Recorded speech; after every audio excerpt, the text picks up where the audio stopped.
let's put... What one are we doing today? Should we finish this one off first? Let's line it actually. It might be nice. Okay, let's just put these in the chat.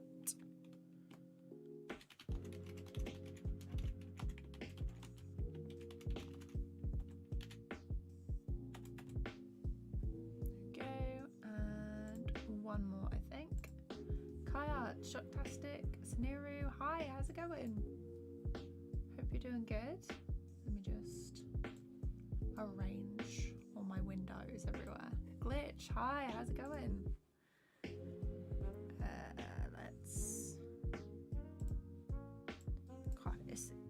Every time I stream, it feels like it's been absolutely ages since I've done it. Also, let's close that massive editing window. I've been doing some editing before the stream. What else do I need for this? Okay, I think we're all ready to go actually, which is nice. Let's see. Tommy, hi, I'm good, thank you. I hope you're doing good. Shavna, Skelly Fox, Camille, Kaylin, Max and Catty, hi. Good morning. It's 2:15 here. Animating right now, an absolute vibe. Love that, love that. Yeah, I need to get some more lining done. So, right. So for this one, I'm gonna finish off this character. I need to do a separate arm.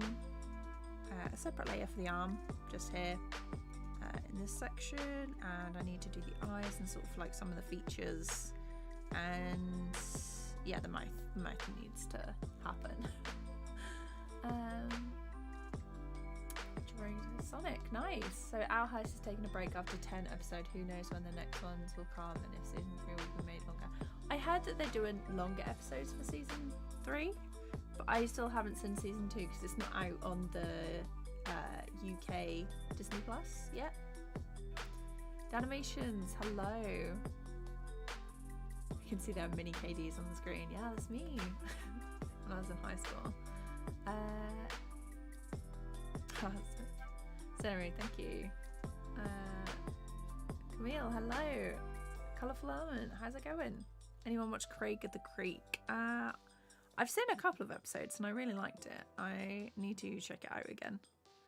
So that's just the eyes, actually. Okay. I'm going to do a separate layer for the pupils. And I probably should name these layers as well at some point. So, pupils there. One there. And I'm just going to mark out the frames that I need to animate on. Okay, so then there's one there and one there. And there it is.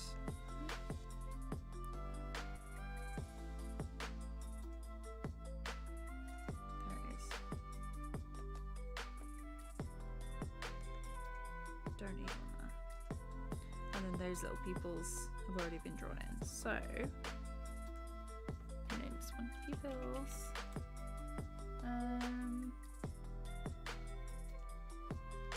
Am I seeing the new Scooby-Doo movie? Crossover Courage the Cowardly Dog. I do remember that show, but I probably won't be seeing the new movie. Oh, it's a tiny bit hard to hear me over the music.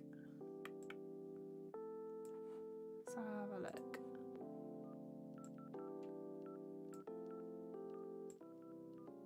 How is that?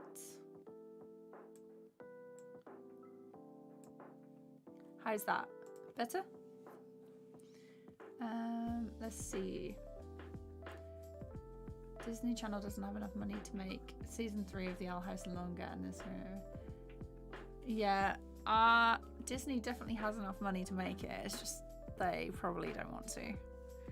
What I don't understand is why they can't release episodes across all like their regions on Disney Plus, because the reason people pirate stuff, if they already have the subscription, is because it's out in another country first and they don't want to get spoiled, which is, it's understandable, but it's so annoying.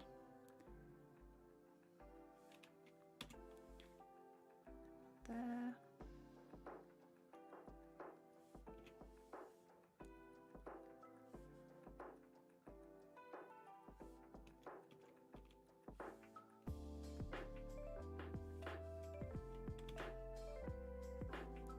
Just gonna use the null check chat in a sec.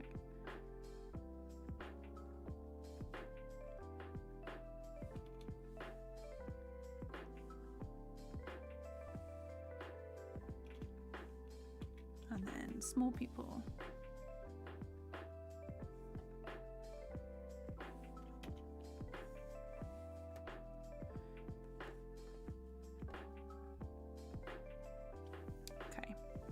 Turn this down and this up just so I can fill them in.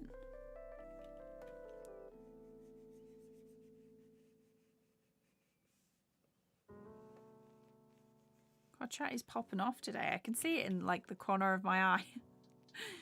Oh. Have a look. I'm doing line art right now, and I tried doing the stabilizer and critter, and it takes a really long time. Any tips for the settings? So the way I do it is I will test it out, so I won't have it too high if I'm doing close-up things like features in the face, but if it's a really long line, like I'm outlining a table or something and I need it to be kind of straight, I'll increase like the distance or delay or something. There's like two settings, but I generally have them pretty low. So test them out and see which ones you prefer. Oh, you get rid of that.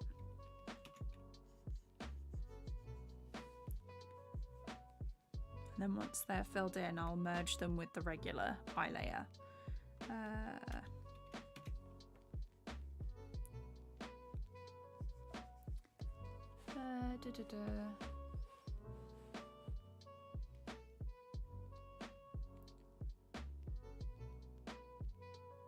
What age did I get my first drawing tablet? I was 17, 18. I just started college, and it was one of the non-screen tablets. Bought it from Tesco for like £35. So it's definitely not a high-end one. You definitely don't need a high-end one. Just something to start off with, something cheap to see if you like it. And then obviously if you get a bit more serious about digital drawing and all that, you can go for a screen tablet. Although saying that, some people I know prefer a non-screen tablet, because they're more portable and you don't have quite so many wires and things.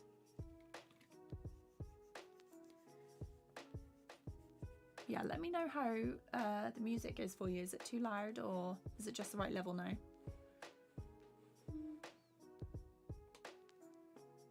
Hello Emma, how's it going? Do I have any tips for colouring and critter? Do you mean colouring and animation or colouring in general?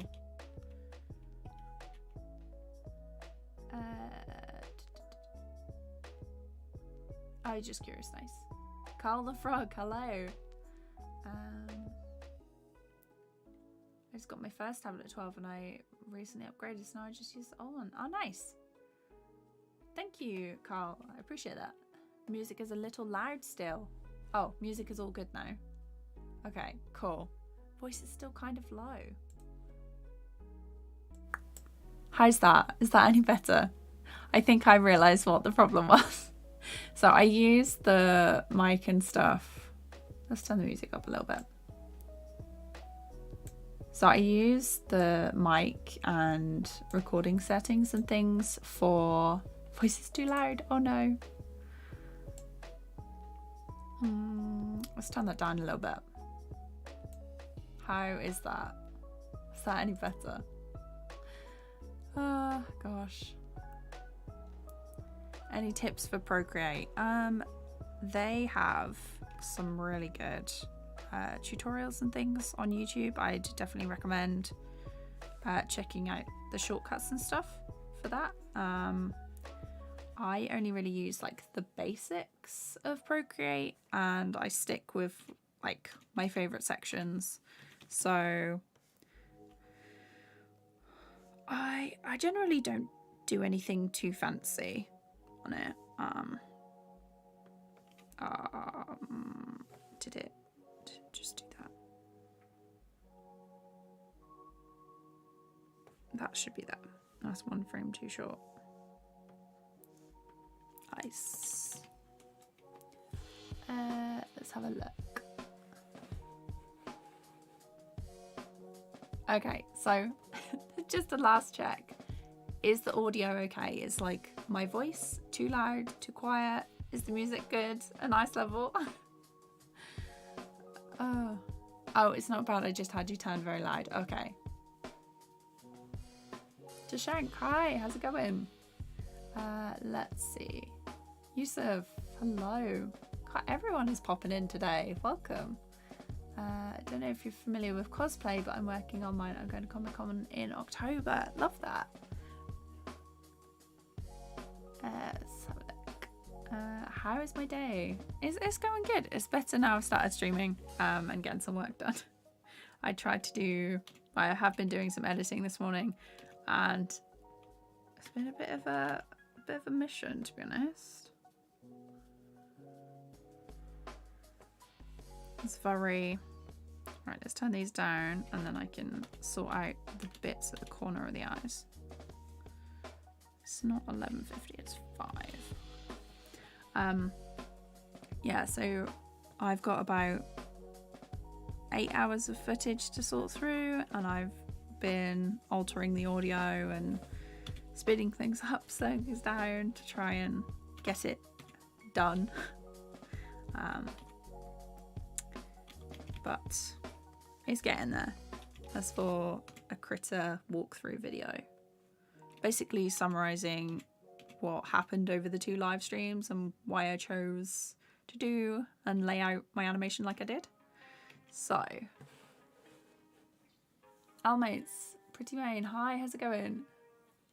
Gagawan, hello. Katie needs to do Meredith and Ray cosplay. I've definitely got the hair style for Meredith. Wait. Merida. Is that the one you mean, Merida from Brave? Just not the colour.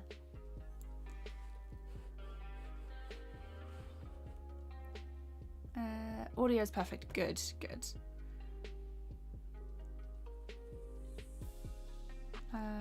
How do you draw with a mouse? Gosh, with a lot of patience and practice, but I use a drawing tablet.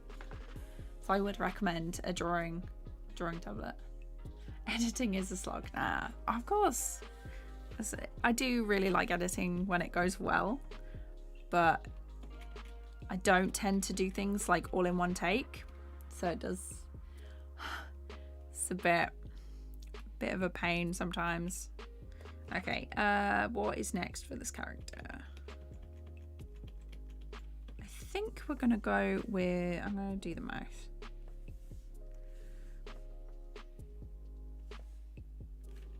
There. Maybe a 4.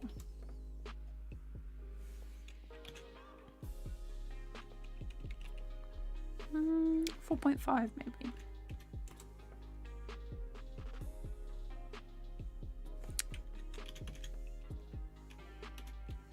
Definitely a 5. We'll just keep it like that. Let's turn the smoothing on.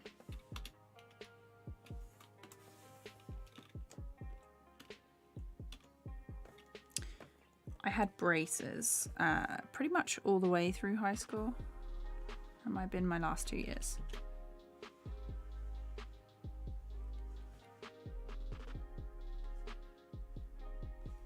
Has anyone else had braces before? Let's have a look. Do I know any artists using a mouse and not a tablet? Not off the top of my head. Magesh, hi, how's it going? I'm glad, Glitch, I'm glad that you enjoy the streams. That's really, really important. I always have a really good time when I'm chatting to everyone on stream. Definitely makes the time and the amount of work I have go a lot faster. Okay.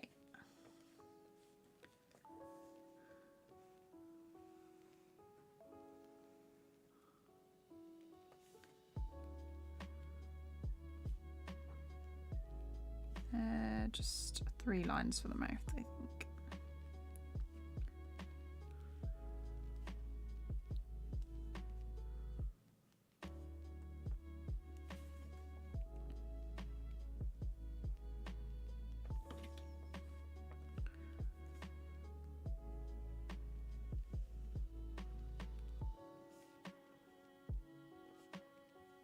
I forgot to add in the braces on this frame, so I'll just have to add them in. This is a bit high. I'm going to change it down to 22.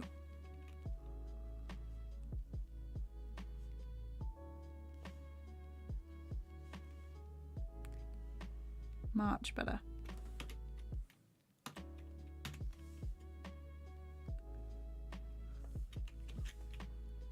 I do want some lines underneath the eyes in this one, so I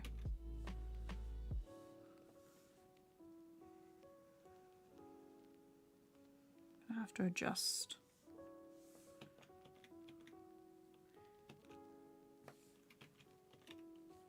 Have that on hold, I think.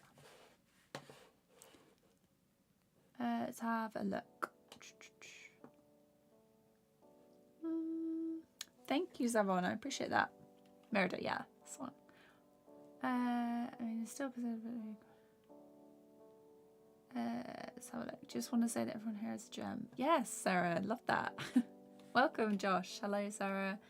Let's check if we. I think I've said hello to everyone, but if I haven't, hello, welcome to the stream. I hope you're having a good Saturday. I'm just doing some lining today, trying to get some more shots finished for the story time.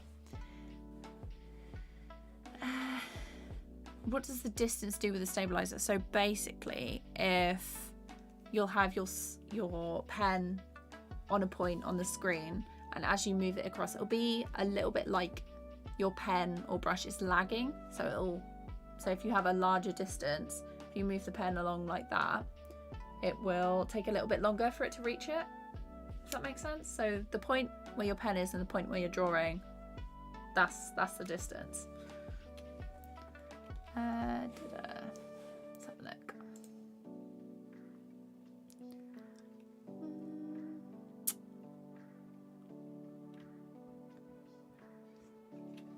You had braces too. You're getting braces on Monday. Nice. I used baby toothbrushes when I had braces because my mouth was too crowded. I had to have 3 teeth taken out, which I thought was.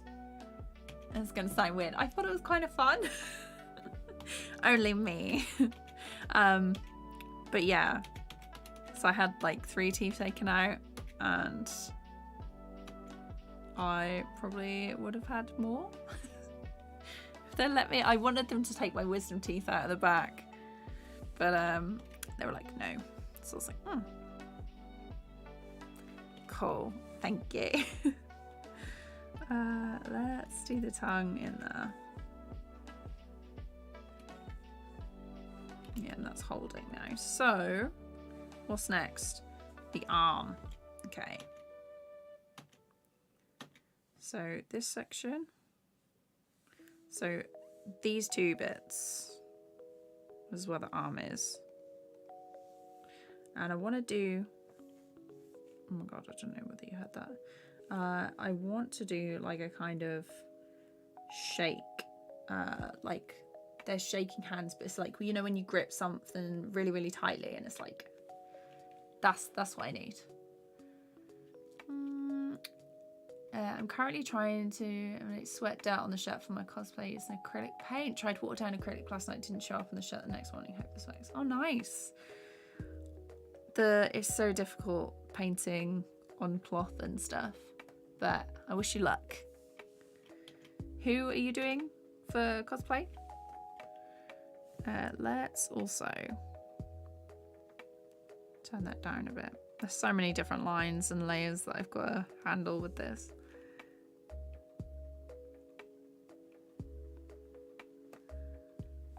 Okay. Right, I'm going to need to go a bit closer. Make sure I get a more precise line.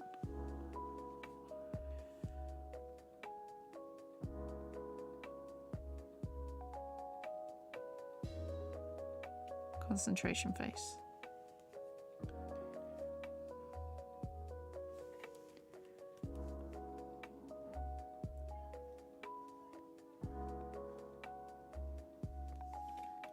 That this bit is a bit too wide.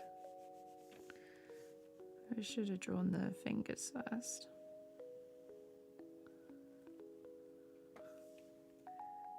Then close it off.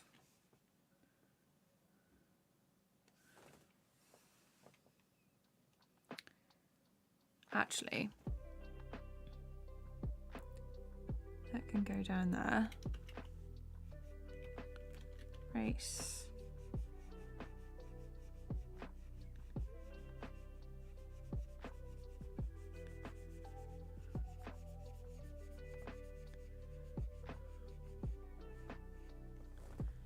Okay.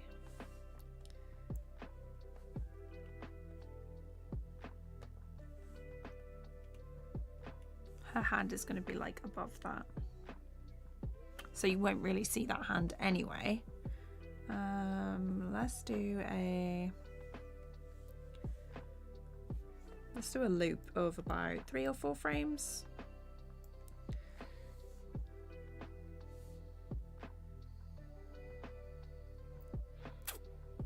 I'll redraw it. Okay, I'm going to turn the onion skin on and just go over the top.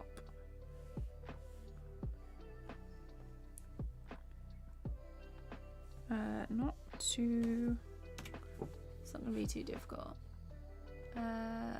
We stanky. Love the enthusiasm going on. Immediate, hi, how's it going?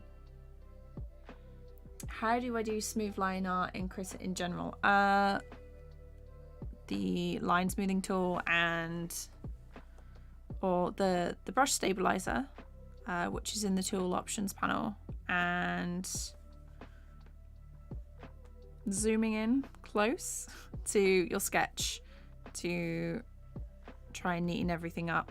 You'll probably like redo it a few times, so when I'm working you'll see me like as I go or just undo things if I'm not happy with them, and then I'll do it again. It's like when you try and draw a circle and it's like draw a circle but that bit's a bit wrong, so you undo it and then you do it again and again, so kind of like that. But as you kind of figure out your settings and like what you want things to look like, it will get a bit easier. Also with this line art, I'm not actually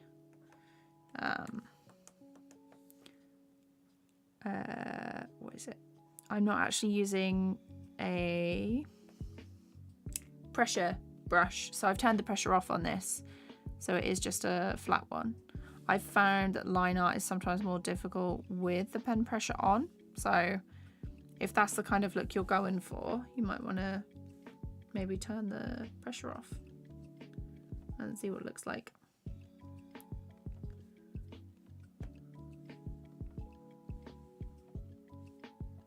And then this one, we're gonna erase from this point.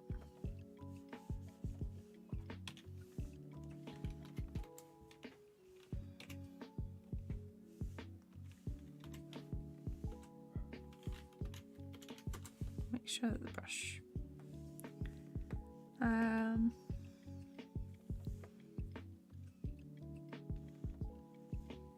Cute. I want the fingers to like pinch.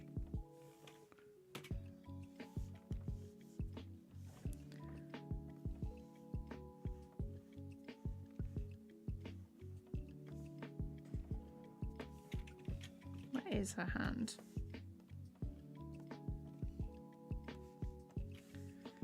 So her hand has like crushed it there.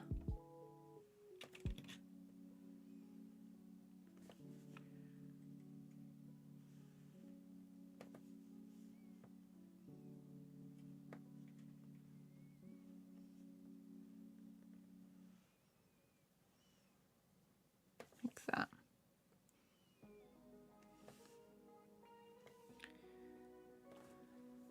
Is that right?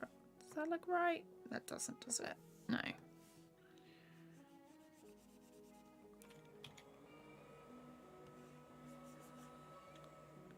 Love my neighbor doing gardening as I stream. It's quite peculiar. I used to love going to the dentist, mainly because I used to be able to like get out of school. I was like, Mum, make sure you book it on a school day. Katie, school will start for me. And do you have any tips on how to survive?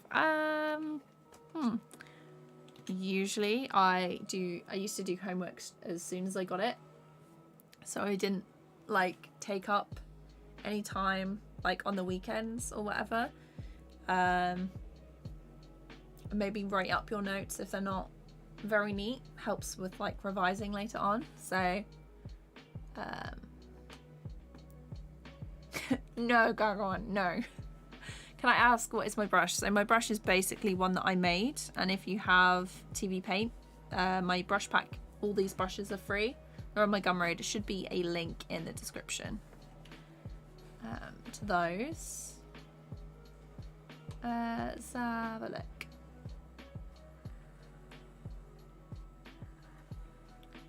Brett, hello, how's it going? Any tips for Chris for mouse animation?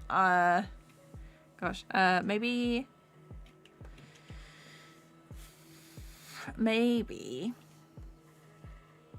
draw it out on paper first. It's a bit easier if you have like something to trace over if you're using a mouse, I'd say. I'm just gonna do these.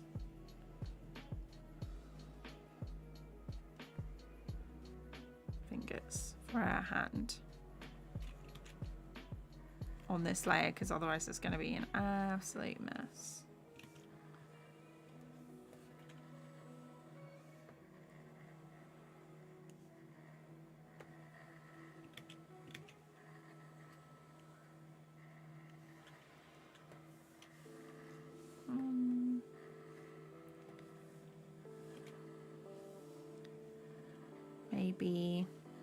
Maybe a wiggly line.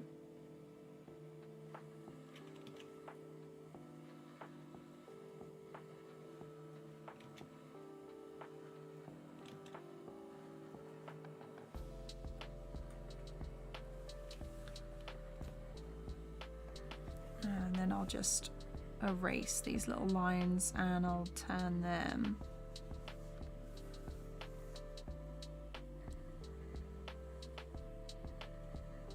like this. I'll make them go up a little bit more.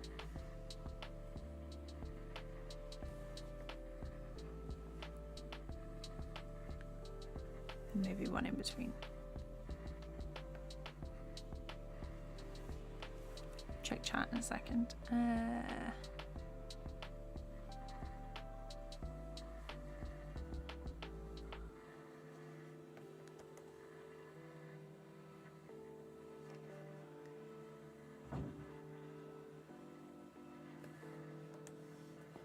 How do I do that one? So we do 3 and a 3. And then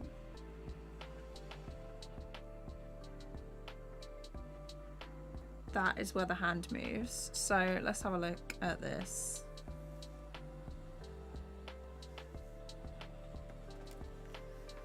While I chit chat. Thank you for the good luck. I really need it on cosplay. Oh, Ellie from The Last of Us Part 2. I think we spoke about that last time. Have you heard of it? Yes. I love The Last of Us 2. I watched a stream for it, and I'm not very good with zombies or anything like horror related, so I had to watch it during the day.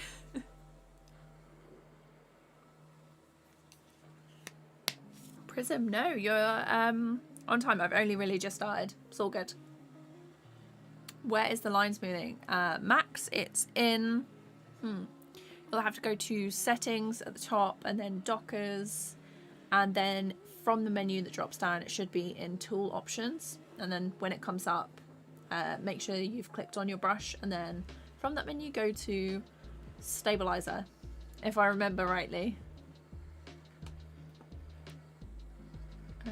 How do I deal with art block? Okay, I do like that the little jaggedy thing.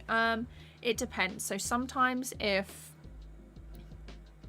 I've been working a lot, I will get art block, and it's mainly because I've been working too much and I'm just burnt out and I need to sort of refuel by like going outside and seeing friends and doing something other than work. Like reading helps quite a bit, and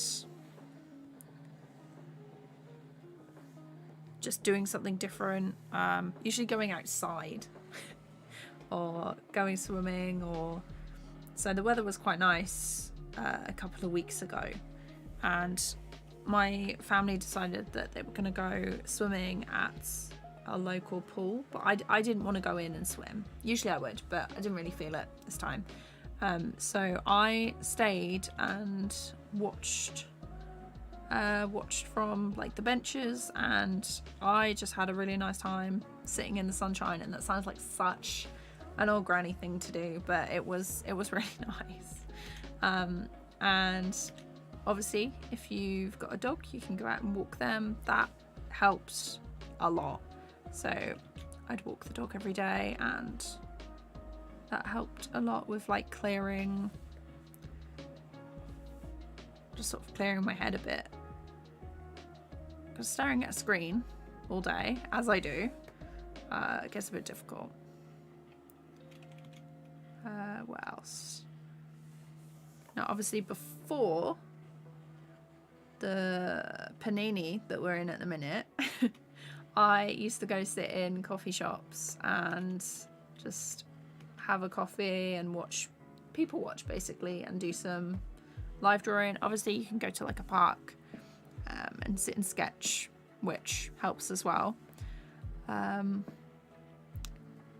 else was there? There was a few other things that I did.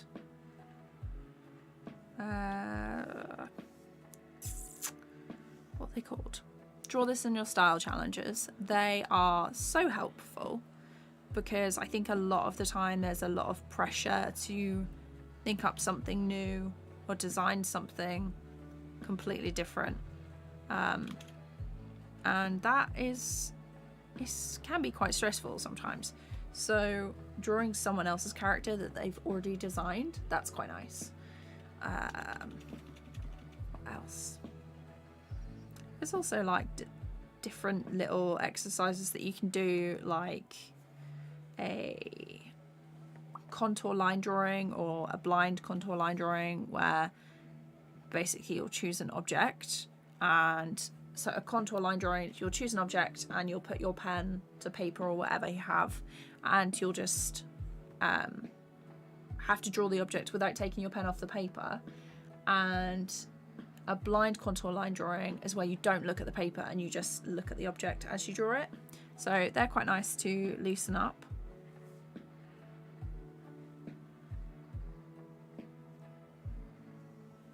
This is the smear frame, which is why the arm looks a bit strange.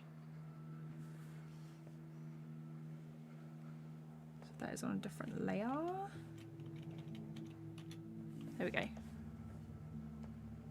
So that is...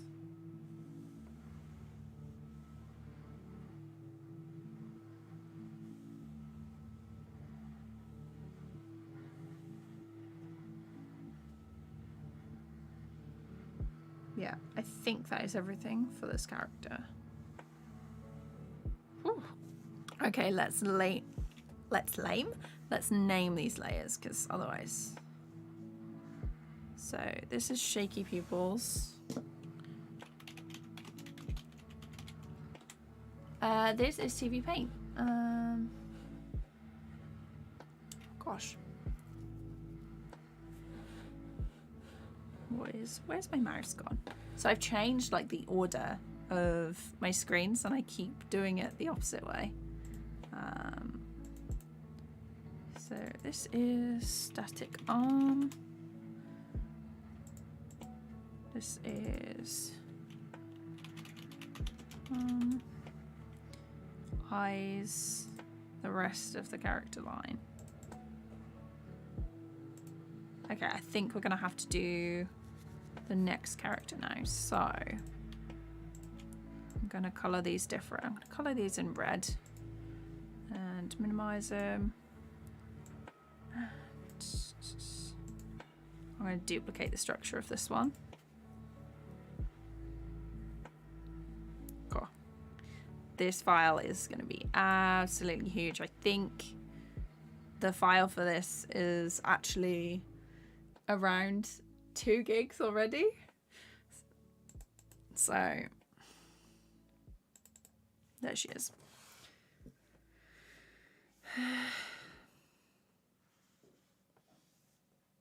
Just move down. Move up a bit so we can see both. And we're going to do this character now. That's the thing with like doing so many different characters in one shot. The layers build up so much. Let's have a look. I'm just going to quickly check chat. Streams are always so chill. That's the only way I do it. I have inspiration and motivation, but for some reason it feels like you've forgotten how to draw. Yeah, I totally get that. Maybe some timed posing drawings will help. Do you consider animation as a tool to practice drawing subjects because you're drawing one subject over and over again? Yes, I do. Yeah, I feel like I definitely learned a lot, and my skills as an artist and like my style evolved very, very quickly as I animated more and more, because obviously they say that you need to do like 10,000 drawings before you're good. And that might seem like a lot, but if you're animating, you're drawing the same thing over and over again. It really passes in like no time at all. So let's have a look. What animated show or movie motivates me to draw? I really love anything with fantasy in it. So Gravity Falls, Our House. I love Cartoon Saloon and all the textures and like the colour, the texture, the patterns and stuff they include. That's really good. Love that. Dusky, hello. It's going good, thank you.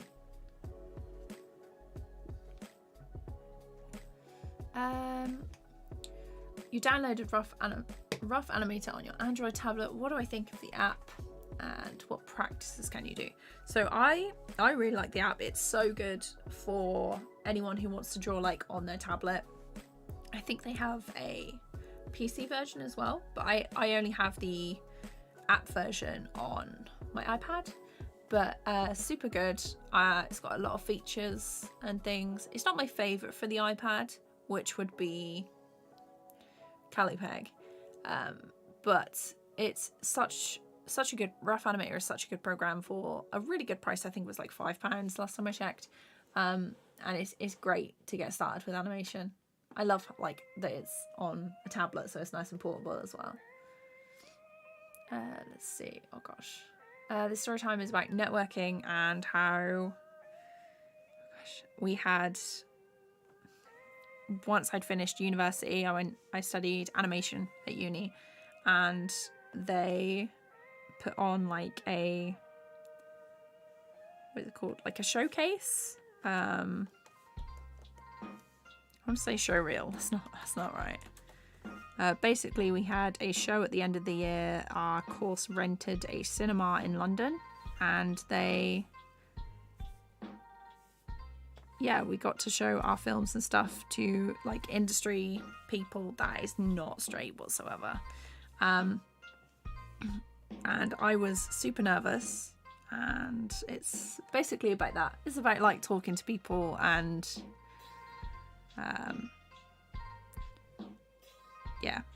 talking to people, showing your work, and that is not level. That is not level. Okay, we're gonna use the 3-point circle.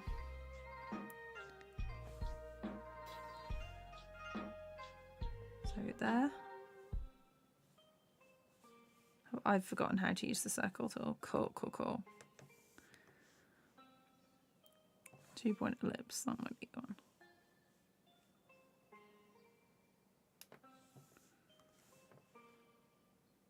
God, that was almost perfect, actually. Let's do a bit of perspective. There we go.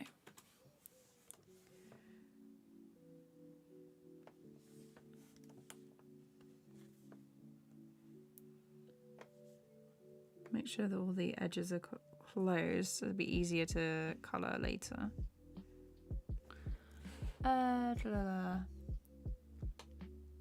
I'm very glad you know. Where do I upload these story times? So there are 4 story times on my current channel. I'm thinking about moving absolutely all of my animations to another channel. I've made it already. It's called KD Sketch Animates, and I'll do like a proper video announcement thing. I don't need those there. I'll do a proper video / announcement once it's all live and everything. I just need to sort out a few more banner bits and pieces. Okay.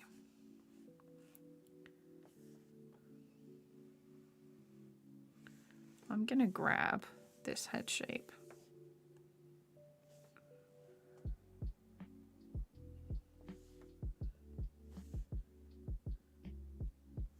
I'm gonna have to remove the ears and stuff and resort the hairline actually. You know what? I'm gonna erase the hairline.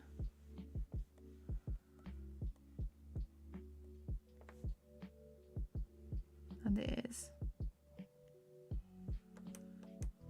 Actually, that one is in the right position.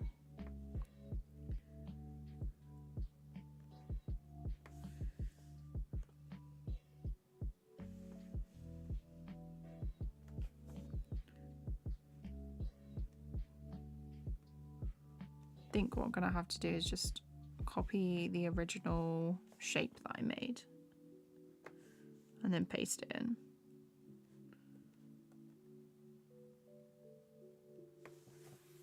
Okay, this one.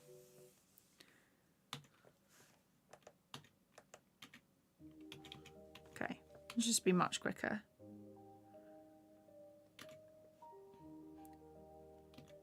If there is a shortcut that you can do, you take that shortcut.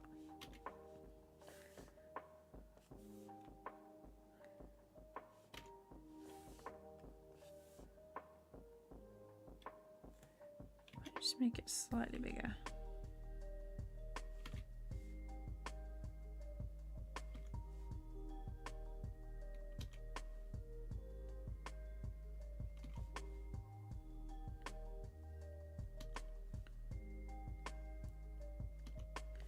Also, by doing this, it means that the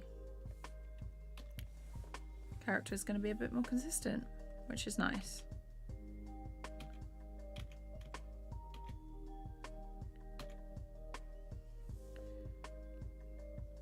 I might make it.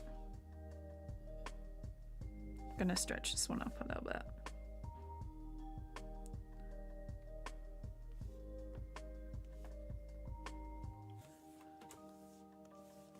grab that. Then she's got a smear frame.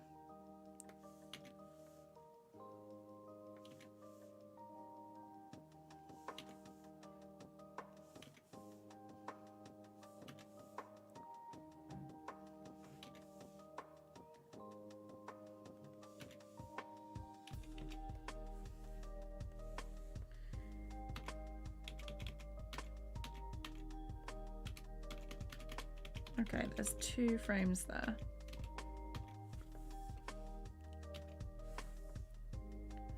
Nice. Okay, let's have a look.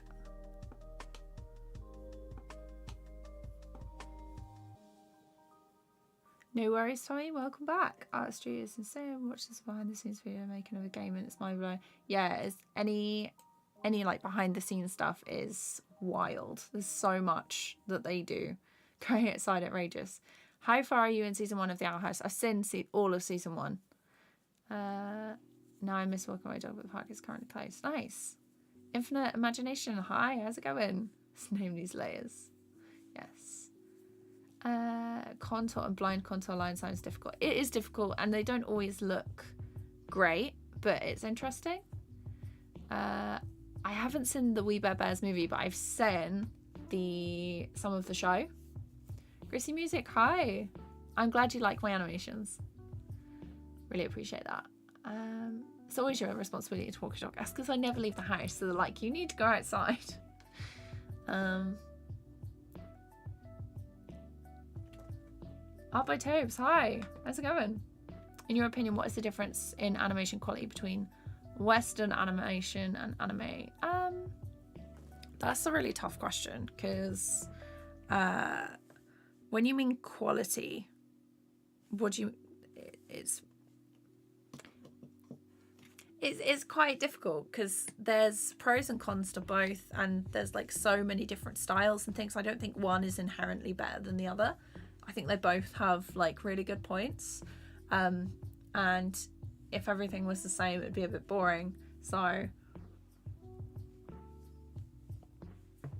I love stuff that looks different.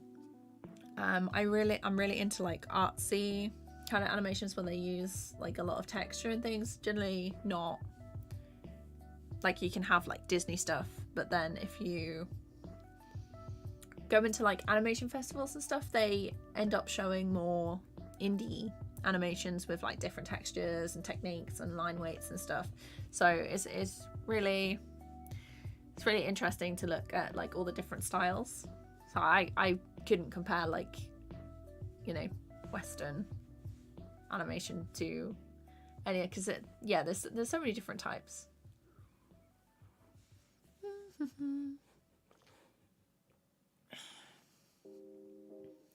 New channel bog, yeah, for sure. I'll let you all know when it's up. Hello from Vietnam. Hello Kai. Hello from the UK. Will I make a tutorial on Critter 5.0? So I will make a new Critter tutorial when 5 is officially released. It's not at the moment, and I don't want to make a tutorial on stuff and there's still a load of bugs and have everyone be like, this doesn't work for me. I'm like, so that's happened before. So I will do it when it's officially released and some of the bugs have gone a little bit, because they are introducing some really cool new features that I am quite looking forward to.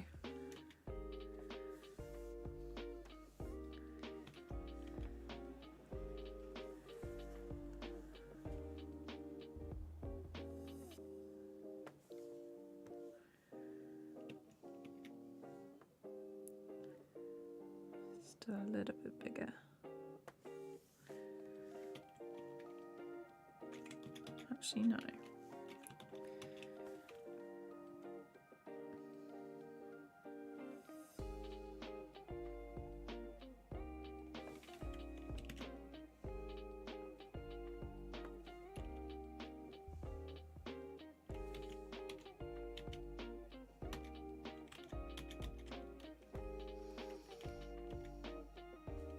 I think that this should actually be over the top.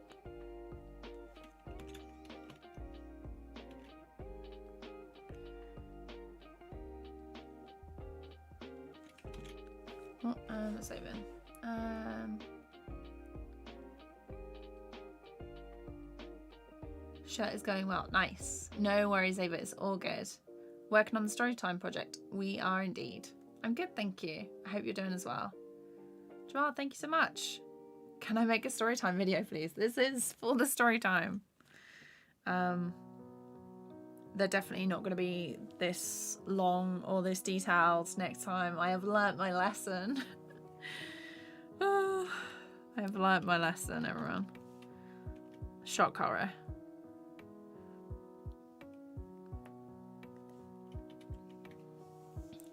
Let's get rid of this bit.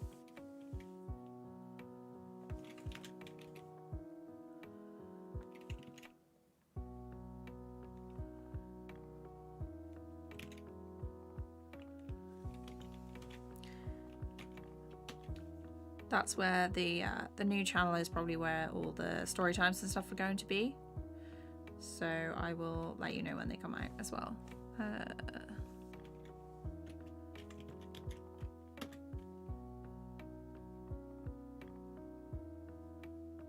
Slightly higher up for the ears.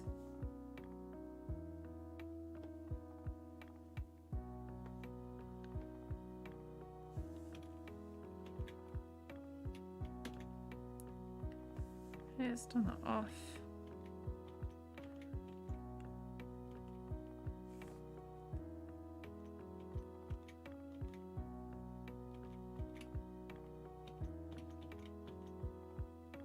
Actually, I'm just gonna grab this. Get rid of this.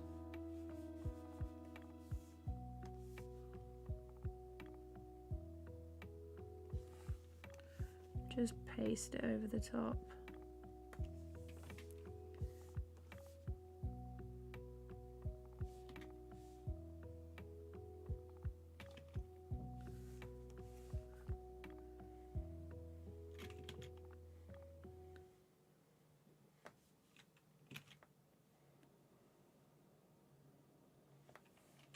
Oh gosh.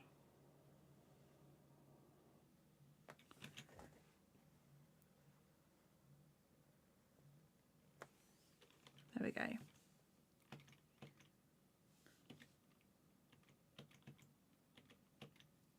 This one is actually probably better off doing this.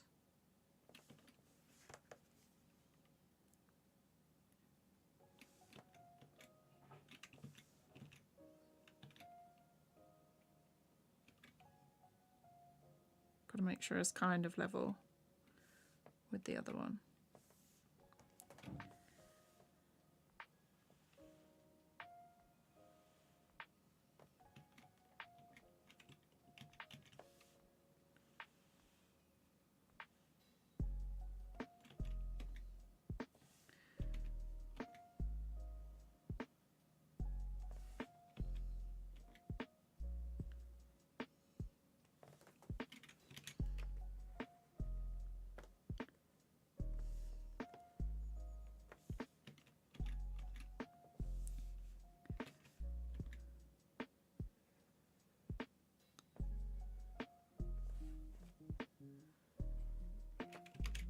Just a tiny bit above. I'll check chat in a second.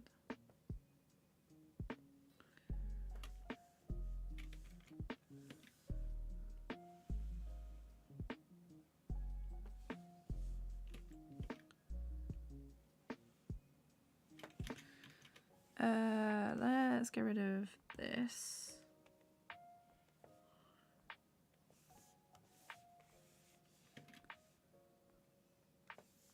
And it can erase these extra pieces.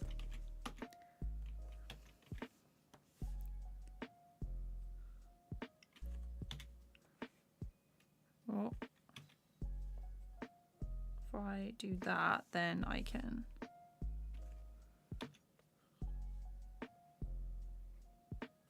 get rid of these tiny bits with without doing too much.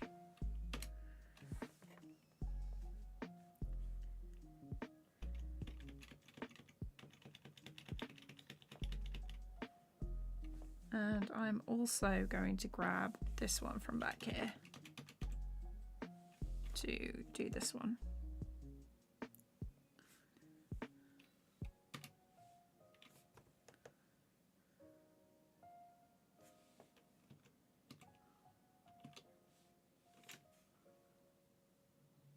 Could just go over the top, but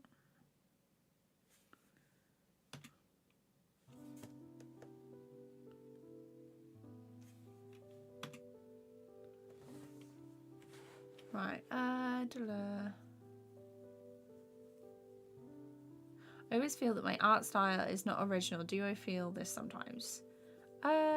Yes. So it's difficult to find something that's original. I get a lot of comments that my style looks like this or that, and that is because I'm influenced by like a lot of different things. So like my main influence is Adventure Time, with the way the hands and the arms and stuff work.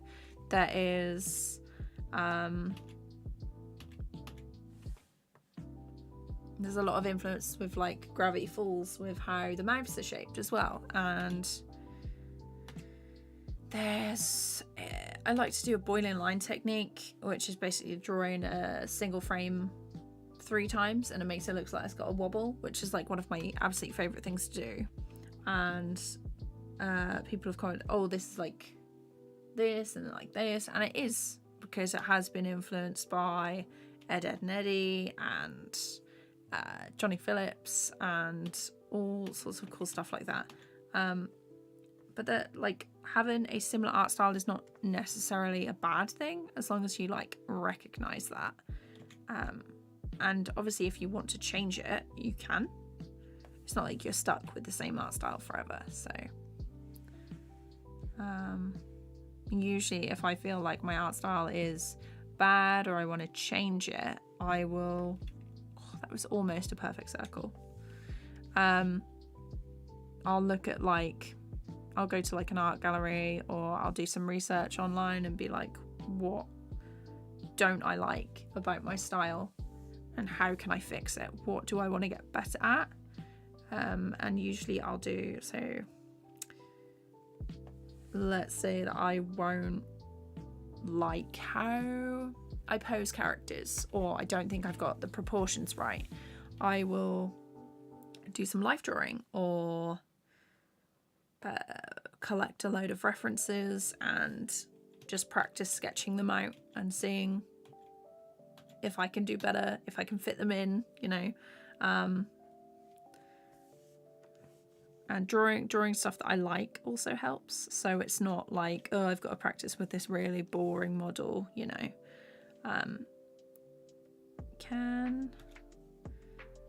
Learning new things can be fun. As cheesy as that is.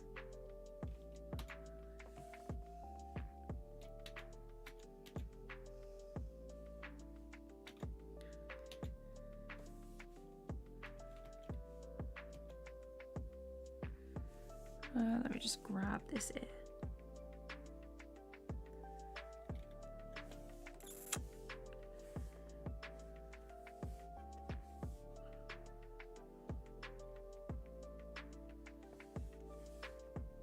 Also, at the minute, I really want to explore different styles, and I want to try a more anime kind of look. I'm really inspired by Brand New Animal. I recently finished Demon Slayer and My Hero Academia, so there's a lot of stuff that I wanna try. I did try drawing like anime styles and stuff when I was in high school, and my teacher was like, "Don't draw like that. It's like, ugh, cartoons." So I was like, cool. But yeah, so it really put me off for a while, but I wanna try getting back into it, hopefully. But yeah, I was never really very good at like the anime manga style, so teacher wasn't wrong that I wasn't very good at it. But you shouldn't stop drawing something just because someone else says so, or you're not very good, because if you practice, you will get better. So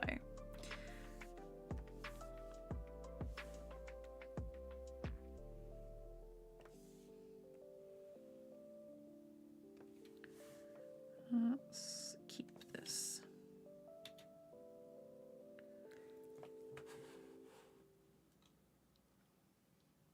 Can I explain my writing scripting process? So, Omni, welcome. I have a video playlist all about my process for making an animation, specifically this one, but it kind of covers all the bits that I go through. And there is a video right at the beginning where I explain my scripting process. I'll probably do like a more in-depth one. I might vlog a script process, or like for an animation or something. I have plans to do a music video eventually once all this stuff is out of the way.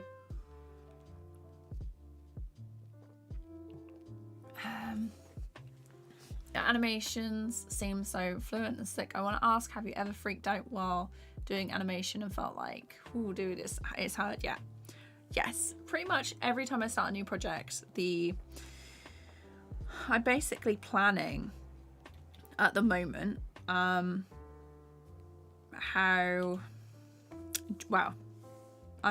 basically planning at the moment to revamp my entire show reel. I haven't done one in so long, and I'm looking at the list of things that I want to do, and I'm like, can I do this? Can I even do this?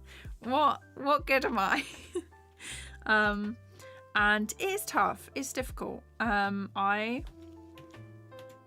I would love to just like crack on with absolutely anything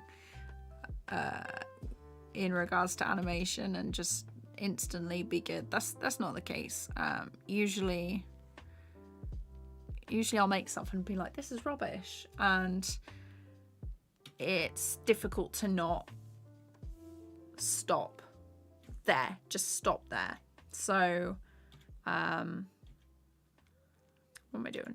T for transform. There we are. So it's a bit of a struggle, a bit of a mish to keep going, and instead of giving up on a project, just be like, well, I'm not happy with this, but how can I fix it? What can I do next?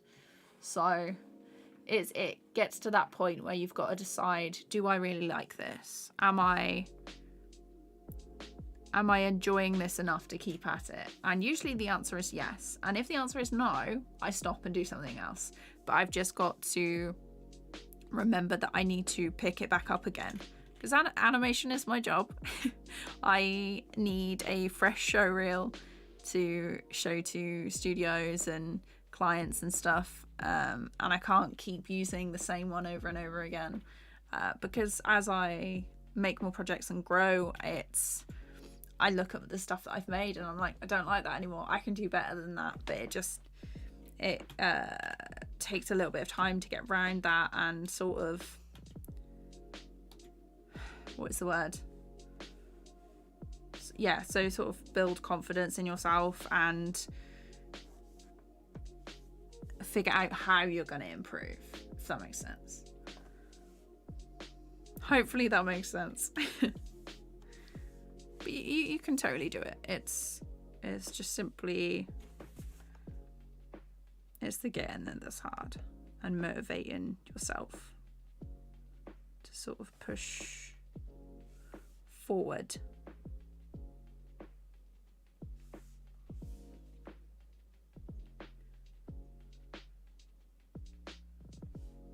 Just gonna push it in a little bit.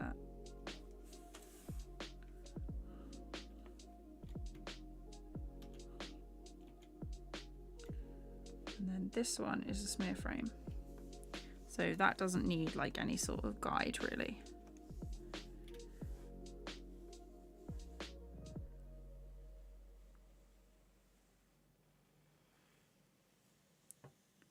There's definitely going to be more smear frames in my show reel though, because it's one of my favorite things to do.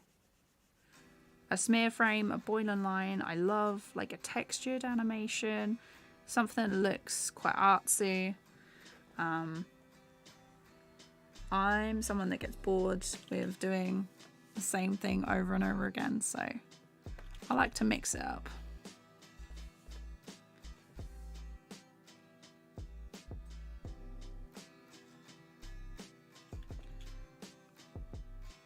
I hope that answers your question. That was quite a long, I want to say it was like long-winded, but it was a very detailed answer. I hope some of it helped.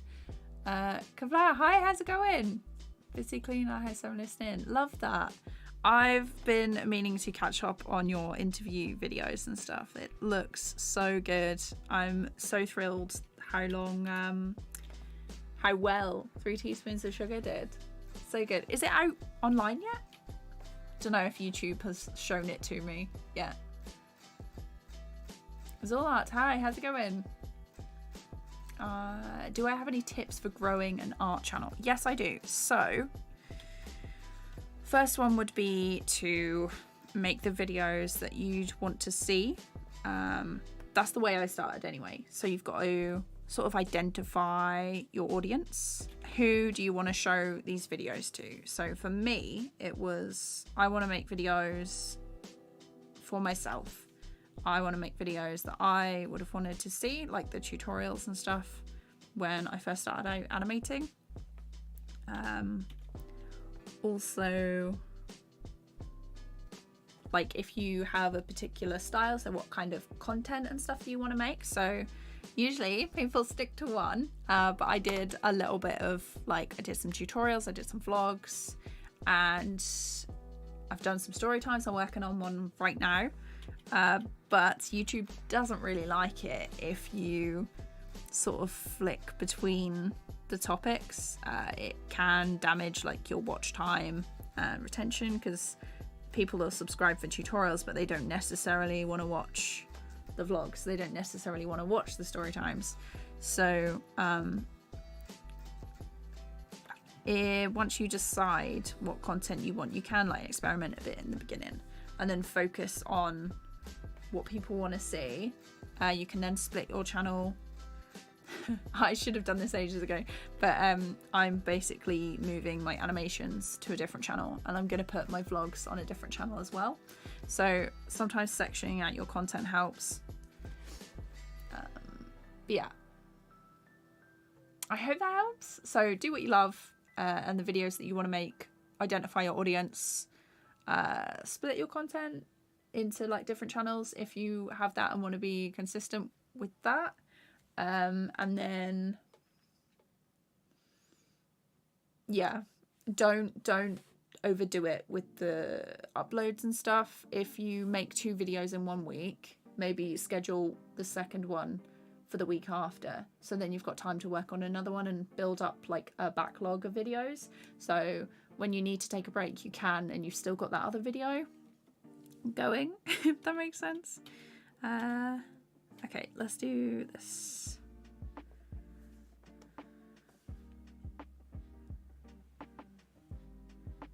But yeah, I hope that helped.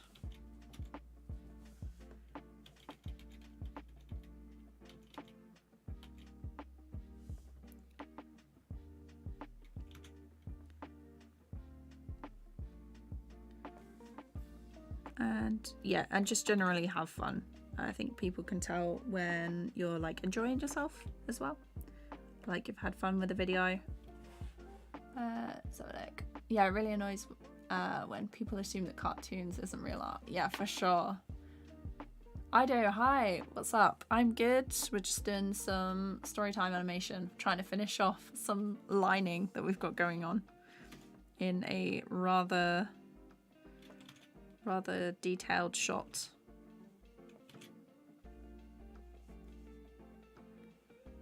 Got 4 different characters in here. They've all got their own separate loops. It's a bit wild.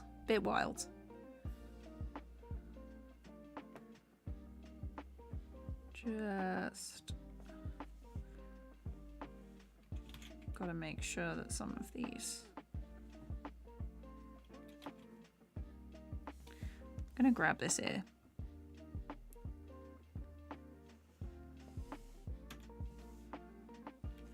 Let's turn it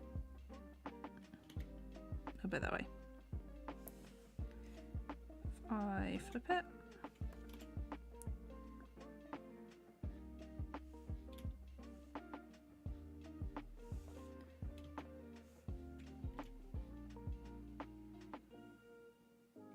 And a little bit more. Let's see. Have I ever animated on a phone? Could I have? It's pretty enjoyable. It is so hard. Yeah. Limited features and it takes a lot more time and effort than you think. Yeah, for sure. For me, it's the smaller screen that I am not a fan of. And drawing with my finger, so difficult. So difficult. I have crazy respect for anyone who animates on a phone or like Kiki Flipnote. If you guys don't follow him, you'll probably know him from the dancing pigeons to classical music that he does, and he's absolutely brilliant. And he did all that on like the DS, on Flipnote actually, which is wild.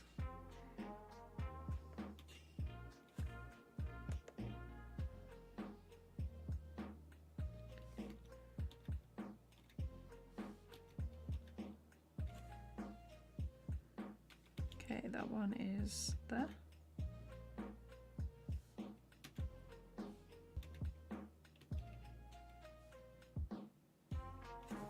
I'm just gonna go for these ones and just...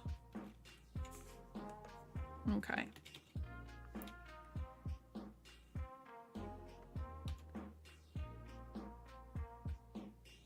There and there. Oh, and we're saving again. RV, hi, how's it going?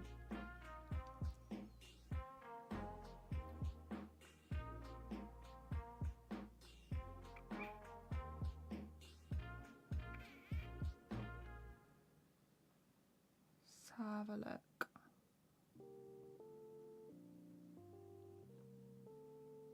Oh, new One Piece episode concept. I haven't actually seen any of those yet, but they are on my list. I've got so much stuff to do and watch. It's unreal.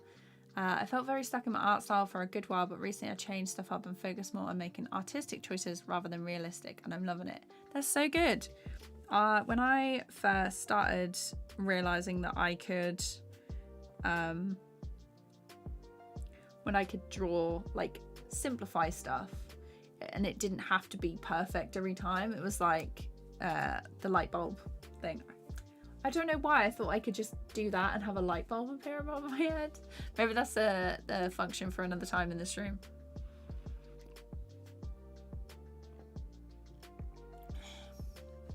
So here, hi, how's it going? I just started animation. I completed all the 12 principles, but I feel like now what? Can I give you some idea to work, please? So you've completed all the 12 principles. So is there a certain project that you want to work on at the minute? Is there... let's see. Usually, what I find really helpful is doing like a short film or something like 10-15 seconds.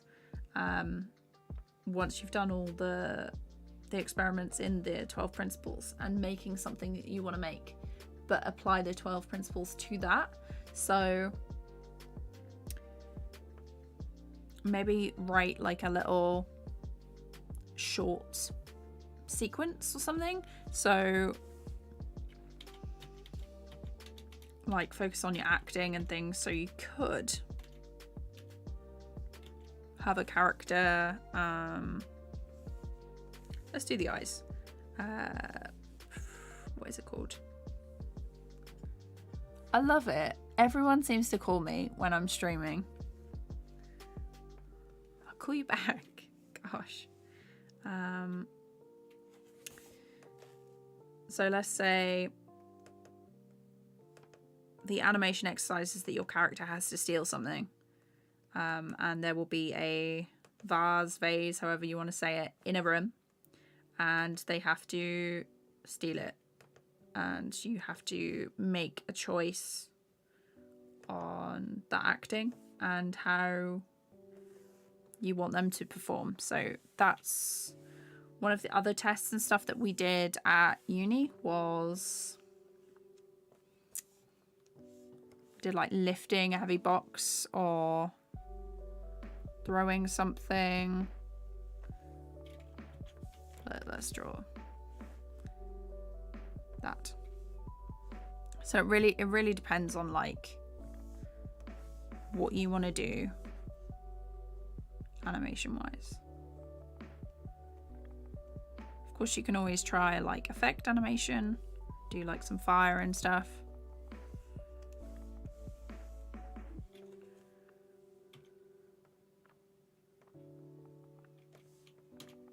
The eyes are going to be above.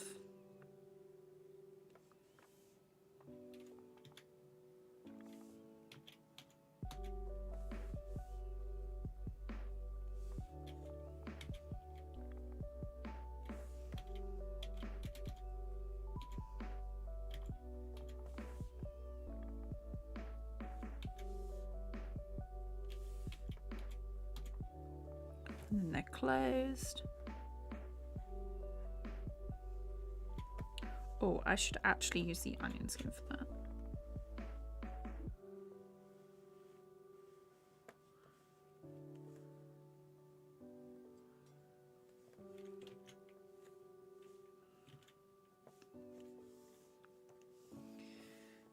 And then this one.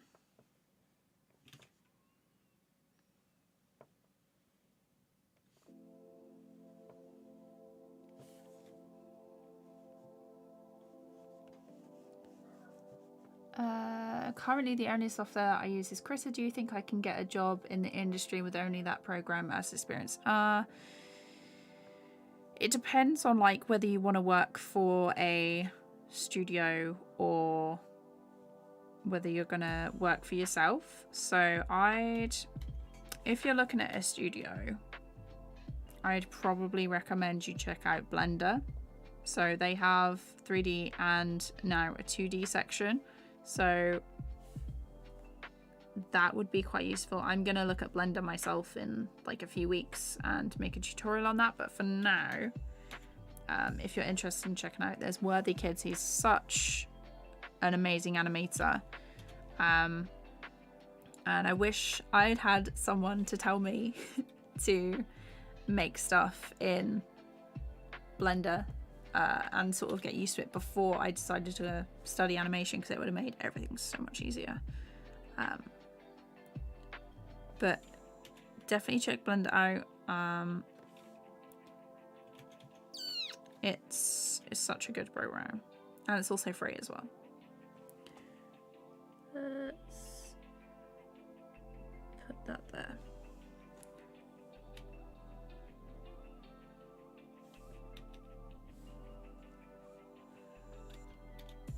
But to be honest, a lot of, what is it called? A lot of work that I do, especially I've been working with a studio in America when I do some of my animated projects, and they have people who work in Adobe Animate, they have people who work in Toon Boom, and I work in TVPAINT, and so far it hasn't really been an issue because they hire me for my portfolio, for my show reel. So as long as you can do the work, it's not really like a big thing.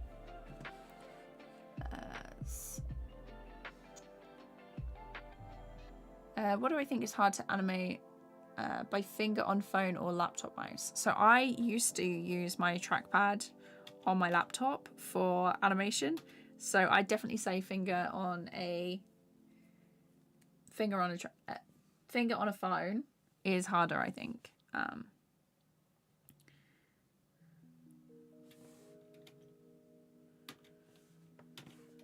Let's copy. Nope. Let's copy that there.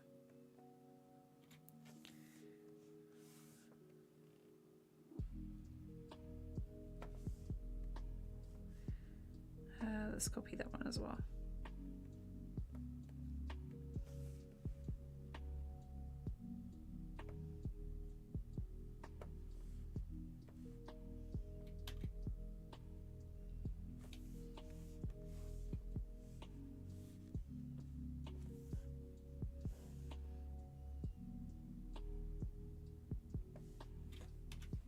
Flip that back over.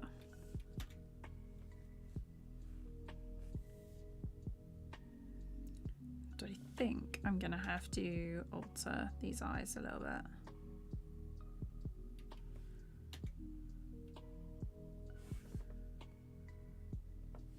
That one's gonna have to be redrawn.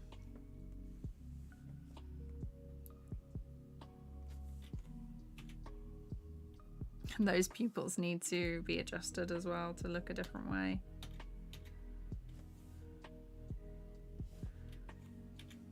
But I'm just getting the shape in there.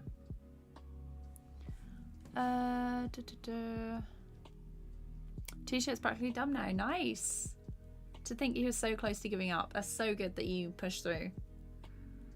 Have I animated on OpenToons? Not yet. I suck at TVPAINT, so I have no idea what's going on, but it looks insanely nice. Keep up the good. Ah, Insidious Duck. Thank you so much. TVPAINT is quite intimidating, especially when you first get started, but I need to do like a full walkthrough thing for that. What's my favorite cartoon video game icon from the 90s? That is so niche.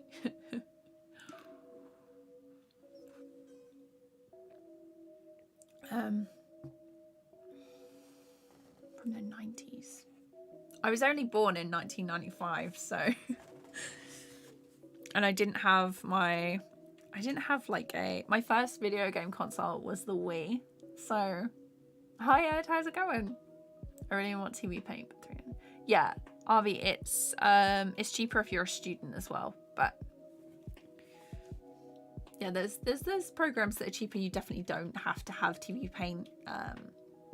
It's all good. You can try the free stuff. There's literally nothing wrong with it. There's so many free options now. It's wild. I need to do that.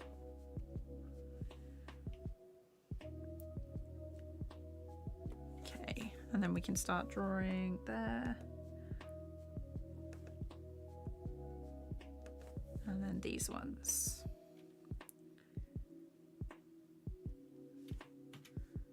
Need to be normal sized.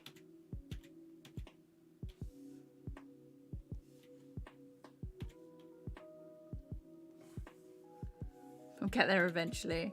Did I say hi, Ed? I can't remember. My brain is like such a short attention span. Original match. Hello, I'm programming. Nice. Try OpenToons. OpenToons is on my list. It's a bit random, but have you ever thought of hosting an animation contest and giving us proper constructive criticism? I think a lot of beginning animators would learn a lot from. Yeah. Constructive criticism, of course, that's just a random thought. Yeah, I've got so many plans, you guys. I wish I could just copy myself and then, you know, have a load of little KDs that would just take a section of my workload and then I could do all the things all the time. I've got plans for animation, like animation contests, like tests and things. I'd want to do like constructive criticism and stuff. I have the Discord at the minute. I have the Discord where people can like post their stuff and ask for feedback from everyone who's in the Discord, which is really helpful, and everyone's super nice. But it really just depends on like what you're looking for. I think if I was going to do like a more detailed sort of feedback or like a draw over or something, I'd have to end up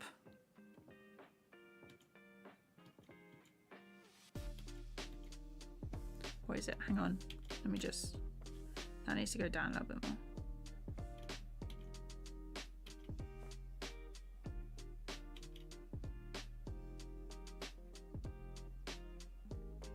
Center those eyes. And move them over. Those pupils, I need to sort those out. Yes, I had thought of offering sort of a draw over like once a month for things, but that would have to be like a Patreon thing.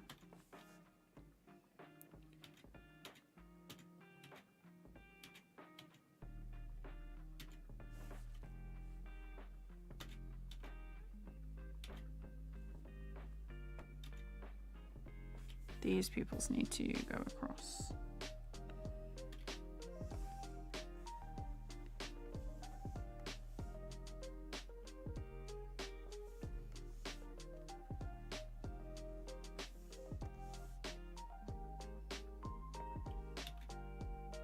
And then I'll draw on this one.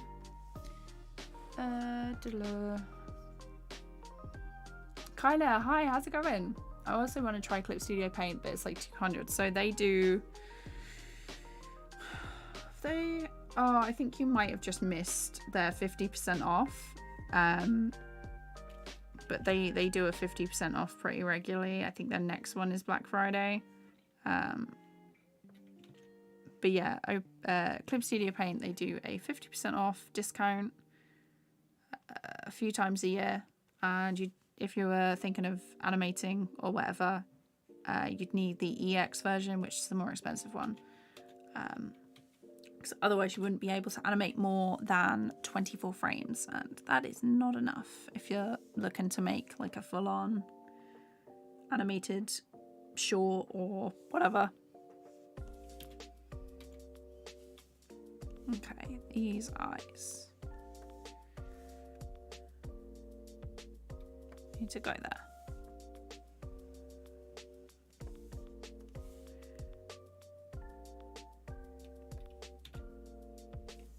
Then let's draw these.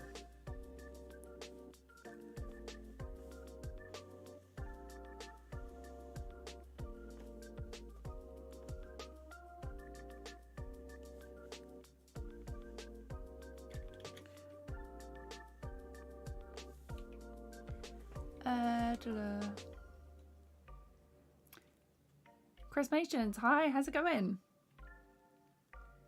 Andrew, welcome. Kind of random, but are you ever going to do a map? So probably, like at some point, I might script out like a tiny story time and then split it and put it up. But yeah, having to multitask is indeed hard, and creating multiples would be so productive. I'd love to, like, can I be the next Dolly the sheep and have them clone me? Oh, it'd be so much easier. There.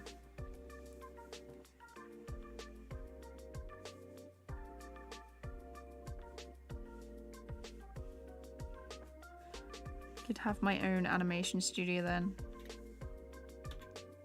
I'd definitely have to clone myself for I need someone to do like PR. And answer all my emails. God, I hate emails. Up there. I don't know who's just bibbed, but I am not going outside. I am in the middle of something. Let's grab this. Is there? There is a small tear. Small tear is there. Let's flip it.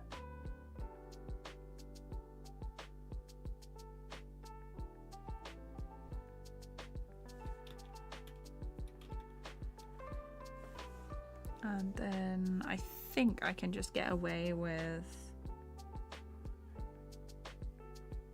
doing this and that.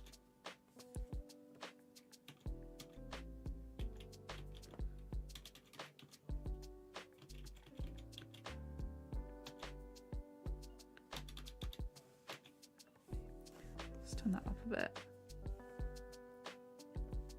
And then these two need to be, I'm just going to change the color of these, dark pink.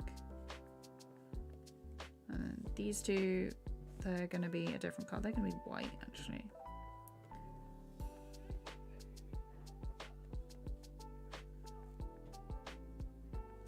Aha! So at this point, they change.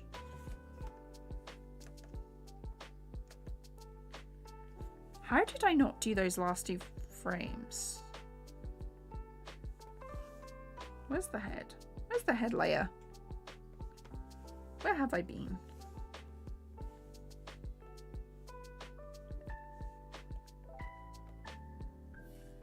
Image mark, set mark, pink.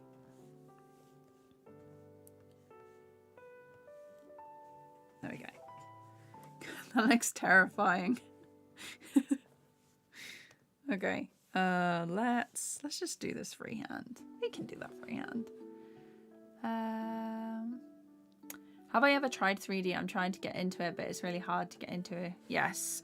So when I was at uni, we had like 3D courses, sections of the curriculum, and oh boy, I did not like that. All my animations just, it was just so shit compared to what I could do in 2D. And I wasn't going to swear, but I was like, no, I needed a accurate descriptor of my skills in 3D. But yeah, I just, every time I tried it, I was like, I could draw this faster than what I'm doing. I could do this so much faster if I was doing this in 2D. And basically I did all the modules that were required, and then I was like, and back to 2D, which is what I was good at, what I enjoyed. And I regret it. I regret that I didn't push through and crack on with the 3D stuff. There's a couple of people on my course that could just do absolutely anything. One of my best friends from uni, he's now working at Cartoon Saloon, and he basically did anything and everything. Yeah, and I'm like, I should have just stuck with it, and then maybe I could have been at Cartoon Saloon.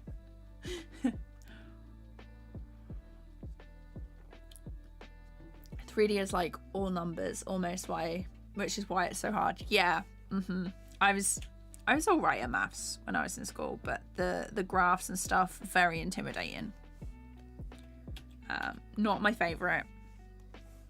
Let's draw this mouth in.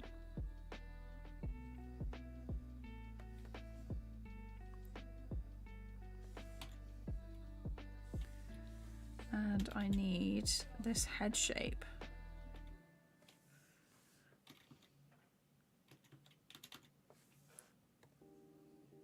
Actually, no, I don't.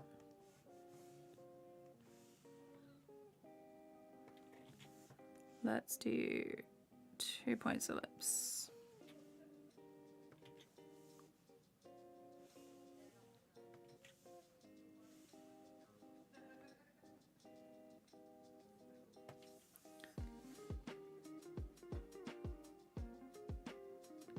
Okay, and perspective.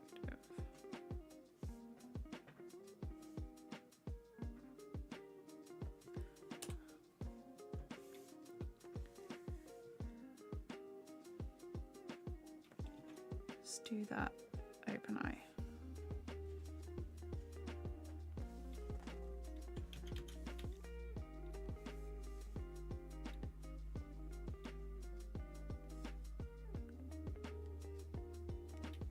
Oops.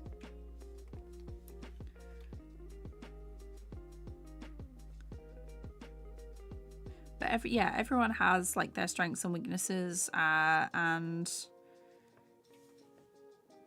you won't really need, like, when you leave and you try and get jobs in the industry, usually people specialize, so it's not like you have to do everything. There are some jobs that are listed that I see where it's like, oh, must be good at half a dozen 3D programs and 2D and this, and it's like, no, that's like 4 or 5 different people. And then the salary is like 20k, and it's like, that is senior level. That is like 150k.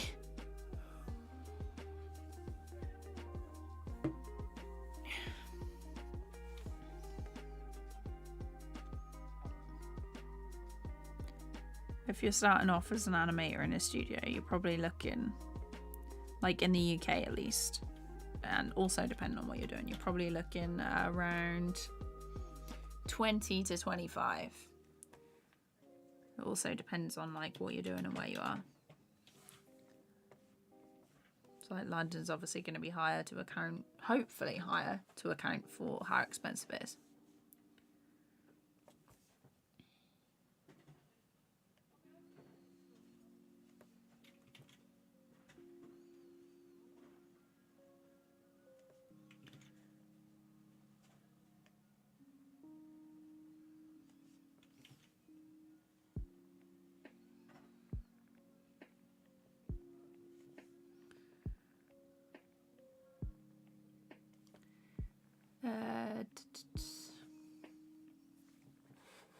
RV for sure. Like, post them in the Discord if you haven't joined already.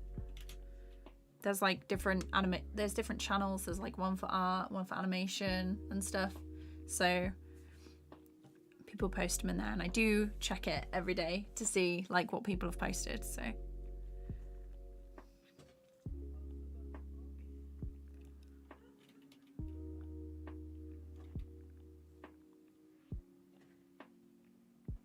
Come on, save. There we go.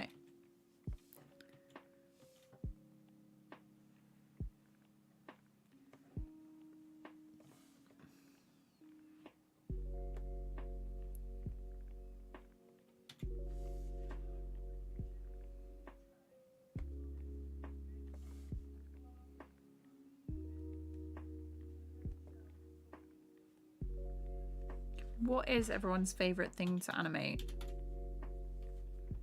If you have one.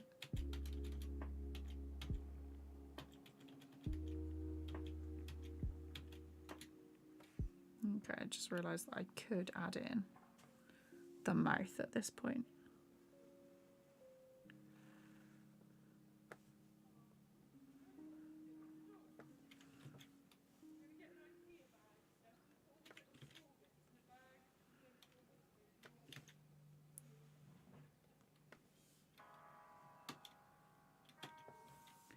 Let's grab this mouth as well.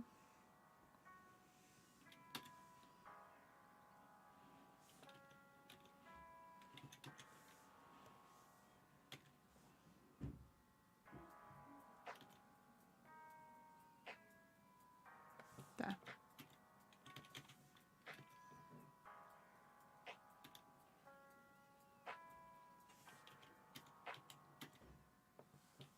Yeah, that's better.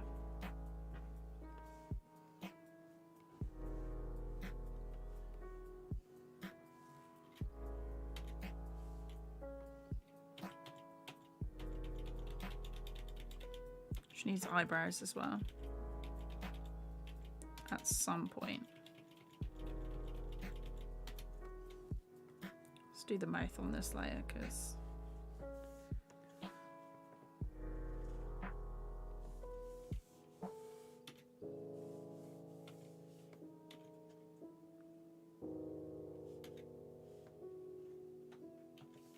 let's grab it as well.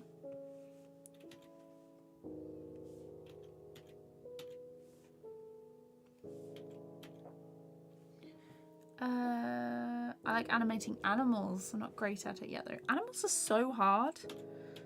That's probably because I've never really drawn many animals, but totally keep going with that, especially if you like doing it. It's nothing better than drawing something that you really, really like.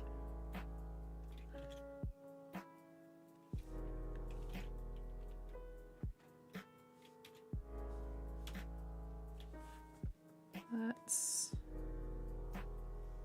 this little mouth.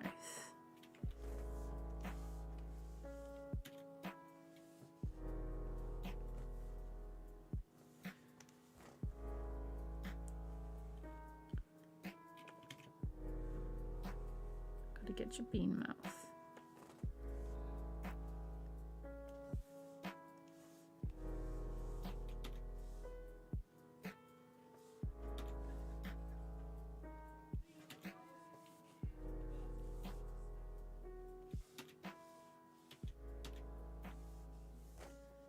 And a smaller one here.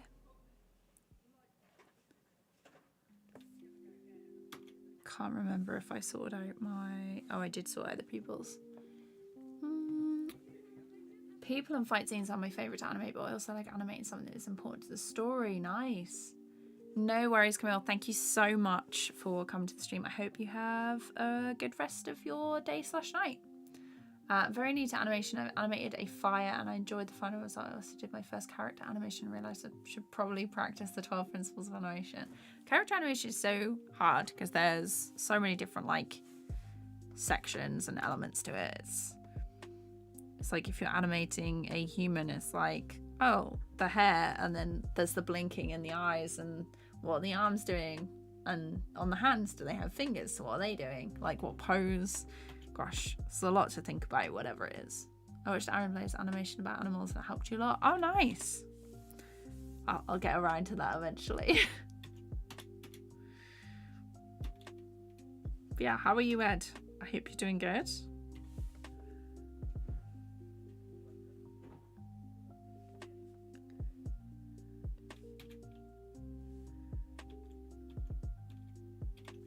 This one. Let's do the mouth.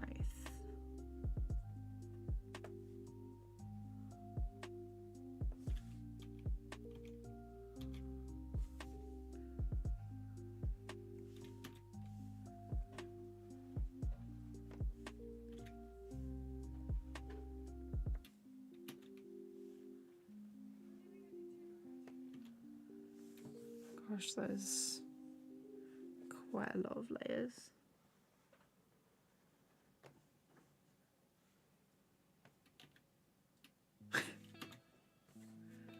Okay. Just realised that I need to do this bit of hair on top.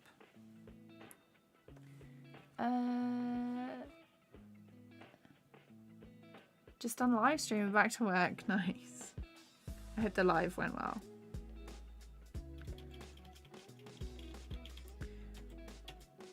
I don't know what everyone else thinks about this, but I am thinking of switching upload days to Thursdays instead of Fridays.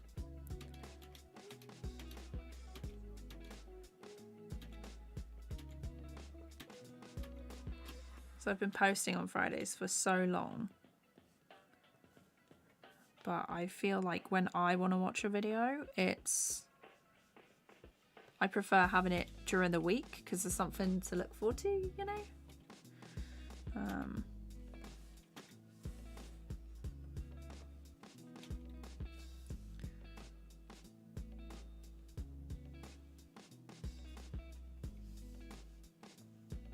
Oh.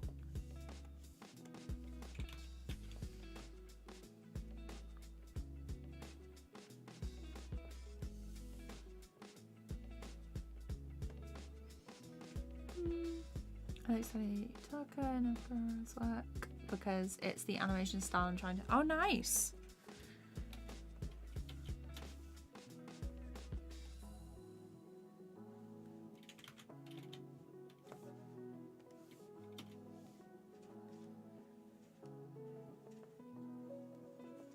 I'd love to do something a little bit more similar to B&A at some point.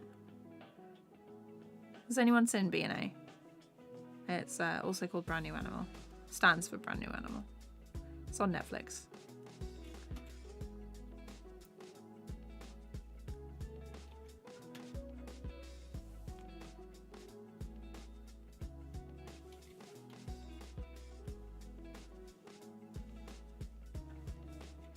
Oops.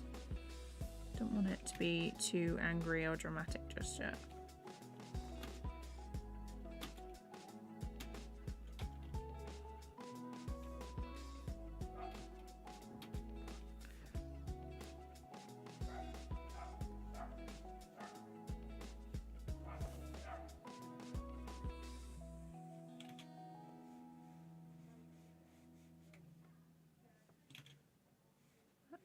God, my tablet is getting quite hot today. Oh gee, hi. Yeah, BNA is cool. Love BNA. Just realised instead of like copying and pasting, I could just move it down.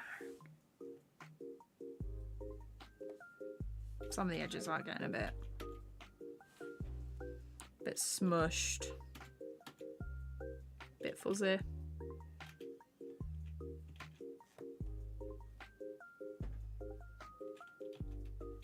You know what? I'll just do it by hand.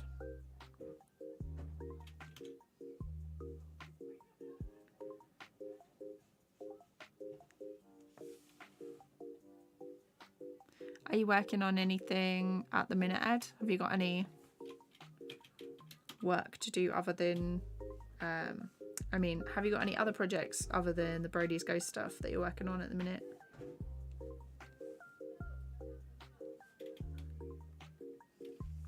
Okay. See what that looks like.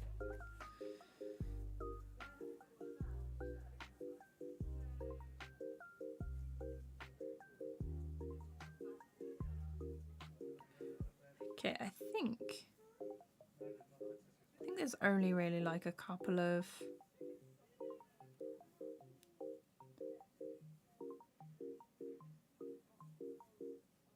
frames that need sorting.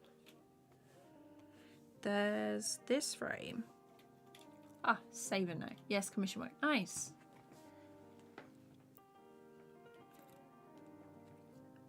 I've got a freelance project starting next week, and it's gonna be fun trying to manage all that with everything I've got going on at the minute. Animation background from a friend. Paid, of course. Friends support their friends who are artists, and they pay. Oh my god, they pay full price. Of course they do. What was I gonna do? Oh, it stops. Yeah, smear frame.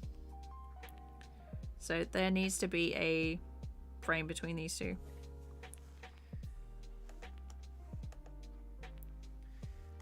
So I'm just gonna, oh no. I need to do one there and one there.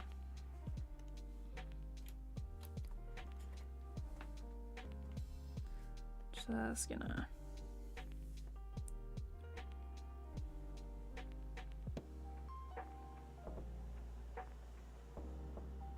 do it roughly.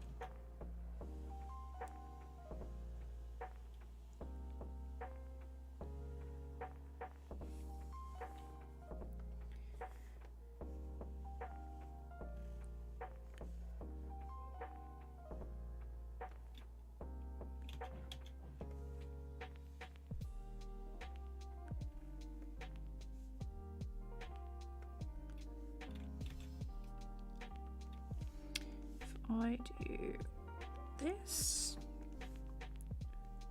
makes room for the hairband. What program is this? Hello, Sora Hut. This is TVPAINT. There. Just gonna stretch it.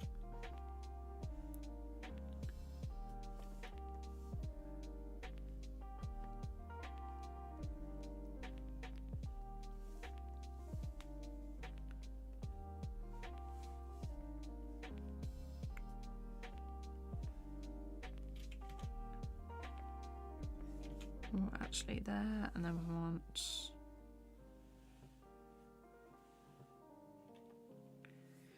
then this eye is going to go across for the smear frame.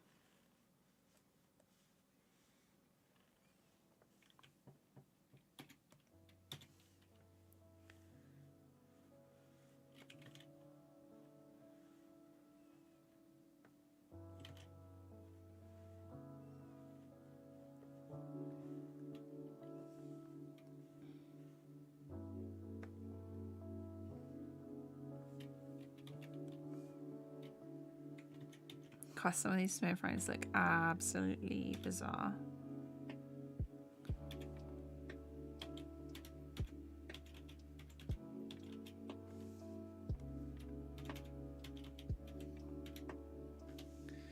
Let's also put in an eyebrow here.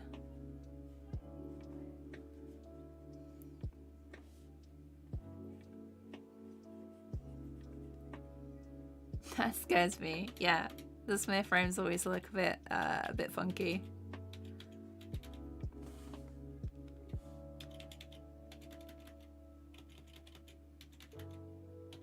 Right, let's do. I think we can do the body now. Although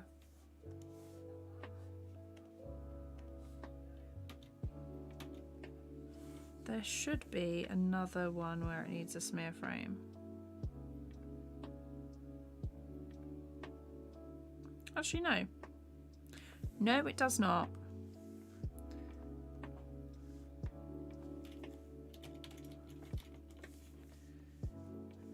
Let's do this one, and we're going to do...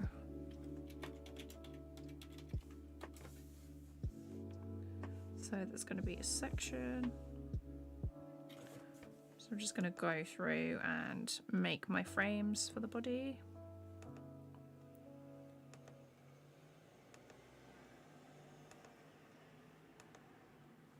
And then I can move those frames.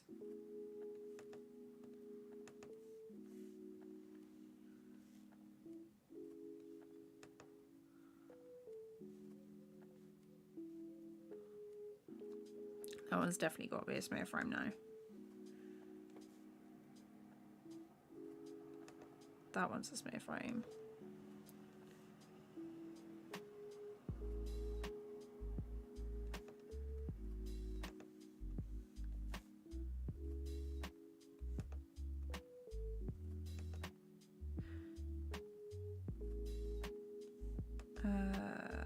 And then those are like that, and then that's a hold.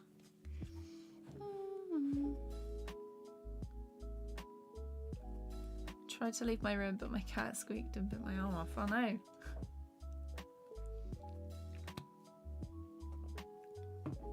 Yes, I love that you think she's cute.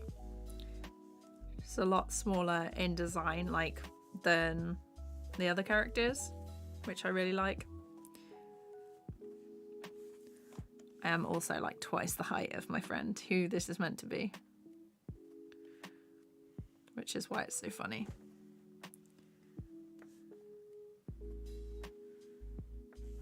My friends know they're in this animation, but it's been such a long time that it hasn't been finished that they've probably forgotten that they're in it.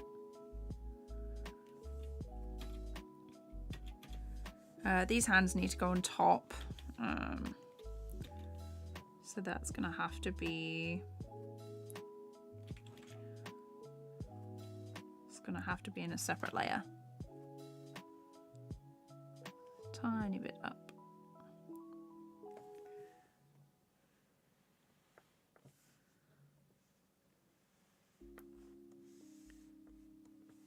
And this layer is actually going to be beneath the table, so it doesn't matter that I'm going over the top like this. I'm just closing off the different layers. Yeah.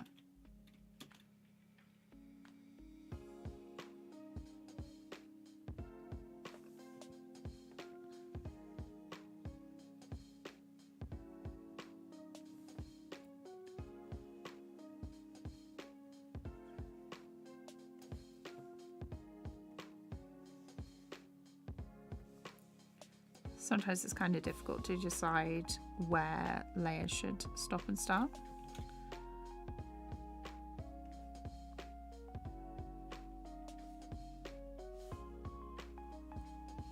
Just do it like this.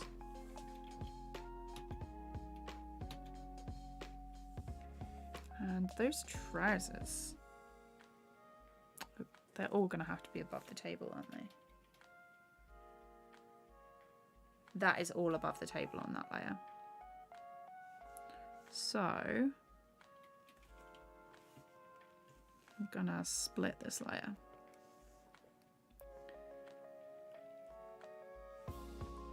And from that point, they're all above the table.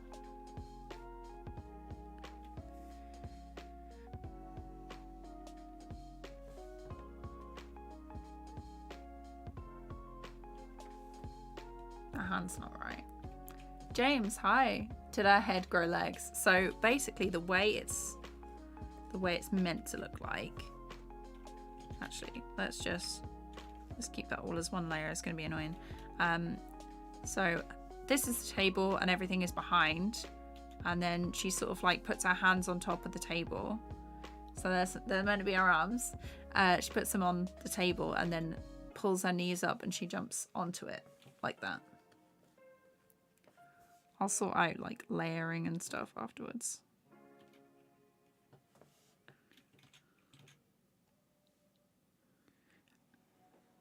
But yeah, I hope everyone is having a good Saturday.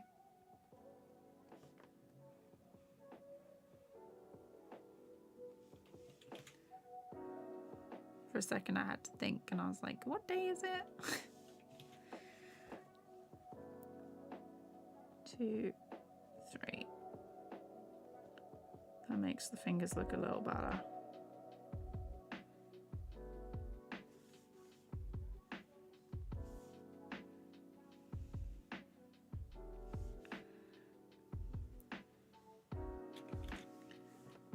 Let's do it across like this. And I don't want to have to draw that hand again. So we're doing that. So much easier when you can just copy and paste sections.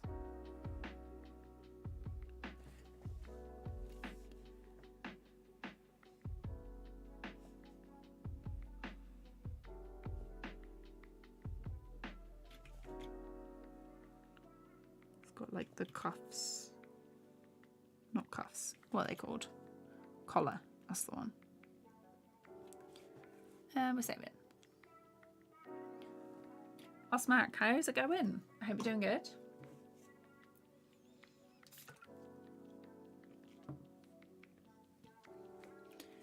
What is everyone up to? Are you listening to this in the background? Are you getting on with some work? Are you just chilling?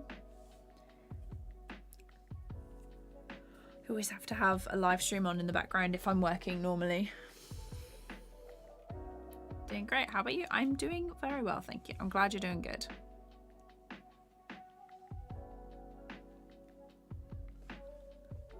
So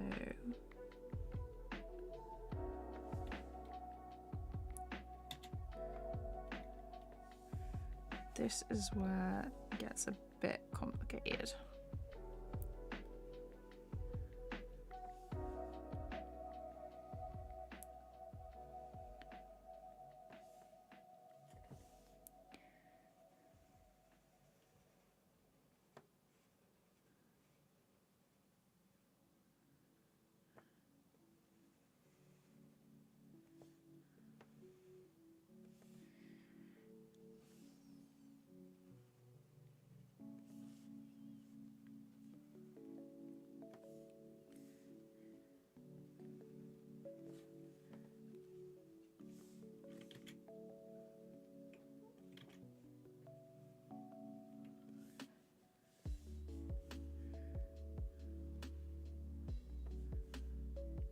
There's the collar.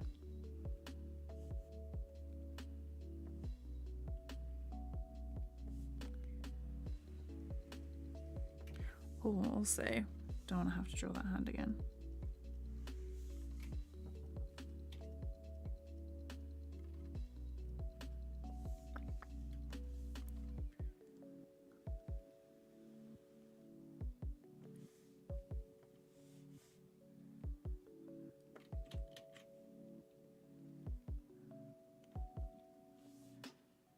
And then that's the sleeve of the cardigan.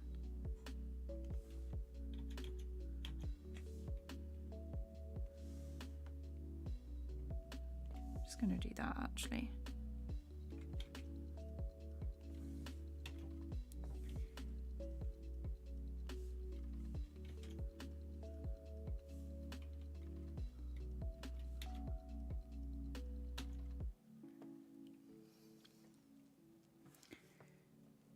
It's difficult because there's so many different layers that need to be happening at the same time.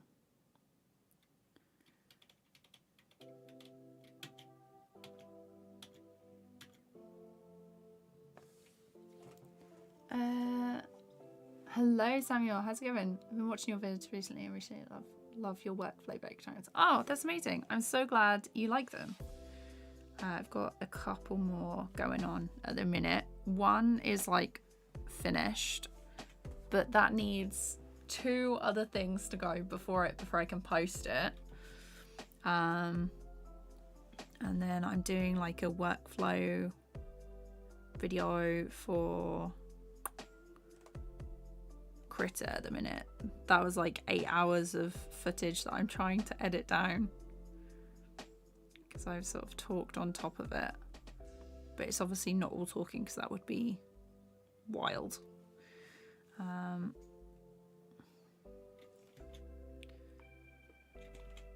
Let's do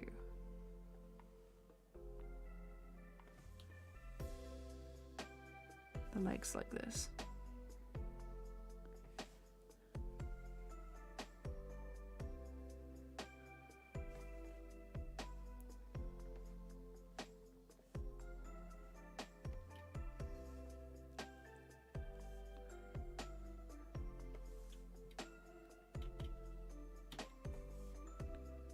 What am I doing there?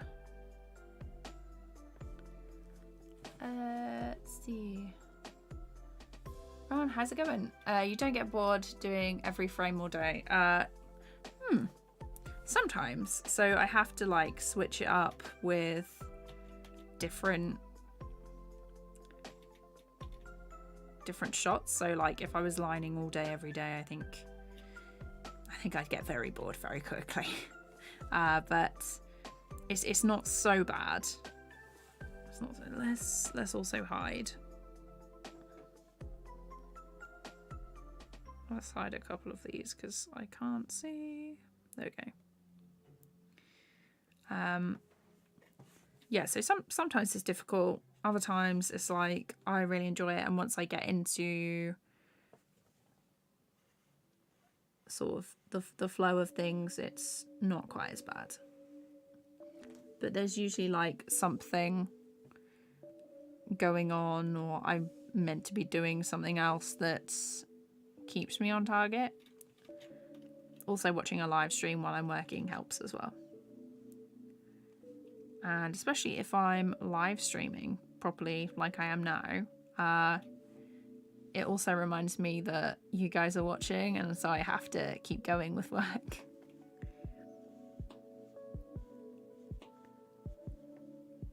Which also means that I get more done, which is nice.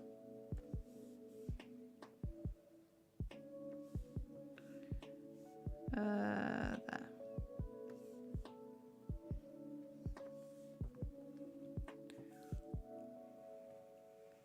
If I am working on the same project all the time, like I have been with this one, it can get very like repetitive, and I can get like demotivated quite easily with, especially if I'm bored. I'm like, oh, I just want to work on something else. But I usually have like 2 or 3 projects on the go as well, so I can switch between them if I want to. Though it's usually not a good idea, because I will like get distracted or unmotivated to finish the rest of the stuff off if I do that too much.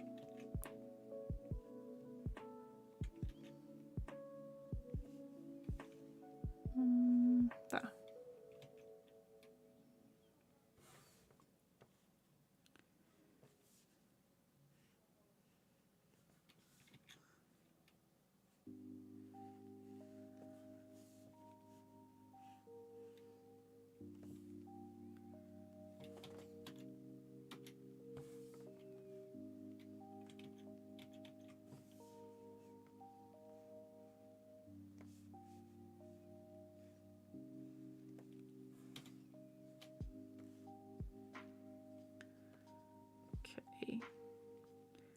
And now this body can actually be like copied and pasted. Just remembered that all of this stuff is gonna need to be, oh no, I'll just have like a duplicate of certain layers. Because usually I close them off like that because this is on a separate layer, so let's do it this way. That neck is not in the middle and it's annoying me. There we go. Let's do this arm first.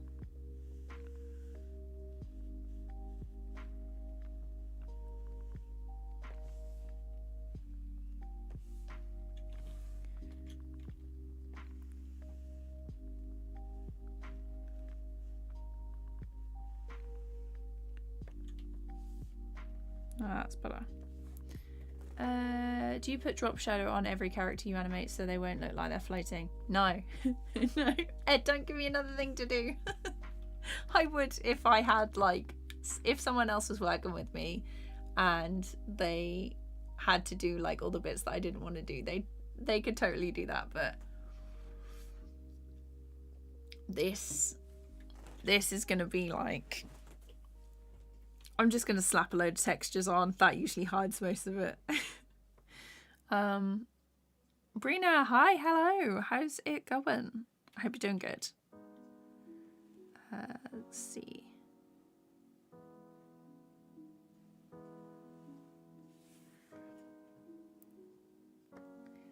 You don't do rigging. I don't usually like to do rigging. TVPAINT, it's not possible to do rigging in TVPAINT either, so it's usually a no. Rigging kind of gives me a headache as well. I'm like, how do I fit this character together? Mad respect to anyone who does do rigging and motion graphic stuff. Usually I'm like, I can do this if I draw it frame by frame, but doing it the other way and like using After Effects and stuff, that gives me a headache. How is it supposed to go again? Whoops. Just to go out of it, right, textures. For sure. I can't help but put drop shadows on every character. I sometimes hate it. I did shadows. I did like proper shadows for my my third year film when I left uni. And that was a minute. It was meant to be 30 seconds, but I did a minute instead. I ended up hating it so much. I was like, never again. Okay.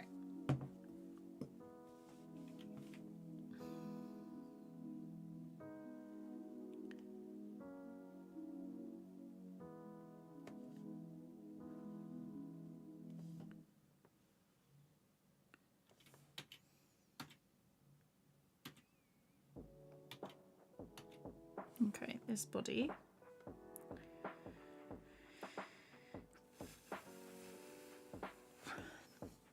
That arm is going to have to be separate.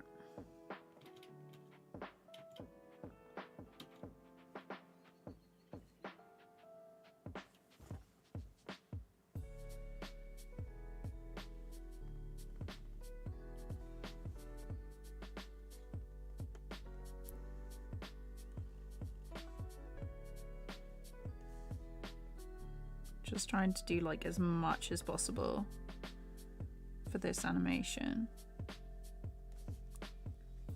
God, there's so much to do. Not as much as there was like 2 weeks ago, but there's still like a fair bit.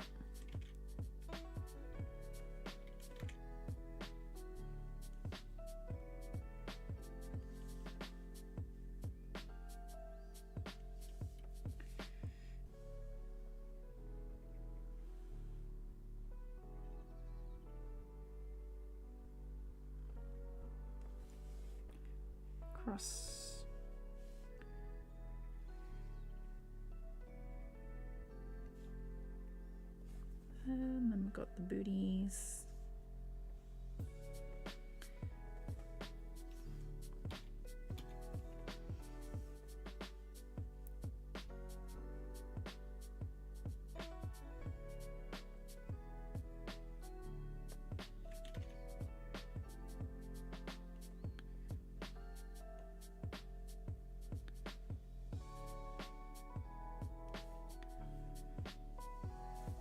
So the arm is going to have to be on top.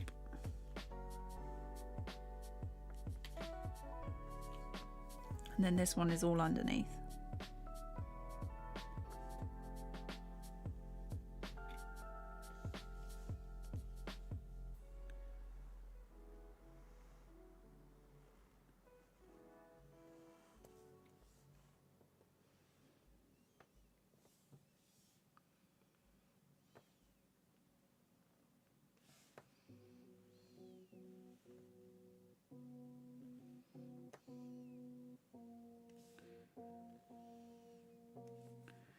I'm not too fussed about consistency with this shot because it's so short.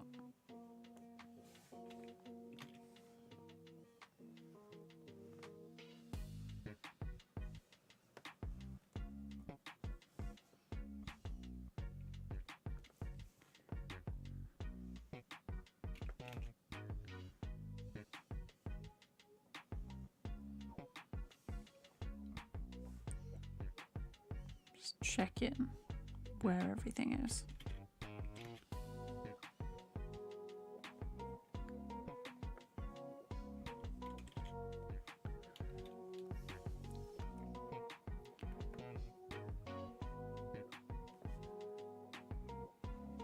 Sometimes, and I mean most of the time, I do wonder why I decided to do this to myself. There's so many details in this.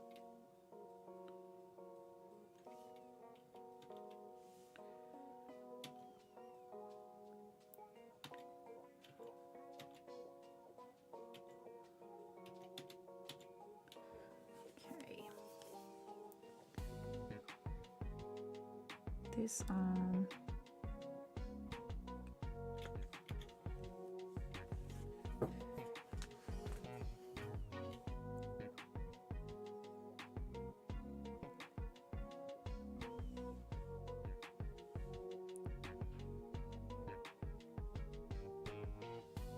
just gonna have to go over this one.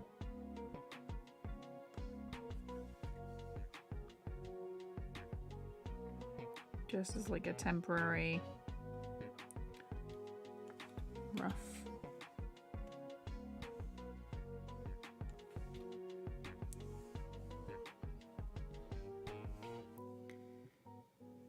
I think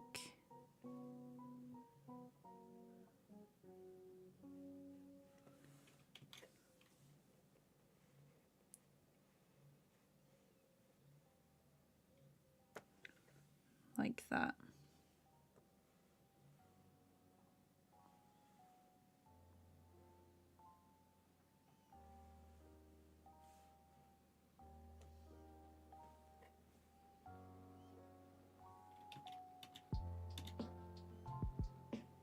Yeah, do that.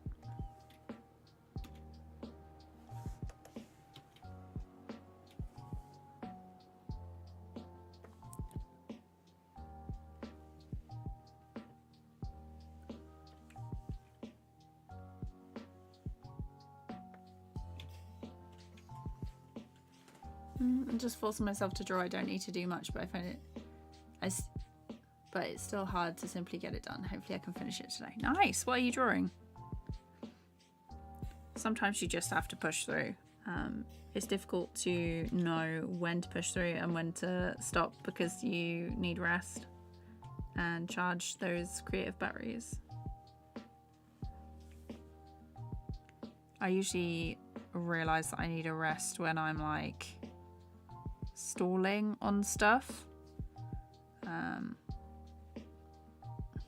particularly when I'm stalling on editing, and then I just feel bad about, like, if I don't do anything, I then feel bad about wasting the day because I could have been resting. But then I also know that if I rested, I would have felt guilty about not doing any work. So usually I'll schedule like really short, easy stuff for that day if I'm not feeling it. So it'll be like doing a thumbnail or optimizing a video for upload or something. Because thumbnails are like the one that I hate doing the most. It just takes so long. I usually spend about an hour on a thumbnail. I'm just gonna grab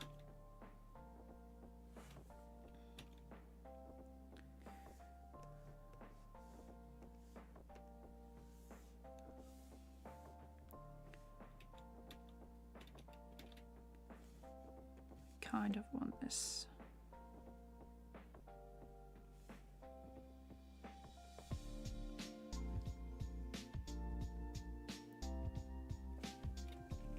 I want these feet to like be the same.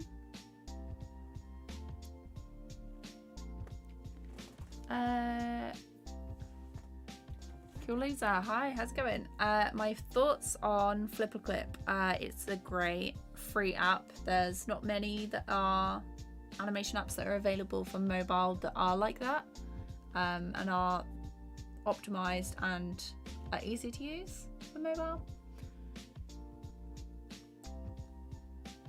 Obviously it's a bit easier to do on like a iPad or something, but it's nice that they haven't sort of left mobile behind, if you know what I mean. It's very difficult with all the tools and stuff to choose what goes through into mobile. But yeah, it's great for beginners. I don't like it for super advanced animations though. I find it very difficult. If I was going to use an app for animating on like my iPad or whatever, it would be CaliPeg or Rough Animator, but CaliPeg's my favorite.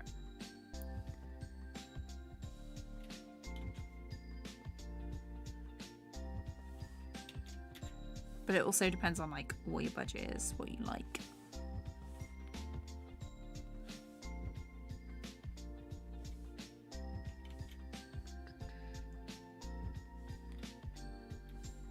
Is that what you use, Flipperclip?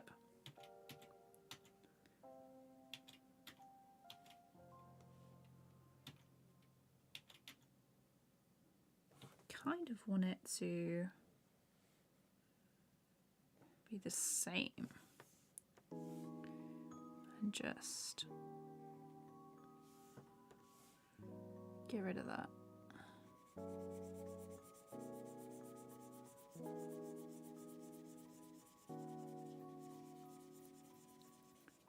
Yeah. Oh, nice. What do you think of it? Do you like using it? I used to use OpenTunes, but my thing broke. Oh no. For PC, you might want to try Tahoma 2D. How many minutes have I made for the story time? This story time is going to be like 6.5 minutes, but because there's so many characters, it's taking a lot longer than it should. I've got so much stuff coming up that I need to just buckle down and do it.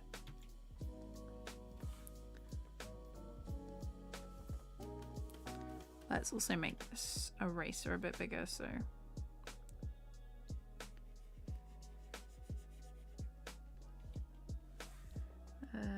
4, and then I can loop those. Oops.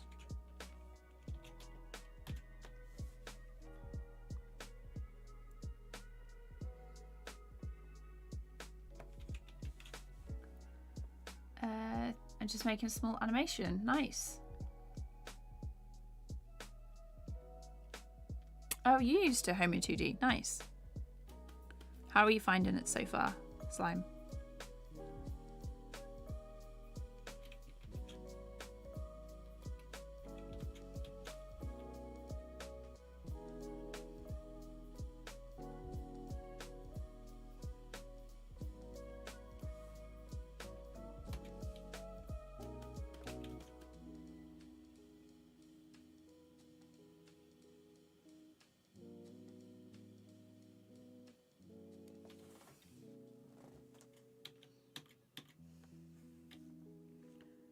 Just gonna copy these.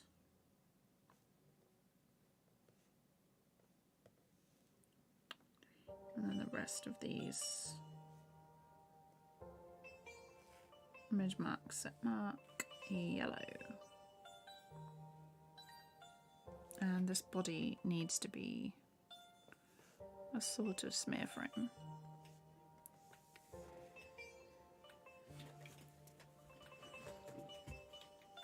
Because the head is a smear frame.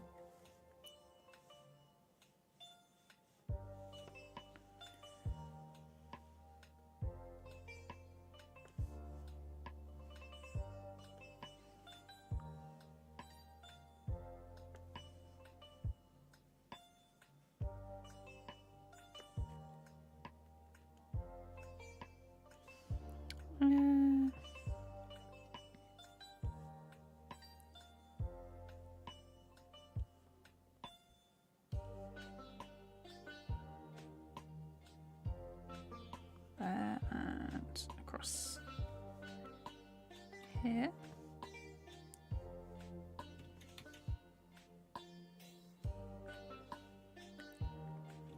Need to go in a little bit for that one.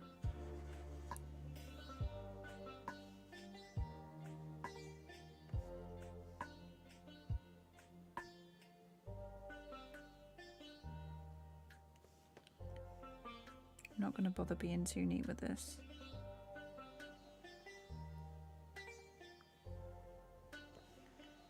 Don't actually know how long I'm streaming today. It's 4:30.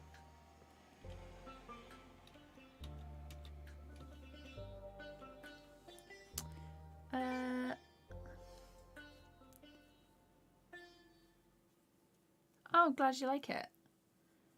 The more I use it, the more new tricks I learn. I normally jump around between that and Iris Paint. Nice.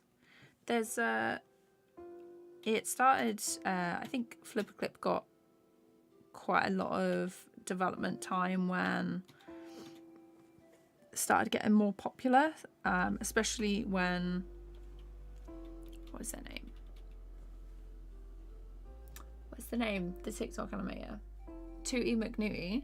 When they did like their animations and that on TikTok, and people were asking like what they used and everything,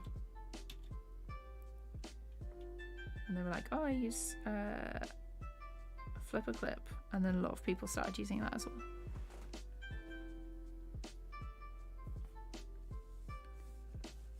Let's see.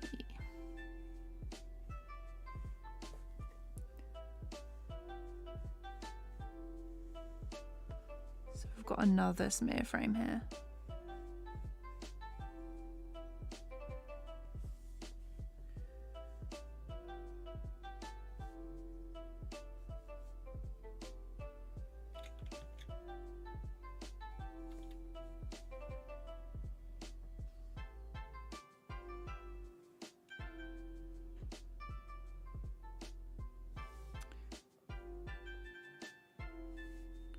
I'll draw the smear lines.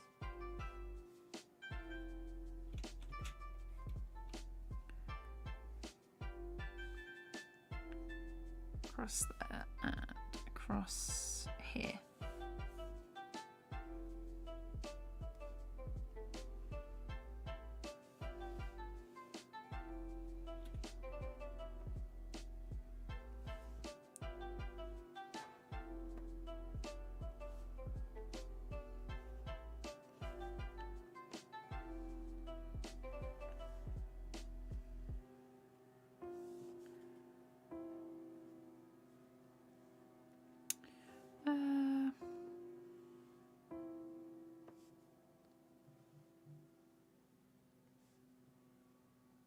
Go up there like that.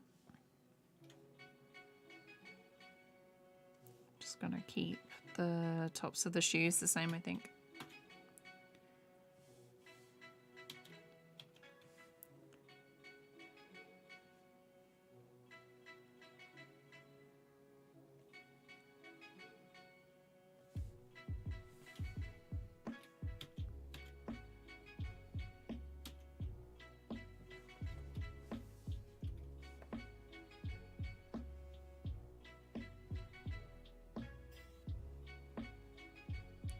Concentration face for real.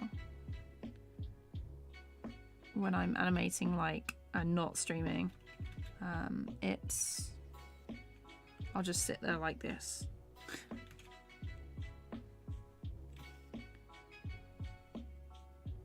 Like when I'm focused on something, everyone always asks me why I'm angry. I'm like, I'm not angry, just focused.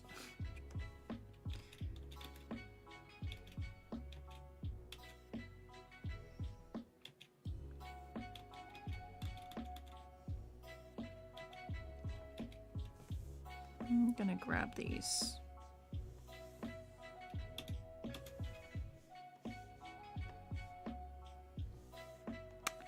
And if I stamp them in place,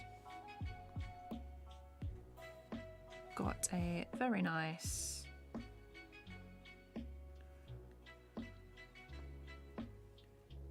what is it called? A very nice template.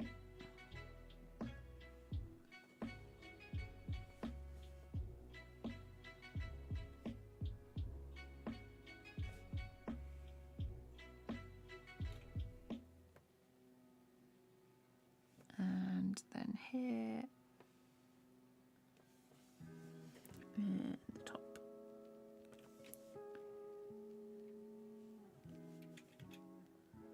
Gotta make sure these lines connect up nicely so it doesn't look too strange.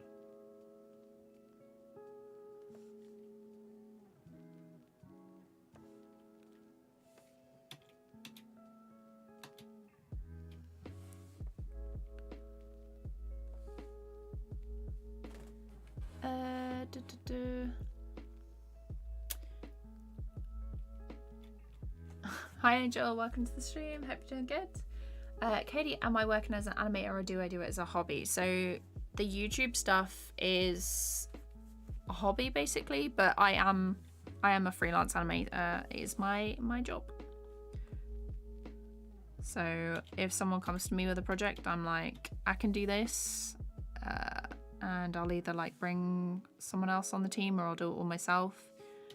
Sometimes a studio will reach out and be like, hey, we need like a line artist, a line and colorist for this project, and I'll be like, sure, and I'll work as like part of a team like that. Gabe, hi, how's it going? It's good. We've been going for 2.5 hours. I'm just trying to line this beast of an animation. There is another character that goes there, but I've finished off the lining for this one, doing this character, and then this one and this one are like a lot shorter. So far, do you encounter bugs in TVPAINT? No. I haven't had any yet, which is good. I don't want any. Like, please cross everything. No bugs. Thank you.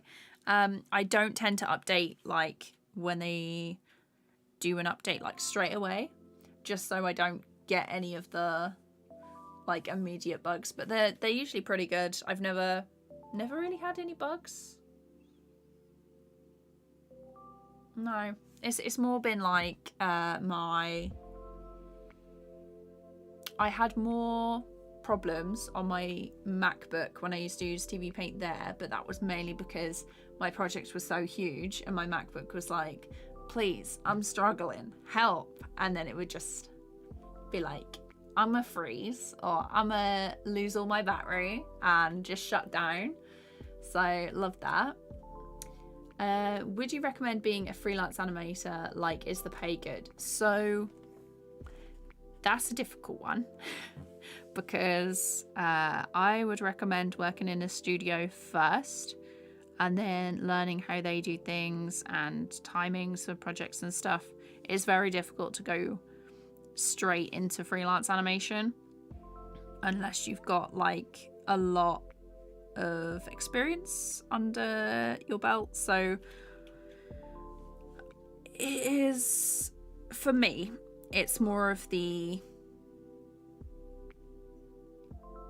inconsistency with projects and stuff. So if you are part of a studio, your role is kind of already assured.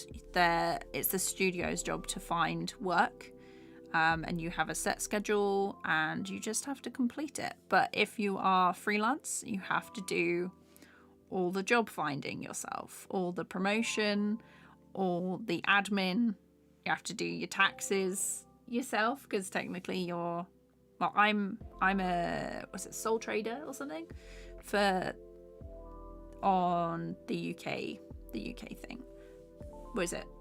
HMRC for the UK. That's what it's called. Her Majesty's Revenue and Customs, HMRC, yeah. And doing the taxes, I would not recommend that. I have an accountant who helps me. I just basically just put it in a spreadsheet and hand over all my invoices and stuff, and I'm like, help. But with like a job in a studio, they take all your taxes and stuff, at least in the UK already.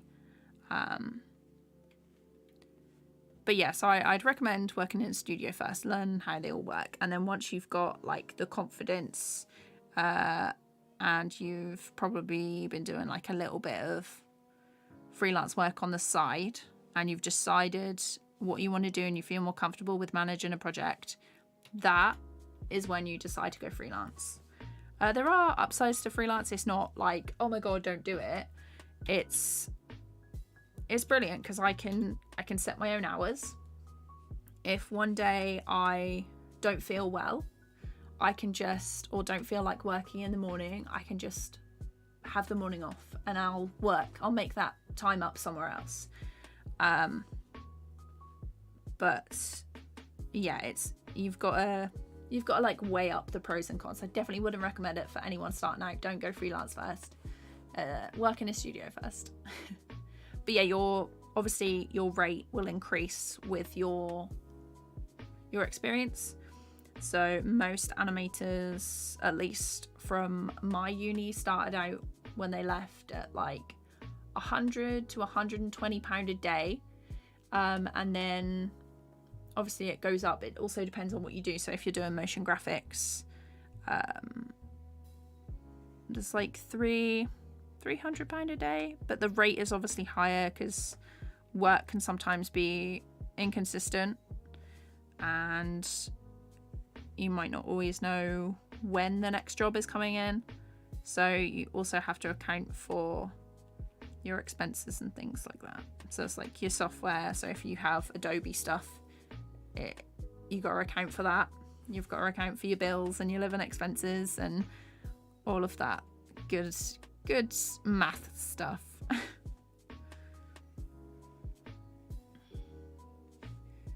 Let's do up here, just so I can grab it.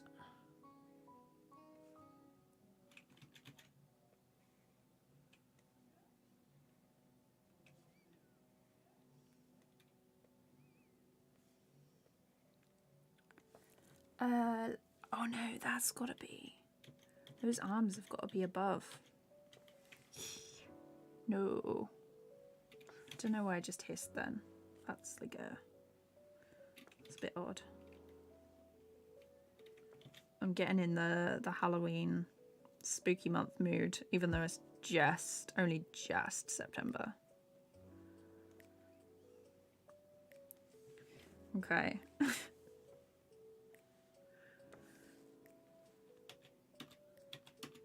To be honest, when you guys see me on stream, I am very normal. But if I'm working on my own, I will start like acting out the movements, and I might make noises while I animate as I go along. I'm like, and then I'd get like make the noises for sometimes for the movements because it helps for some reason. I'm not making this any better. Oh gosh. Oops.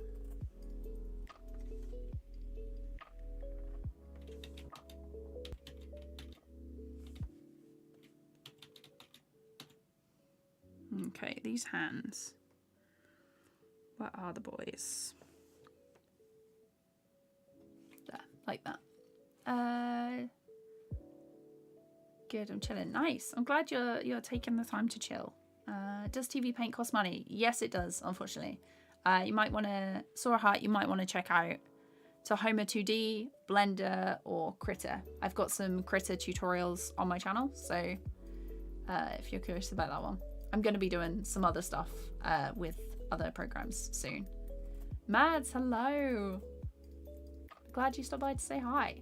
Did I work for a studio before? So I did. Yeah, that's the thing. So I'm telling you not to work on your own first, but for me, I had to. I would have liked to have worked in a studio. I did an internship at a local studio first, which helped a bit. That was only for like 2 weeks, but I'm still in contact with those people and a few other people who run studios, and I'm like, how do I do this thing? So I'm kind of like not on my own, but I am on my own. But yeah, I would have liked to have worked in a studio first because that internship was really helpful. But it's the whole managing clients and stuff that's difficult without experience. I did apply to several studios when I left uni.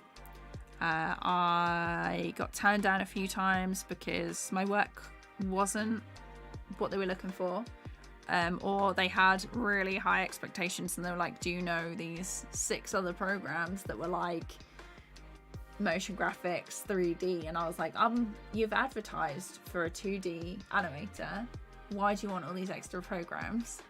Cool. And there were some that wanted me to move like really far away, and they weren't like remote positions, which now we're in a pandemic still, remote positions are a bit more common, and working from home isn't seen as like a bad thing, which is good because the travel alone would cost so much money. What was I saying? There's like a lot. There's a lot. So yeah, I did an internship, and basically because I refused to move to work in a studio, I wanted something closer, but they were like, can you move like to the Midlands? And I was like, no. Yeah. And I didn't really want to move to London, so my choices were kind of limited as well. But yeah, there's plenty of jobs if you're willing to move. And I was not willing. So I was like, you know what, if I can't get in any of these places, I'm just gonna do it myself. So I joined a few groups on Facebook, and they were pretty helpful. Sometimes they would message and be like, we have this position available, or we're looking to fill this position, work from anywhere. And I was like, those were the words that I looked for, like remote work and stuff. And then obviously I was still posting my work online to sort of like raise awareness. I was like, I'm here, this is what I've got, this is my portfolio, check it. Do you want to work with me? And I had a few people who messaged me, which was nice. And then of course there's friends who get jobs who I met in uni, and they were like, oh, I'm working on this really cool project, I need some help with this. And then I'd help them. A lot of it is who you know, which is why uni was helpful. But if you can't go to like a uni, you don't have to. It's a good idea to join like online communities and make friends, basically, because then they'll recommend you for stuff or let you know about opportunities if you haven't got them already.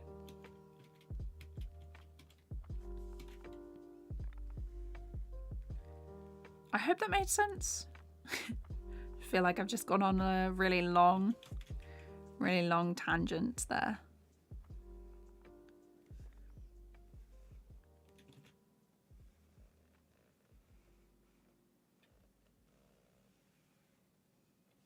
Oops.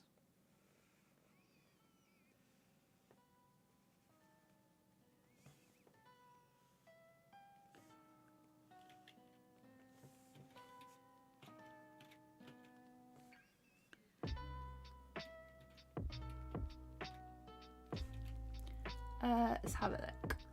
Rover, hi, how's it going? Can't wait to do my taxes. I haven't kept track. Luckily, I don't get paid often, so it's an easy paper trail.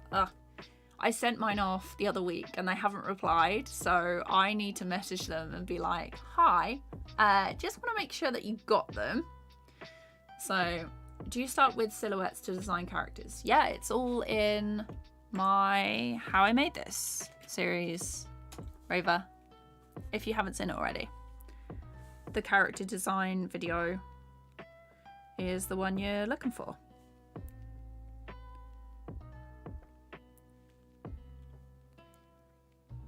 How do clients find you? Is it from your YouTube channel? So I had a website and then I was like, I don't like this anymore. I need to redo it. So that's what I'm currently working on. So I've had a few people come to me through my website. I had a few people find me on Instagram, which I don't know why, but I find that weirder because I don't really use Instagram that often. But yeah, I've had a lot of stuff from YouTube. I've had to say no to a lot of stuff as well because you've got to be realistic with your pricing. There's some people who want something for very, very cheap. There was one guy who reached out to me when I first left uni, and he basically, the budget was so low that I would have been making around 50 pence a day, and I was not about that. That was not me. So yeah, you've got to make sure that what they're offering is actually okay.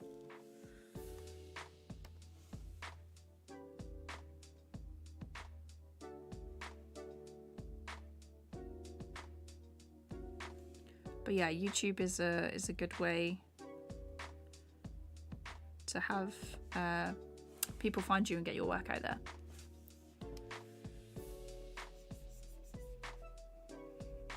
Let's get rid of this.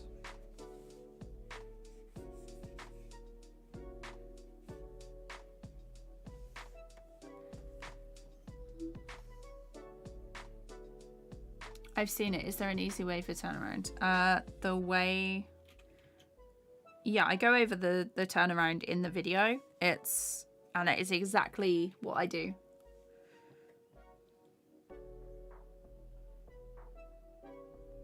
There's no like extra secret tip that I'm holding back. It's all in there.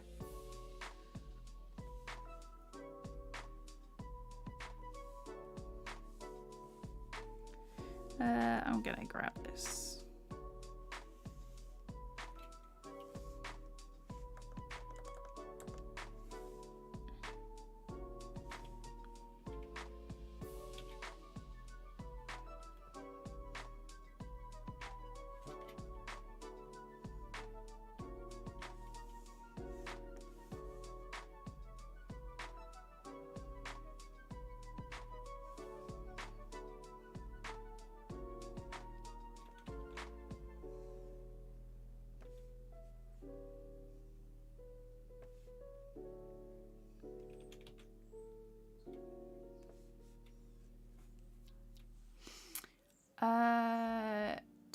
Do I recommend I build my YouTube first?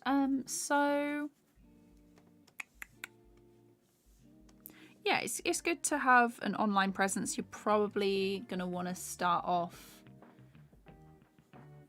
Yeah, I'd have an Instagram and a YouTube, or so there's two ways that you can do it. You can either have a YouTube, you can start out on YouTube or TikTok.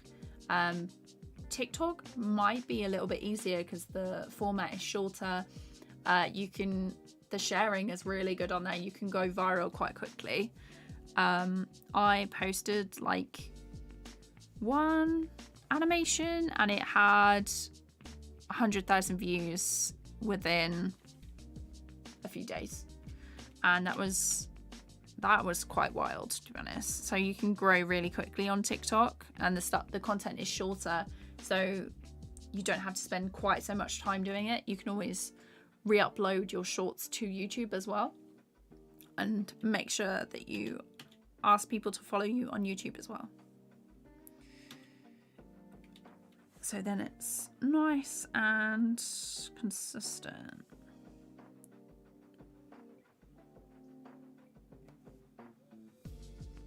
But yeah, it depends on like what you want to do as well. So if you like the type of content that you want to share.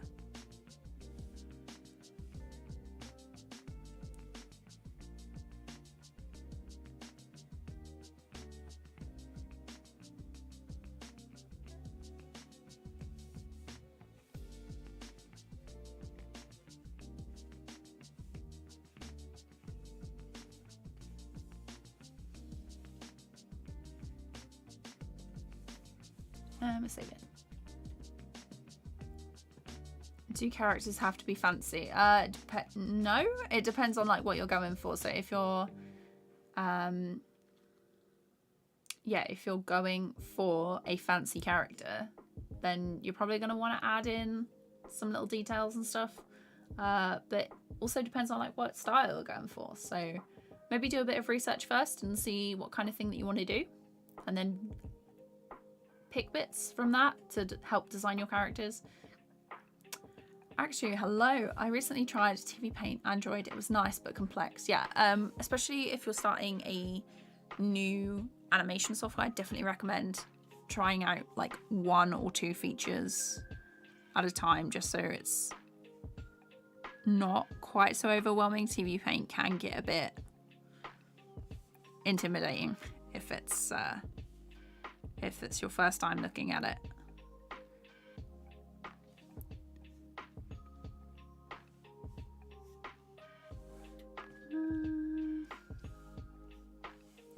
There.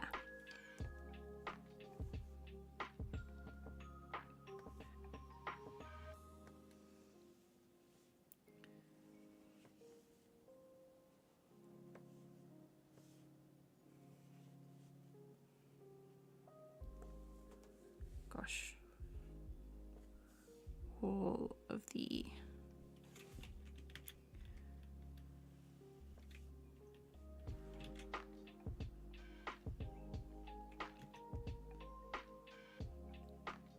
there.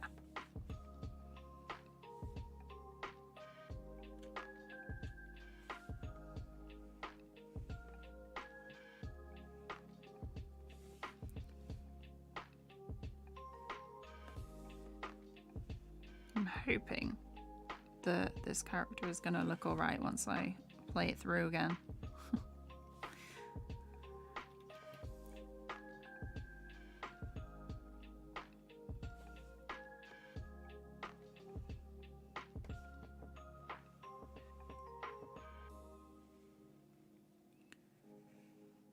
Whoops.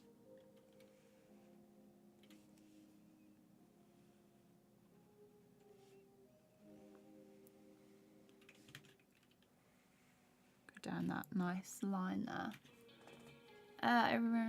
A smear, I find it satisfying to see smears on animation. It's like my favorite thing to do. Love adding smears. I'm gonna do a proper tutorial on it soon. It's on my list. The list is as long as I am tall.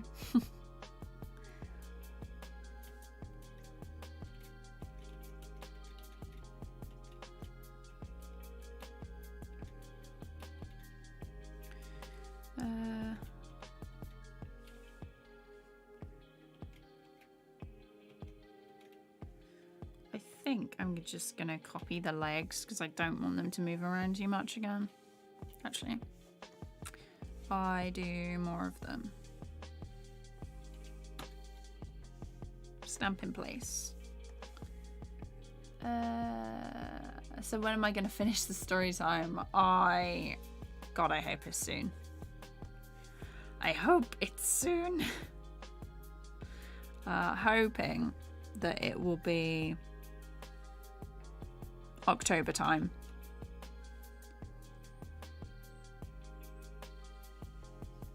There is a lot to do. There's so much to do. And because I'm making videos on the steps that I'm doing, it's taking even longer. So I'm tentatively saying October. Probably late October. But October all the same.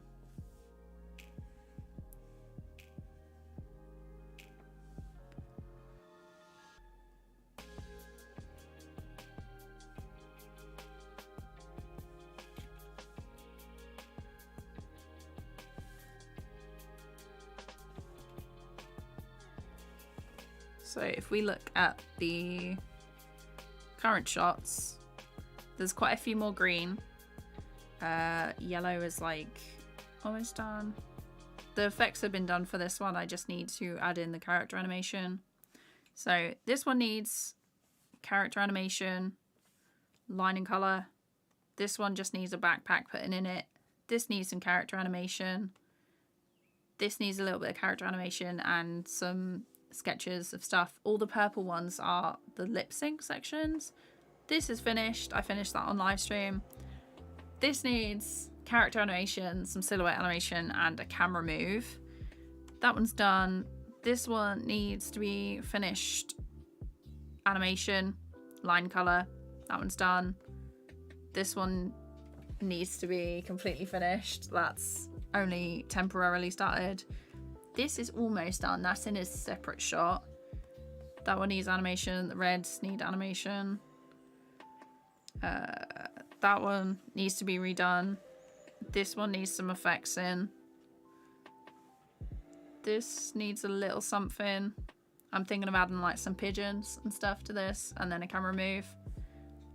This needs lining and colouring and deciding on the characters. This is the one we're working on today. This one needs some adjustment to this character, his proportions in the head, and then colouring. And needs animation, line, colour. These ones, more lip sync, and then these ones, I might rejig these, but there's still quite a lot to do. So yeah.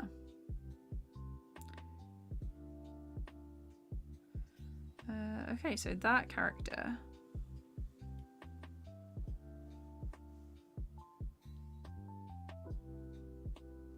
is finished. Have I finished this one?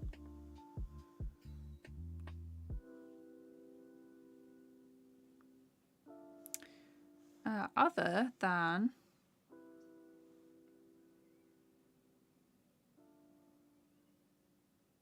oh, her fringe.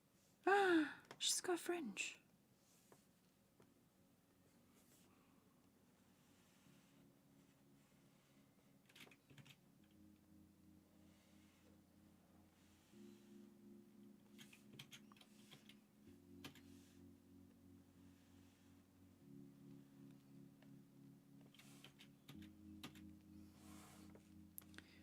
And then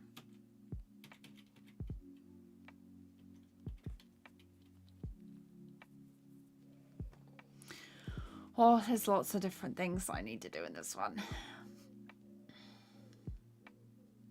Do you need to do art concepts before you animate? Depends on what you want to do. I like to do the backgrounds before I animate, but some people don't. So, Beneath, hi, how's it going? I am doing very good, thank you. Rafiki, welcome to the stream.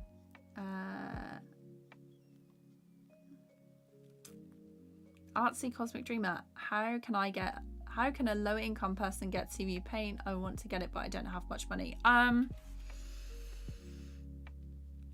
So if you're a student, they do like a really good discount. TVPAINT is expensive, but it's not like a subscription software. So maybe if you wanted to save up, like use a free program and then save up for it. So there's plenty of good ones about. There's like for free programs, there's Tahoma 2D, Critter, Blender, Grease Pencil, OpenTunes, Synfig, Dragon Bones. But yeah, there's plenty of free software to choose from. And if you really want a TVPAINT, I'd use like a free one in the meantime. Obviously, I can't recommend pirating any software because that is illegal, and I am not saying that you should do that. Definitely not. But yeah, I got my license for TVPAINT because I was a student, and instead of £1,200 for the professional version, it ended up being like £400, which is a really good deal.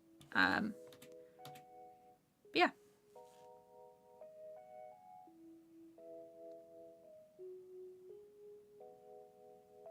That is not my layer. Is it this one? It's this one.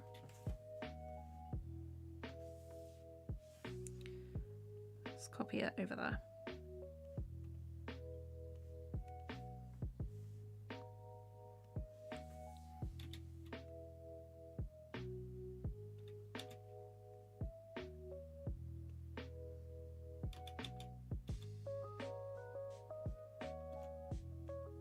Don't want it to be there.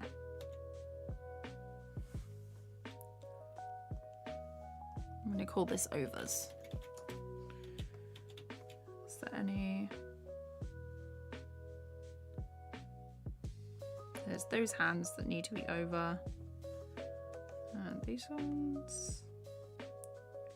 That's all over.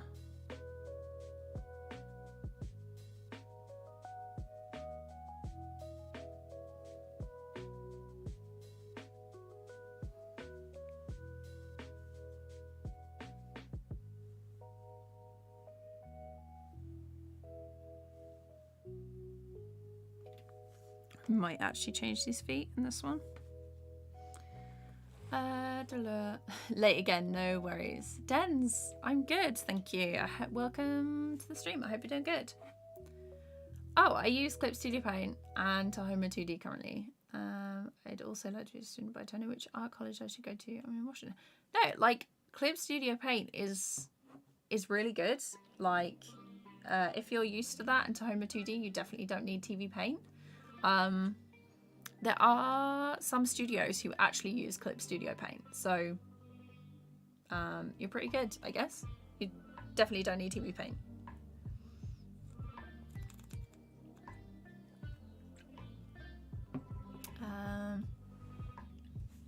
And you also don't need to go to school for animation or whatever. You can learn like a lot of stuff online. If you want to do that. Also saves you from quite a lot of debt. Last time I looked at my debt, it was £38,000.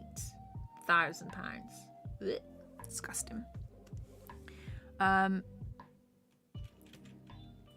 So yeah, the animation industry is more about like your portfolio and your show reel and stuff. So it's definitely something that you could get into without having to go to school.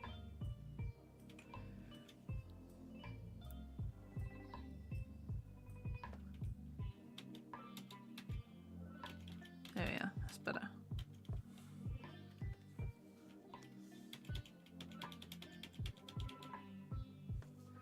Okay, so hands, they're good. What else needs to be over there? That arm. That is fine.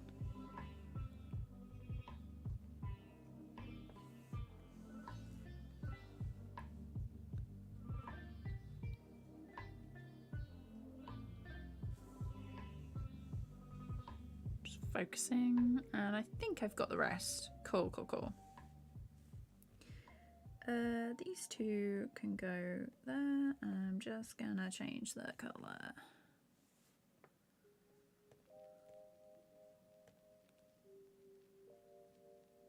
Yeah. All right, let's do these overs. Is making mouth shapes for lip syncing easy on rigged puppets? Yeah, I guess. There's the benefit to doing rigged stuff is that you only really have to draw and make the puppet once. And then you can just, you know, copy and paste it, really.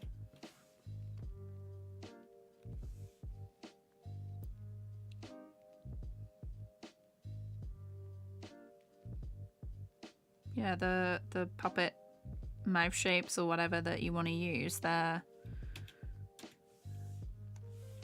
once they're done, and then you can just put them in place, you know? Unlike frame by frame where you have to redraw everything. Mostly everything. Okay, those eyes.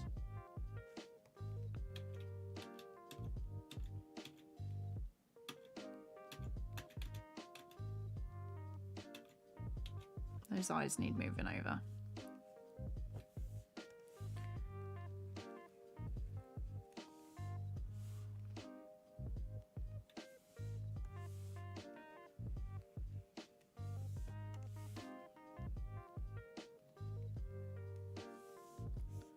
Clear that.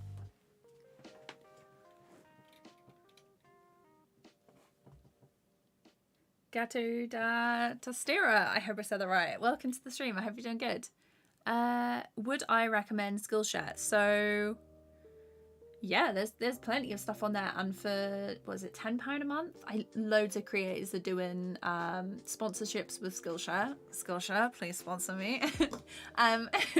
They have like the free trials everywhere, so definitely make use of those. Watch a load of videos like that, and you can learn so much on Skillshare or like online. I'm gonna be eventually doing basic animation tutorials and cannibalizing my my own university experience and putting those videos out on my YouTube channel. So hopefully they'll help you. Have I done fan animations? Not really. I'm usually stuck with my own projects, so I don't really have much time. Do I have a favorite color? I really like yellow. Really like yellow. But it does change quite often. I used to like blue, purple. I went through a purple phase. Usually it will show like in my work if I have a favorite color.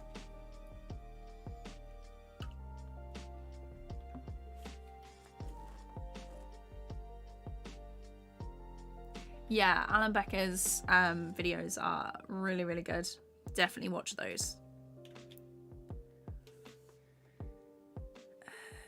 Where am I? Overs. Yeah, and that's the hand. I also watch Ethan Becker as well. His stuff is very good.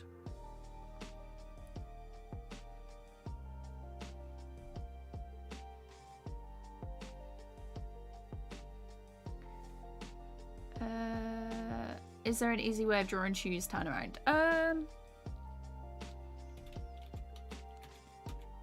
I'm not too sure. It's just the way I do it. You just have to focus on... I'd recommend getting a pair of shoes and turning them around just to get the angles and stuff. So yeah, if in doubt, grab a reference. Hello, Gabe. It's going good. We've been going for like 3 hours. Hopefully, I'm thinking we're probably gonna have dinner at like 6ish, just after. So we've got a little bit of time left. By the way, I'm getting this video is a little bit of buffering. Maybe turn the quality down. So like on the video, there should be like a little cog for the settings, and choose auto or like 720, 360, depending on like what your internet connection's like, because I've had no dropped frames, so it must be on your end. Definitely not too late, Gabe. Never too late to join the stream. How do I get better motion and consistency doing frame by frame? So there's a lot of like different ways that I will try and keep things consistent. So I'll use TVPAINT's like cut brush tool, but it's basically like copying and pasting certain frames and then moving that to adjust it. The onion skin helps with keeping things like consistent, so I can always like trace over a previous frame and then move that using the onion skin. Flipping through helps a lot with like how everything looks. Hang on.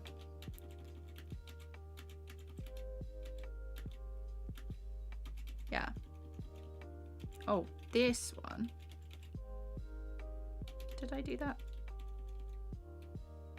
Yeah. Okay, I was like, did I finish off?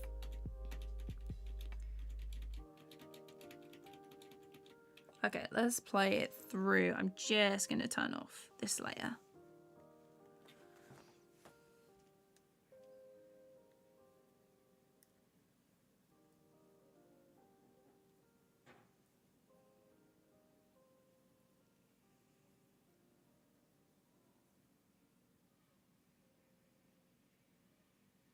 Yeah, I'm happy with that. There are things that I could add in that would make it smoother or whatever, but at this point, I'm probably gonna give it a no. Also, I do need to fix this body issue. I've done eyes. Oh no, hang on. If I do this and then turn it down, I can see where I need to close off the layers.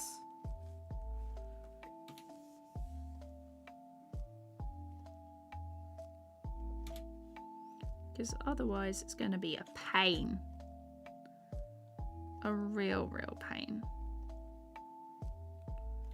to colour it later on.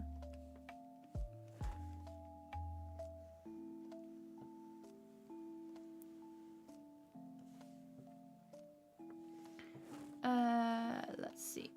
Nice stream without likes. I'm glad that helped. I haven't seen Tugs, no. I never got to save your vlogs, so I see amazing. Oh, I'm so glad that you like the vlogs. There's not many people say that they've watched them or whatever, so I'm hoping to move those to a vlog only channel. So hopefully they'll get a little bit more love if it's just a vlog channel. But yeah, I have been filming for like absolutely ages, like different clips and things to put in a vlog. It's just getting around to edit those. I'm thinking like when the channel eventually gets like big enough, my first thing I'm gonna do is employ like an editor to edit my videos a bit faster so I can focus on actually making the stuff.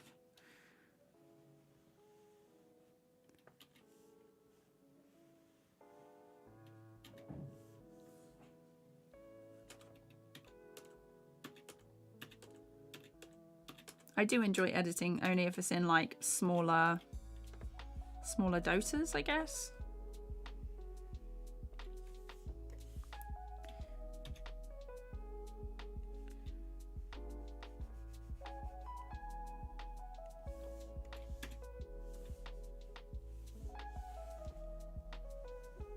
These need to be above, so getting rid of this extra bit.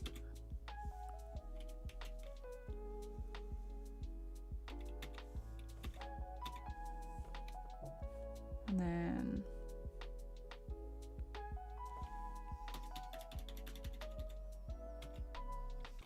these ones.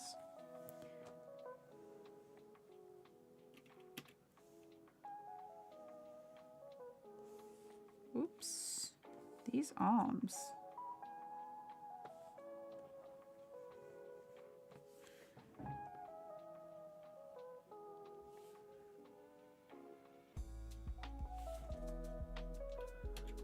Okay.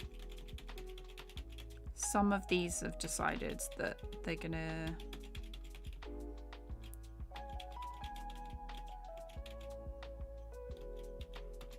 I'm gonna have to split these layers, I reckon. Love that for me.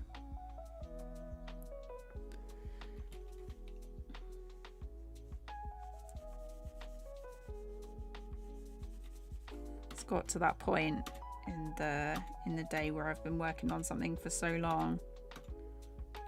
I'm getting a bit careless with how I set it up.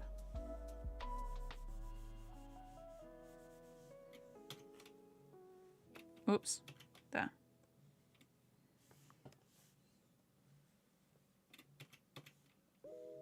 There we go.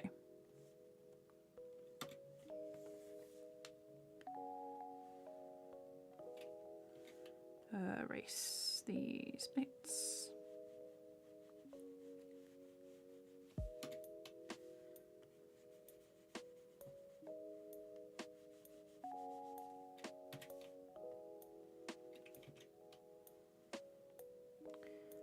Let's see. For layout animations for rig puppets, do you have to do the same Pixar films do? So I usually do my layouts while I'm storyboarding for like where everything's going to be, so it's not like an extra step. Usually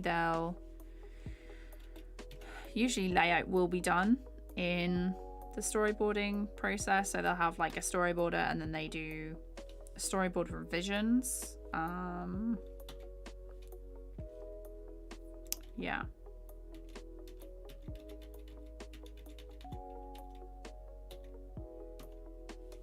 Let's scroll back. And it's here. Actually. Nope. Because that's going to have to be on top. Body is going to have to be on top. Question about animation. How do you keep a drawing consistent if a character's moving from A to B? How to keep them looking like a human and not turn them into a monstrosity. So, I spoke about that earlier, but another way of keeping stuff consistent is when you're animating to use the pose to pose method of animating instead of straight ahead. So straight ahead animation and pose to pose are they're classified as like one of the 12 principles of animation. And so pose to pose is basically you'd have pose A and pose B and then one in the middle, which is C, and then you'd use those to reference while you make the movement for like the breakdowns and in-betweens. But straight ahead animation is better for sort of effects and more dynamic movements. So you'd probably animate like an explosion straight ahead to give it like more oomph, and it wouldn't really matter too much about the change. But if you animate it straight ahead for a character, it's much more difficult to keep them consistent. Yeah, I can't remember, there was like an interview with an animator and they said that they animated straight ahead for some character stuff and they looked, when they played it back, it was all over the place. They changed like proportions and were really wobbly, and it wasn't great, so they started doing pose to pose and it helped a lot more. But yeah, if I have done a character sheet, I like to have them in like a separate layer just so I can, refer to them, or like I'll have them in a different window, like on a second monitor, so I can look up and check whether it's right, which is helpful. So let's change these.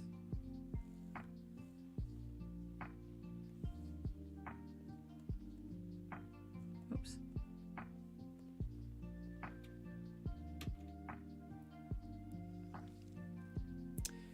Right, so I think this character is now done. I've got all of her stuff. The body is going to have to be over the top of the head.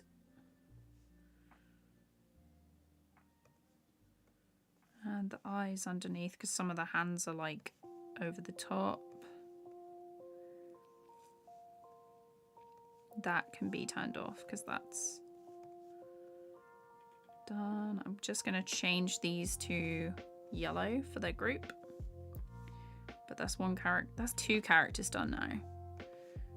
This is another one. This is fairly simple, so I'm just going to do duplicate structure. And actually, these ones should be above my character. This one, she can be done all in one layer pretty much, other than the eyes are going to have to be separate.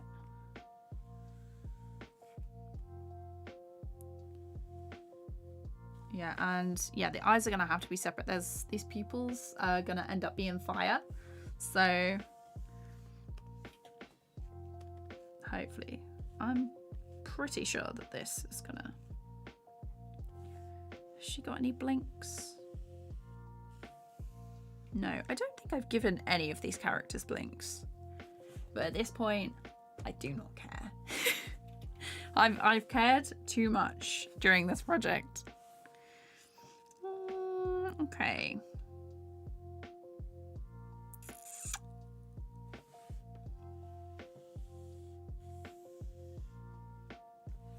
I'm just going to use the 2-point circle again.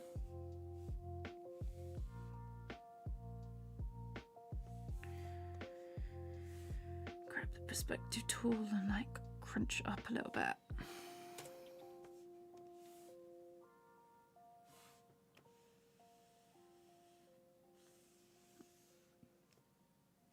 And most of the time, this hair doesn't really change.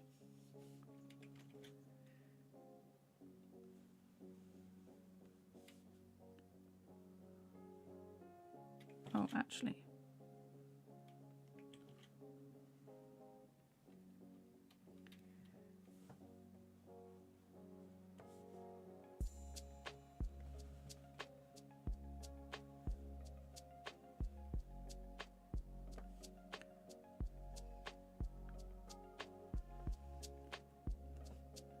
Just going to go over the top.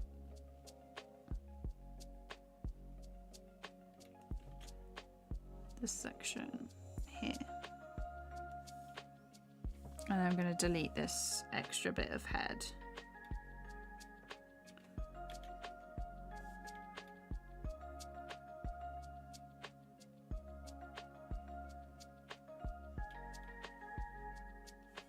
Don't need that extra line. So now I can grab this, and I can, actually it might just be worth pasting.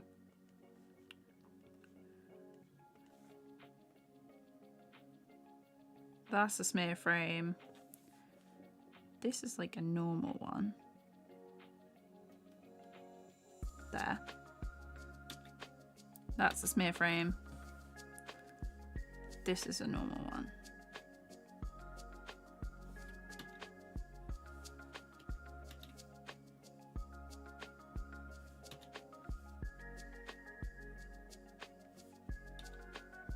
Okay, so there's not too many differences. So that can be copied. That's a smear frame. That's fine. Some of these I'm going to need to erase because of the hair and the body. And the arms, actually. That's what I meant. Ooh. Yeah, no worries. Meeseek, hello. How's it going? Have I ever seen early Miyazaki movies like Castle of Cagliostro and Oscar and Valley of the... I haven't, actually. I haven't seen that many. I'm usually like I've seen like the more mainstream stuff. I also tried to find the film you recommended, and I could only find it like on eBay for some reason. It wasn't online anywhere that I could see. I'll keep having a little look. I might have to check out some random streaming sites. Okay. Gonna have to do a new layer for this one.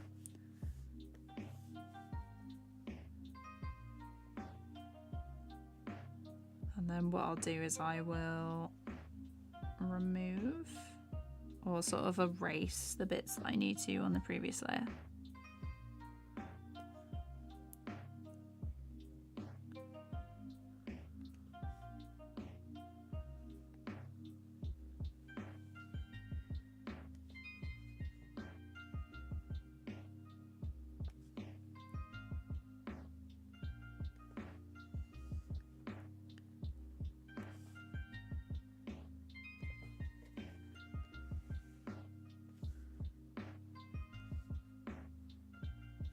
So those are the arms.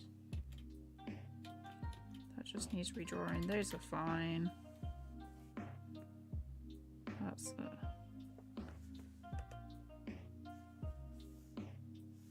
I need to erase that one. Jack, hi, how's it going? Hope you're doing good. Just doing some lining for this very character-filled shot. So there's 4 characters. I've hidden this one over here, but we've done 2. I'm determined to get the other 2 finished during the stream.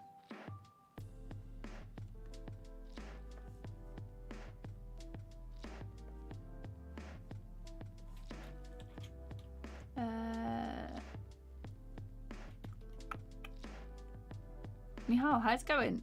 What is going on? So we're just doing some lining, like trying to get this shot finished. I will get it finished today. And then it's like coloring time for it.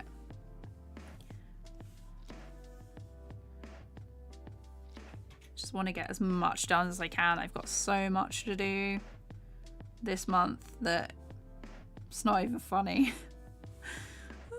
I'm laughing because I'm panicking. No, it's all good. I've got a lot to do this month.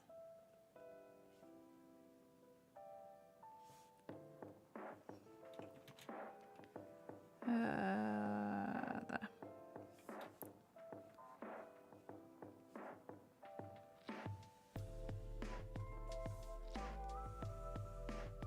Oh, that was too far.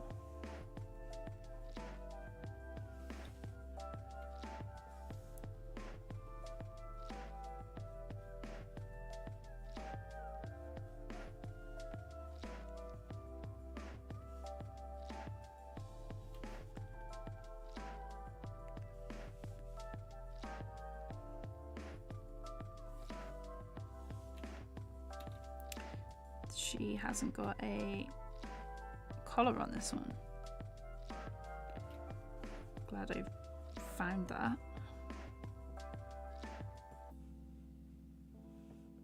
Oh, that was a bit of a dodgy line.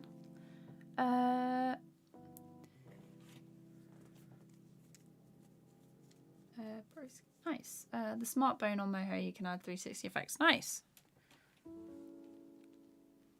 Yeah, Cartoon Saloon use Moho for their rigging stuff now, so it's very good.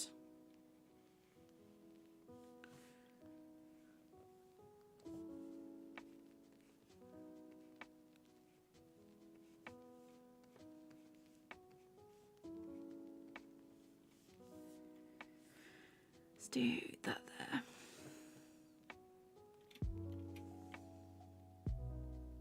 Just checking that everything is good.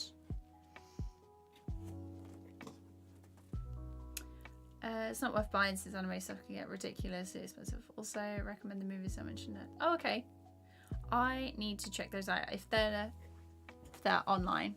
Hello, is there a reason you switch animating programs when doing 2D? I don't know which. So Wishglide, this is like my main animation program, and I do like all of my animation in here. I was only using Critter last couple of streams because I was making like a video, and I had promised people that I would do a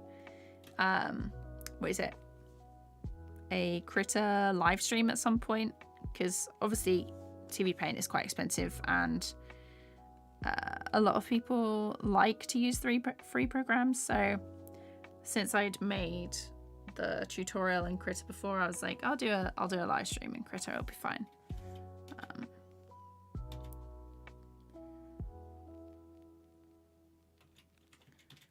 But yeah.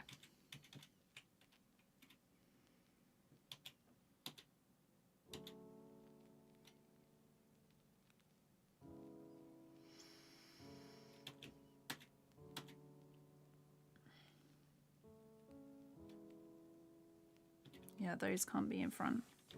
Let me see. Let's erase. Oh.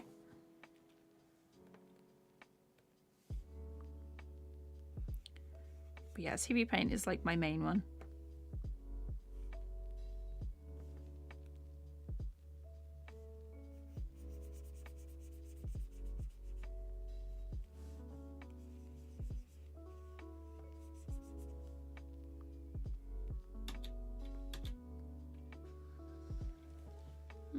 Let's have a look.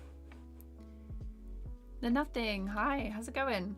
By the way, I'm not an animator developer. My brothers are interested in animating, so that's why I'm watching. Advice you'd give to my brothers. Are they just starting out, or do they know like what they want to do, or is it just in general short films, making animation and stuff like that?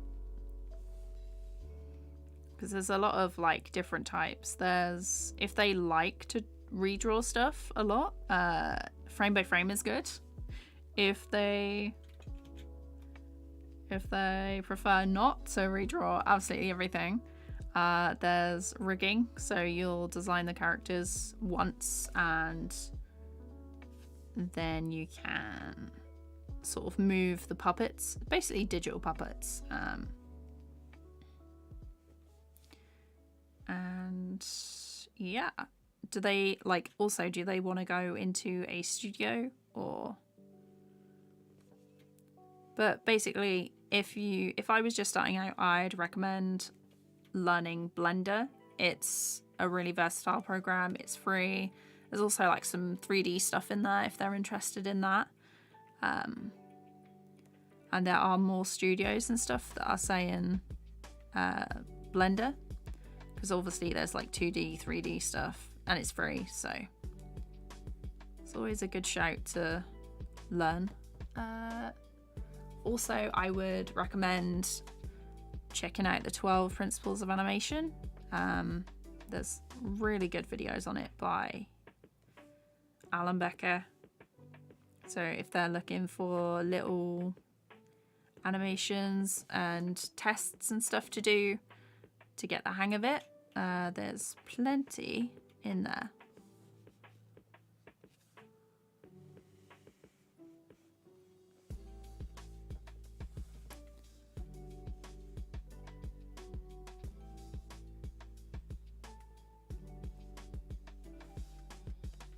Also, don't feel like they need to start out with a massive project. They can start small and work their way up. So do little tests and then gradually work on bigger and bigger things if they want to.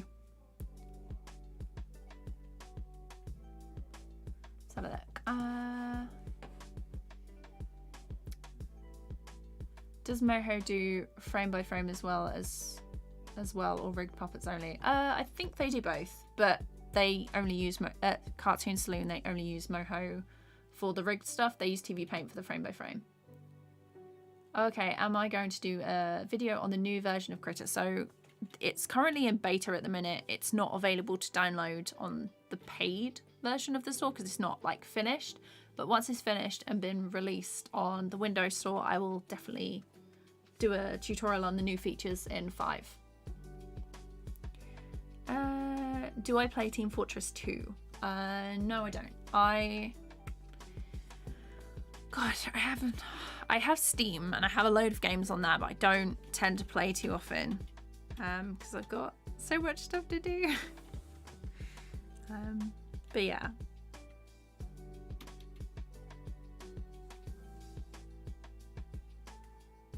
I would like to play more games and do more stuff. Hopefully I can do that soonish.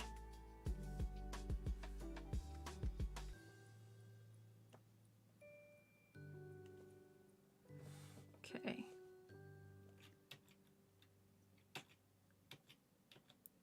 So those eyes need to be above.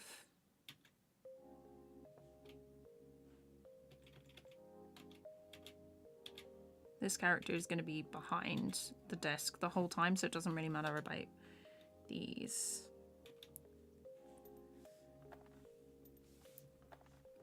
For this layer, I need to do the arms.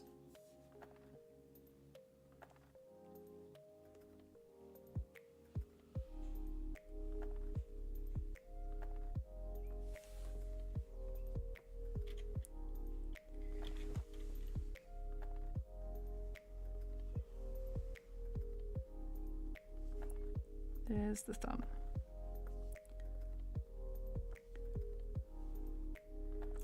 The last game I bought was Outriders, which is pretty fun, but I've only really got past the first... I've only really got past the tutorial and then the first couple of missions, but that's a really good game.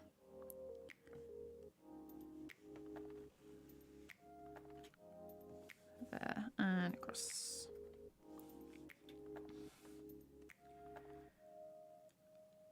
I need to then go to here, get rid of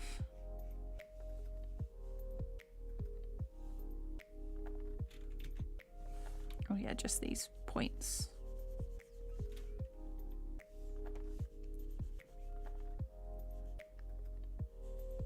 Within the hands.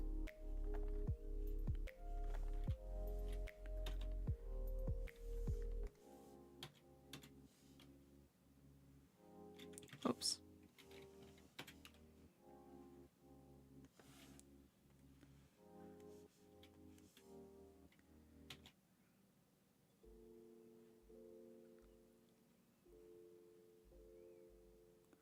That one's not quite right.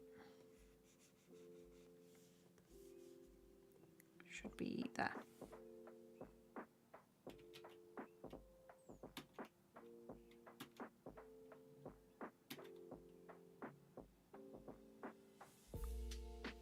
And underneath these bits. I would highly recommend hiding any layers that you're not currently working on. Oh.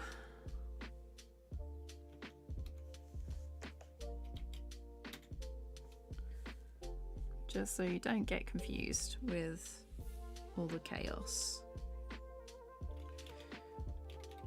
Actually, I'm gonna grab this hand and turn it so I don't have to redraw it.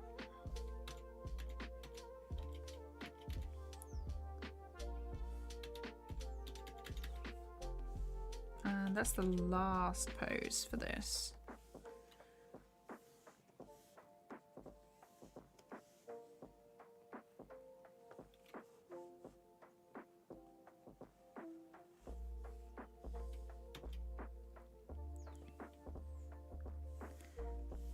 Get rid of that. Check chat in a second.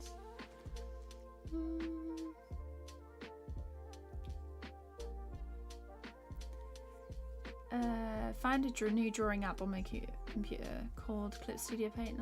Yeah, this Clip Studio Paint is like really popular. I'm glad that you're enjoying it.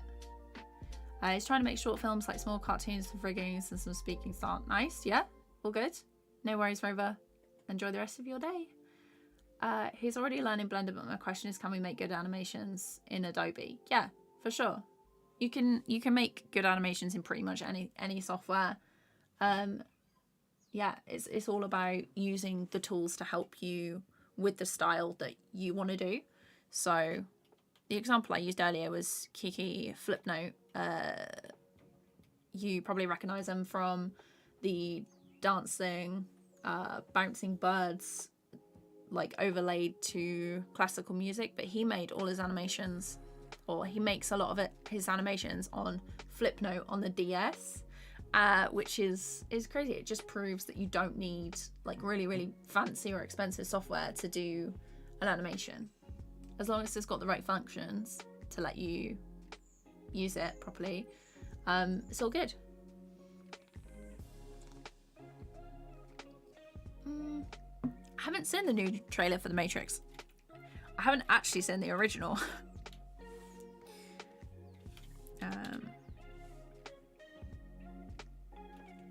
That's probably should be on my list to watch.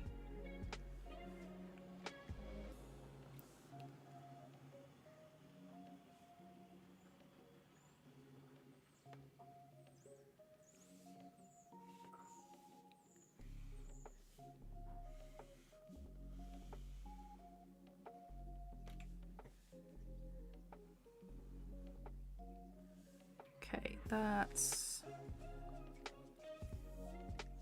this is one layer.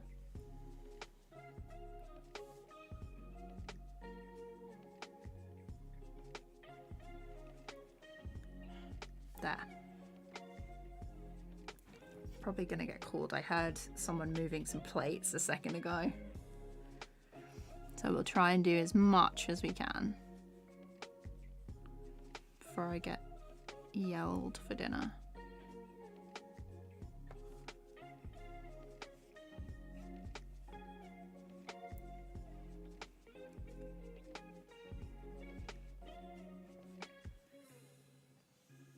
Move that across.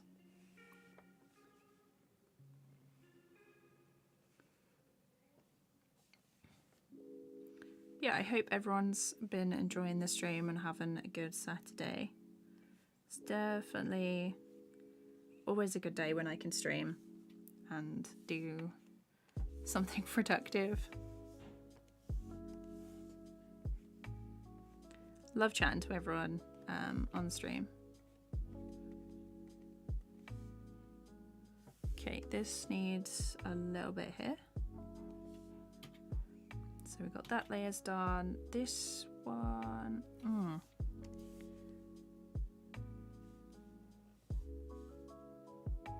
gonna move that over there.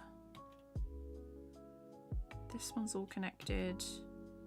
That one's all connected.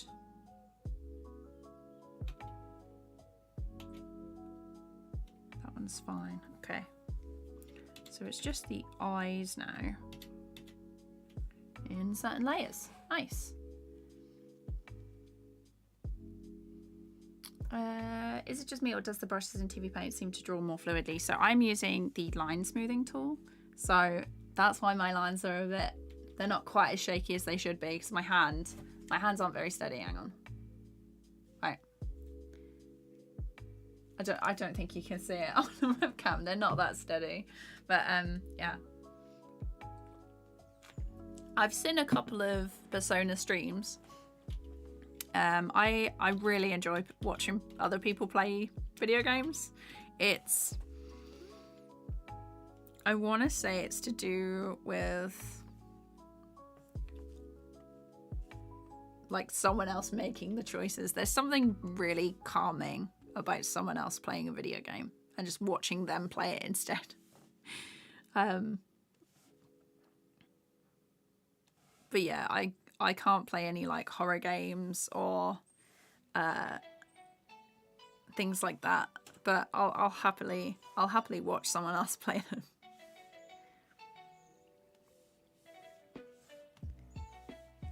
Also, let's get rid of that. Flip that.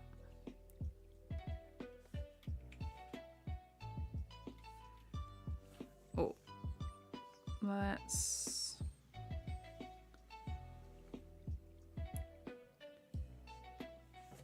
so get rid of that one. That's a redraw.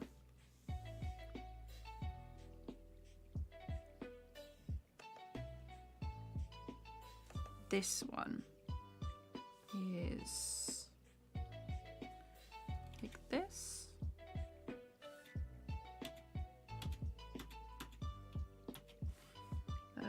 I'm just gonna copy and paste these ones.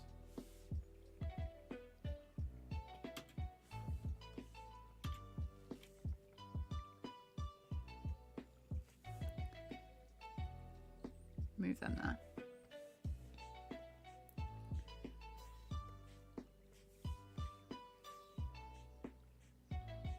There. I've also got to do the little flames in the eyes. So let's do the pupils.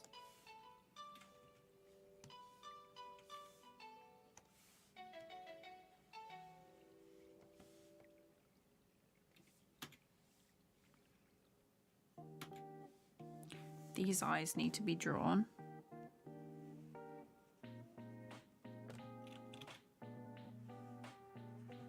I'll check chat in a second. Just need to redraw this eye.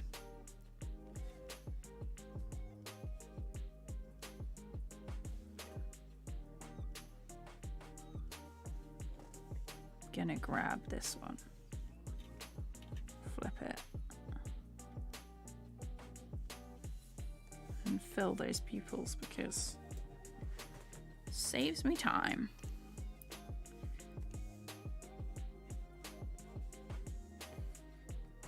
Just going to do it super rough.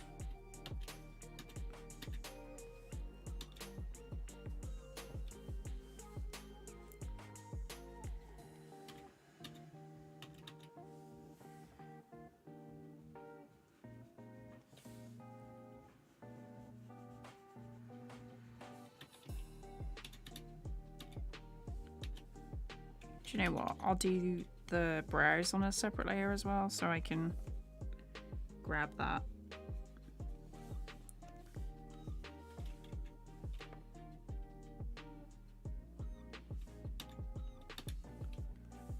And then we're going to do the whole copy and paste thing again.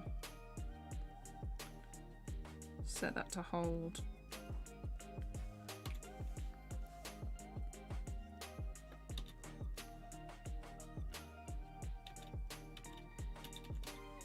Yep, okay, that's the eyebrows done.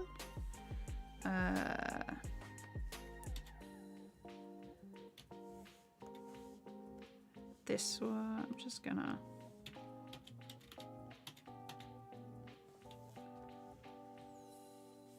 There's one. So in the beginning, the eyes changed quite a bit.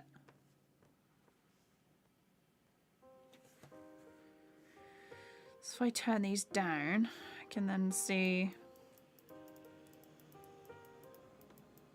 when they move. There. So I'm going to erase these. I'm doing a cat animation and I've never learned storyboarding frame by framing or keyframing. Any tips on making a good short film animation? Oh, that is a loaded question right there.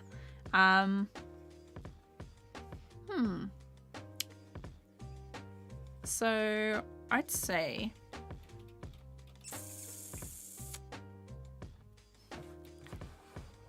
I have videos on my process for making an animation. It's like a whole playlist. There's one on scripting, storyboarding, like different shot types and things. So they might help.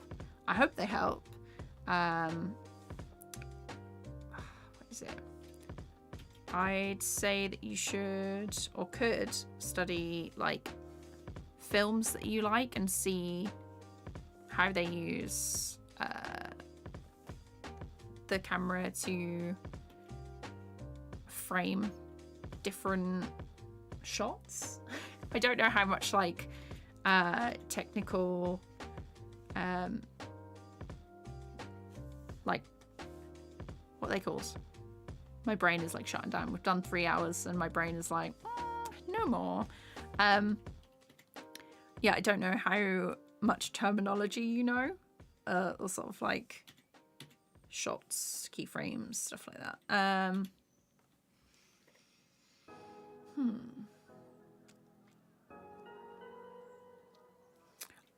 To be honest, I'd say focus on like the story and, yeah,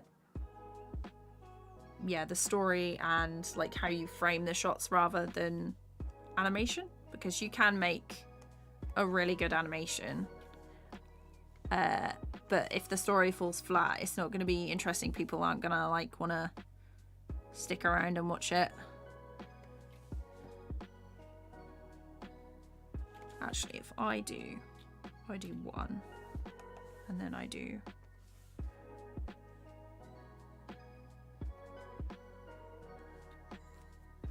let's have a look.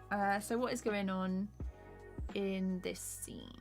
So this, without context, it's kind of strange. So the whole Storytime animation is about networking, and at this point my teacher is talking about teaching everyone how to shake hands, and in this scene me and my friends have like a handshake competition, but instead of like doing it properly, obviously we tried to crush each other's hands, and I lost. So that is what is going on basically.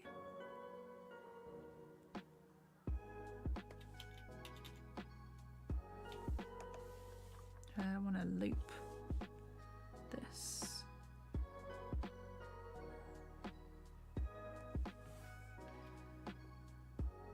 Let's see what that looks like.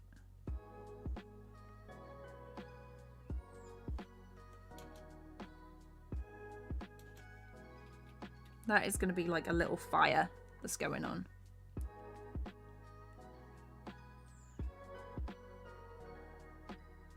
I'm just going to turn this red. Not in that section.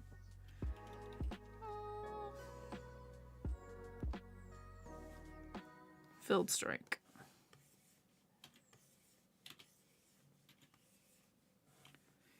I'm actually going to fill that in. Why is it? Oh, okay, that's why. I was like, why is it not letting me fill it in?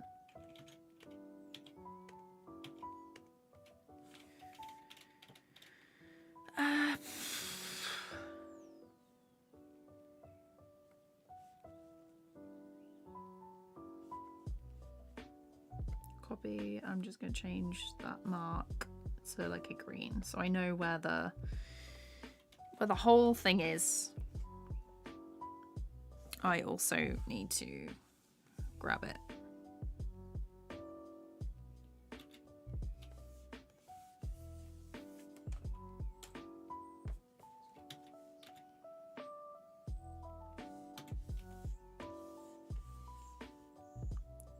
Three and 4.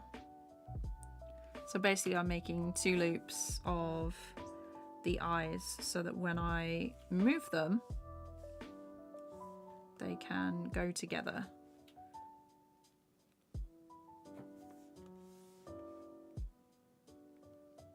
So there, and here.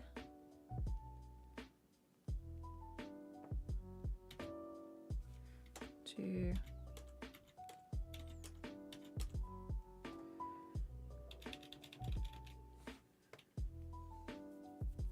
and this one I'm gonna have to turn that off and then copy and paste these frames, because otherwise it's gonna look strange.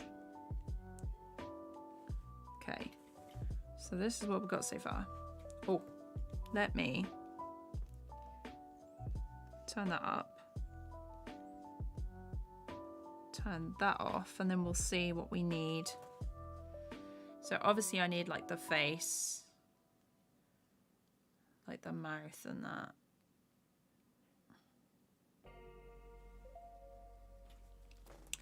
the mouth, and it looks like the body needs to hold. Looks like I haven't held it enough. Here.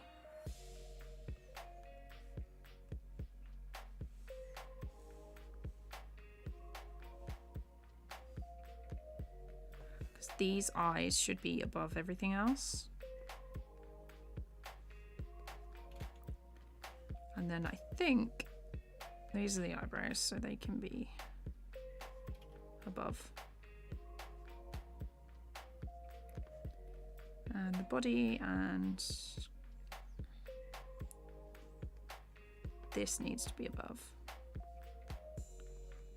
Oh no, this body and this can be merged. I think they can be merged. No, this section needs to be, this needs to have a tiny bit removed.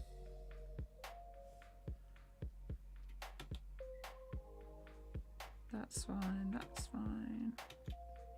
I think that was the only bit that needed removing.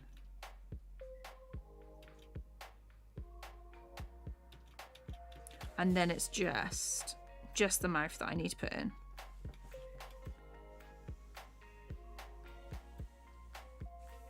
Okay.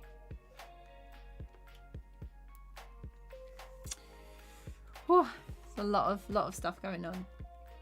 I don't know much about anime, but I think the eye of the character plays a major role in expression. For sure, for sure. Thank you, One. I appreciate that. I'm glad that you're enjoying the stream. Sometimes, like, even if I don't use, like, a certain program, it's helpful to see how someone will, like, section off their animation, sort of, like, their process. It can be applied to, like, lots of different other programs. It doesn't always have to be. Like, if someone uses Blender and I'm using TVPAINT, it doesn't always mean that I can't use the techniques that they're using. Hopefully that makes sense.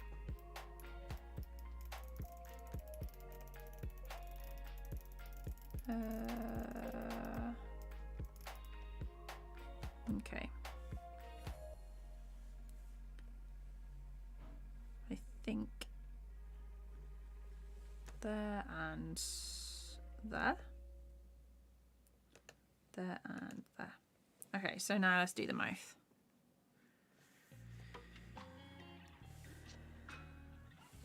I'm using a dark purple to line because I used to use black, but it just feels a bit softer.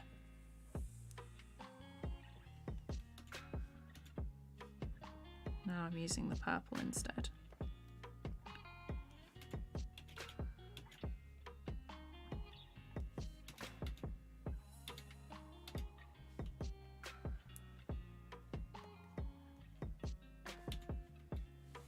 Gosh, it's going to be fun to colour this. The shot is going to take forever.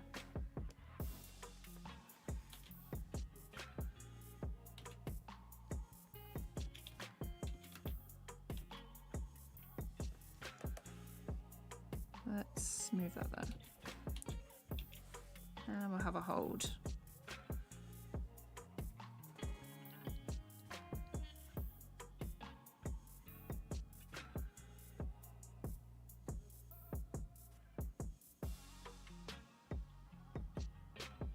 I think I'm gonna have to have her eyes like focus a bit more during the long hold. So like here, there, they're gonna have to, when they connect.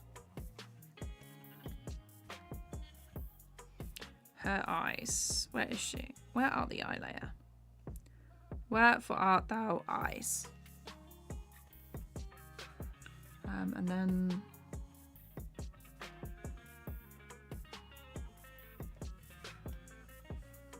one there where she looks to her, to me, and then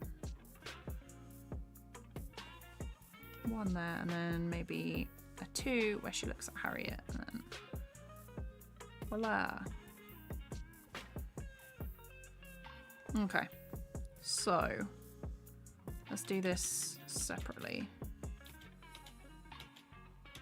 here. The eyes need to go down. Probably should have left them like blank-ish. Let's turn this, make this smaller.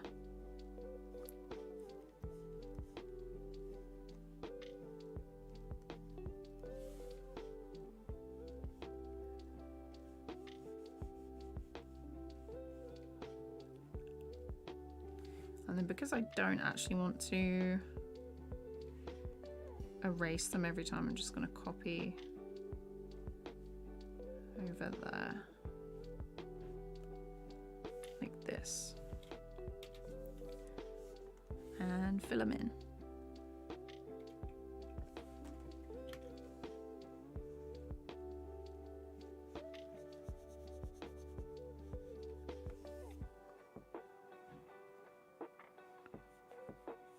There's so many different layers in this shot alone, it's like wild.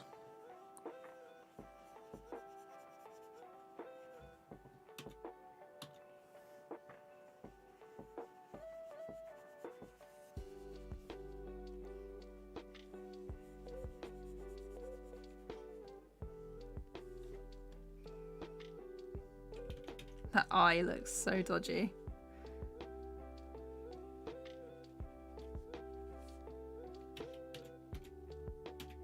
There we are. It's not... There's no blinks in this, but we move.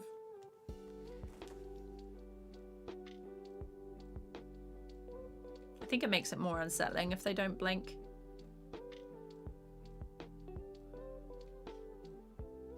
And there's also so much going on that it doesn't really need it. Sophia, how's it going? Speaking of which, is it possible to learn animation by watching stuff frame by frame? Yeah, so there are like bits that you can pick up as you go along. I also, if you watch an animation on YouTube, you can use the little, not the arrow keys, but the ones next to the question mark key on the keyboard, the ones that look like that. You can go through animations and videos and stuff frame by frame. So you can learn like that as well. No worries, Bush Guide. I hope you enjoy the rest of your day. Okay, so we're having a handshake competition in this scene.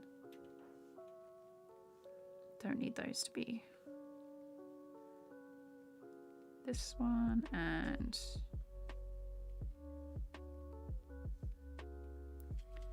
so these three need to be merged.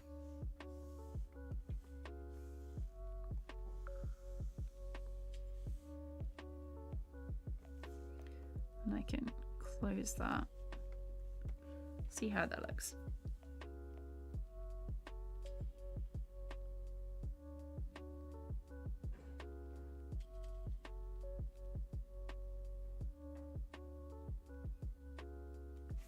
I might change the eyes, like the red.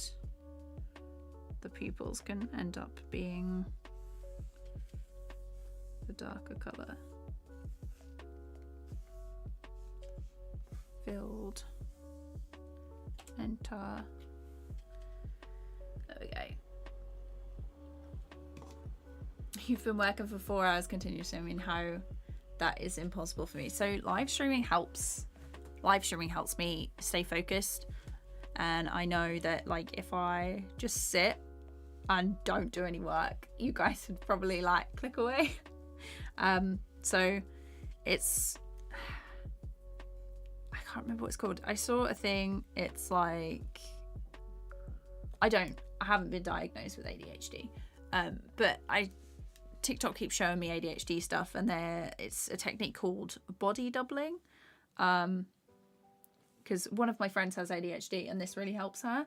So what she does is working like in a room with other people helps her like stay accountable and stay focused on stuff that she otherwise would have like not done or like put off. So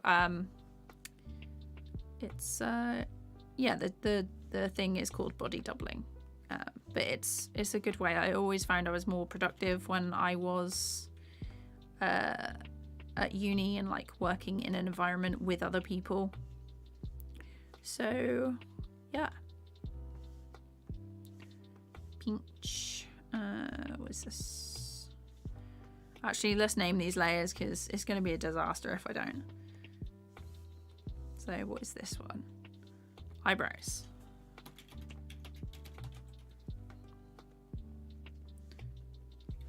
Fire eyes. Eyes.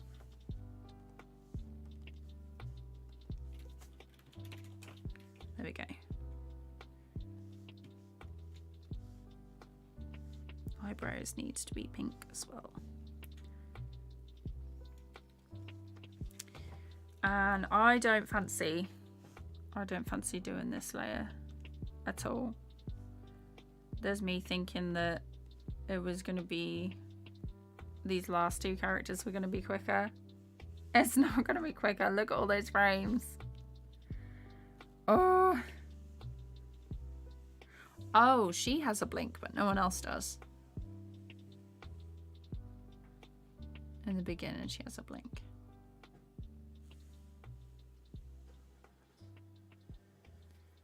Those arms are going to need to be above.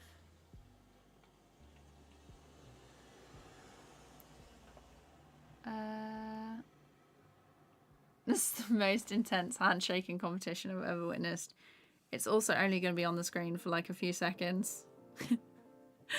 Oh no.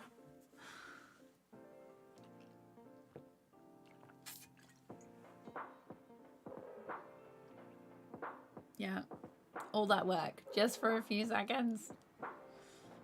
So I've just got one character left. No.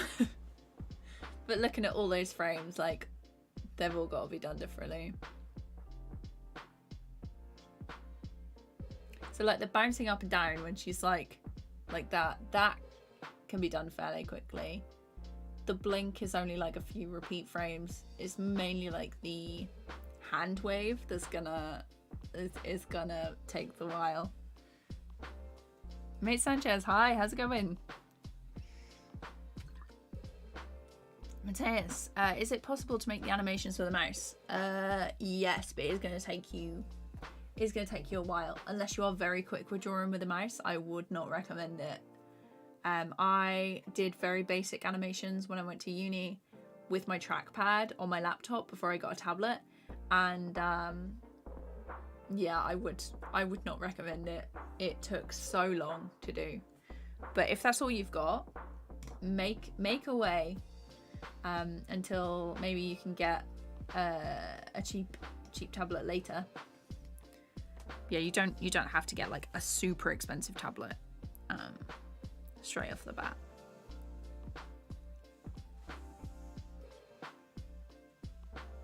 I might have to give the others blinks.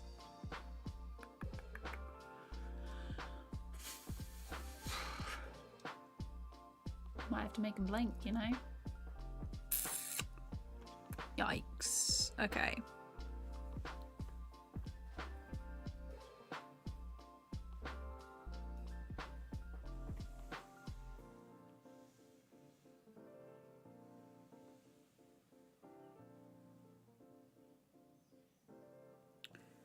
Okay.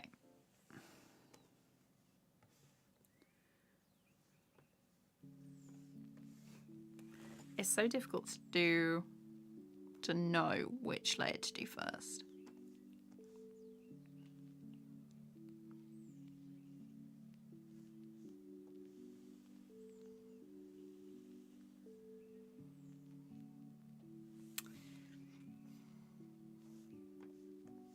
Let's tell you what. Do it like this.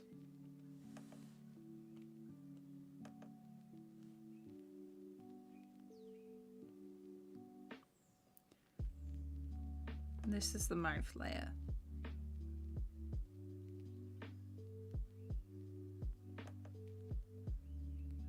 Okay, so there's only these poses for the mouth.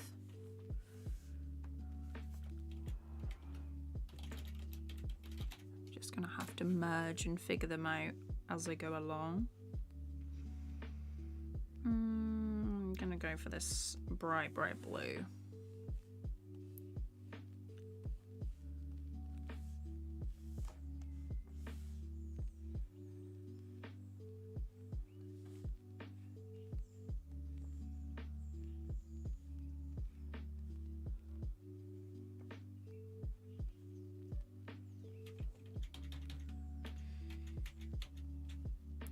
Gonna make the mouth slightly bigger.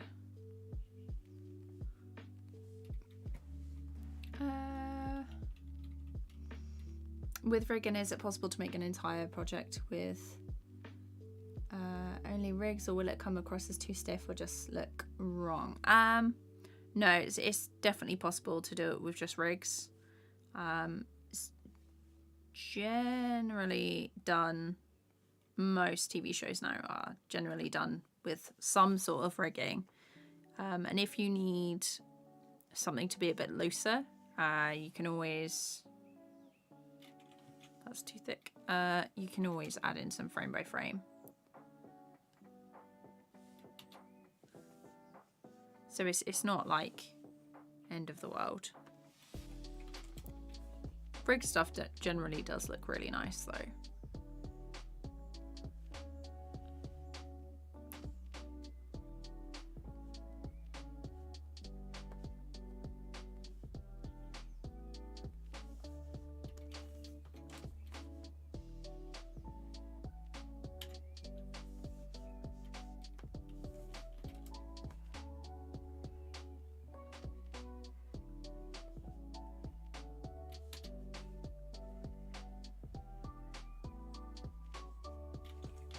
Oops.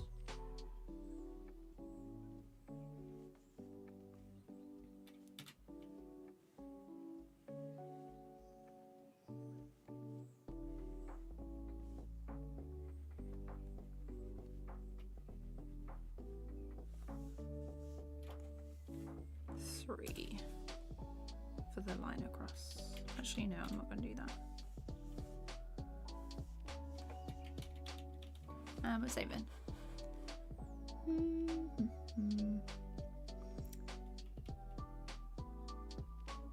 So your attention to detail shows how passionate you are. Those girls will finally have the blinks they always wish for sure. I've got to make use of them eyelashes somehow. It's not going to take too much longer, but especially when I've been working for like 4 hours on something, I'm like, enough. But no, it's all good. They will have the blinks they have always deserved. To be honest, when it's finished, because I've spent so much time on it already, I know there will be things that I'll look back on for this project once it's finished, and I'll be like, should have done that, should have done that. But you know, it's sometimes you've got to pick between finished and like what is probably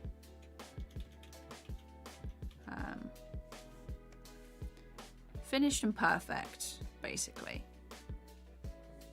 So the difference between the two is that perfect, I'd probably never stop working on it, because as I go through the shots and things, I generally get better and better. Like the practice that I get from this animation, like my skills develop so much with every project that by the end of it I'm like, oh, ugly, oh, don't like that, or oh, I could have done better, you know.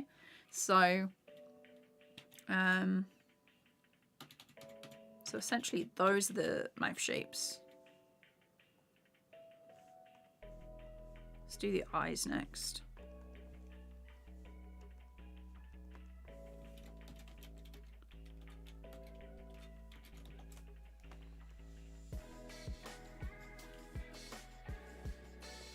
We want that 5. I'm gonna use this? I've also got like a lot quicker just from making the backgrounds as well. So I wasn't even using like the circle tools and stuff until very, very recently when I started using them in the backgrounds. That was a mistake. I could have been so much quicker already. But yeah, they've helped a lot. Okay, so then we've got the blinks.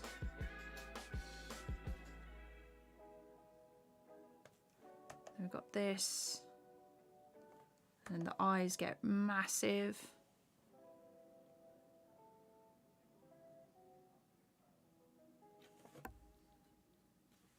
And then here she has like a different eye set, and there she has a different eye set. And then we go back to the regular, which is that, but for some reason they are bigger. Ah! Oh, that, I know why they're bigger. It's because she's leant forward, she's on the table, she's closer to the viewer. Okay, cool, cool, cool. There we go. Ah, perfect fit.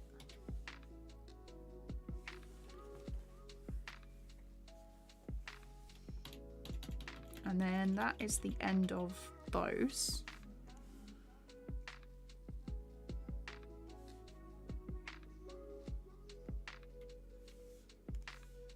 Just gonna fill them in.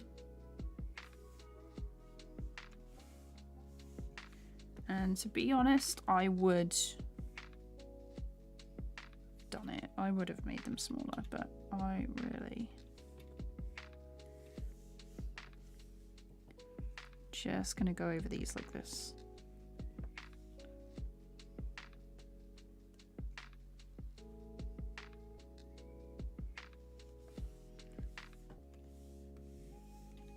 Because it is such a short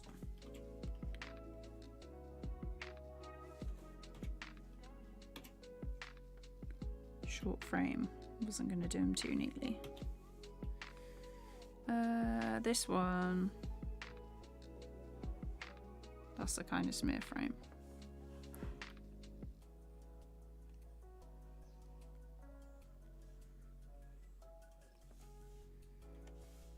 I'm going to grab that, flip it around.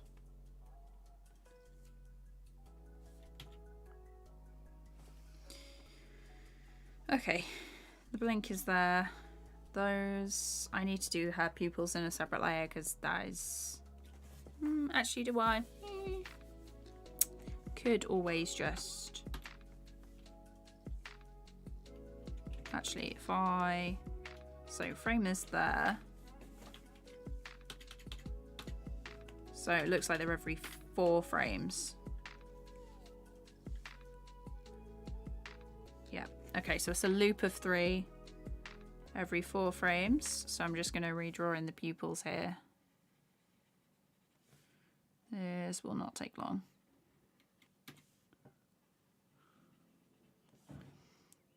The good way to get a shaky pupil is just have a slight difference in each one, so that when they move, it's not like really... I don't know whether you guys heard that, but I've just been called for dinner. Cool. Yeah, I can hear you. All right. Let me just catch up on chat. Nick77, hello. So retired. Thank you for coming to do this. Thanks for taking my donuts here. I'm from Brazil. Love your channel. Thank you so much. Thank you all so much for coming to the stream. I've got dinner now, so I'm going to head off. It's been great, another great stream. Thank you all so much for coming and keeping me company. Almost finished the shot. Probably won't get it done tonight, or I might come back after dinner, but probably not because I need to rest my hands. Very important that you actually rest and do stretches. I'm going to do some stretches before dinner, and I will see you, if not this week, like during the week for a stream. It will be next Saturday. Join the Discord if you'd like to post your art, chat about stuff, and get notifications for when I go live and post new videos. So I will see you next week. I hope you have a good weekend.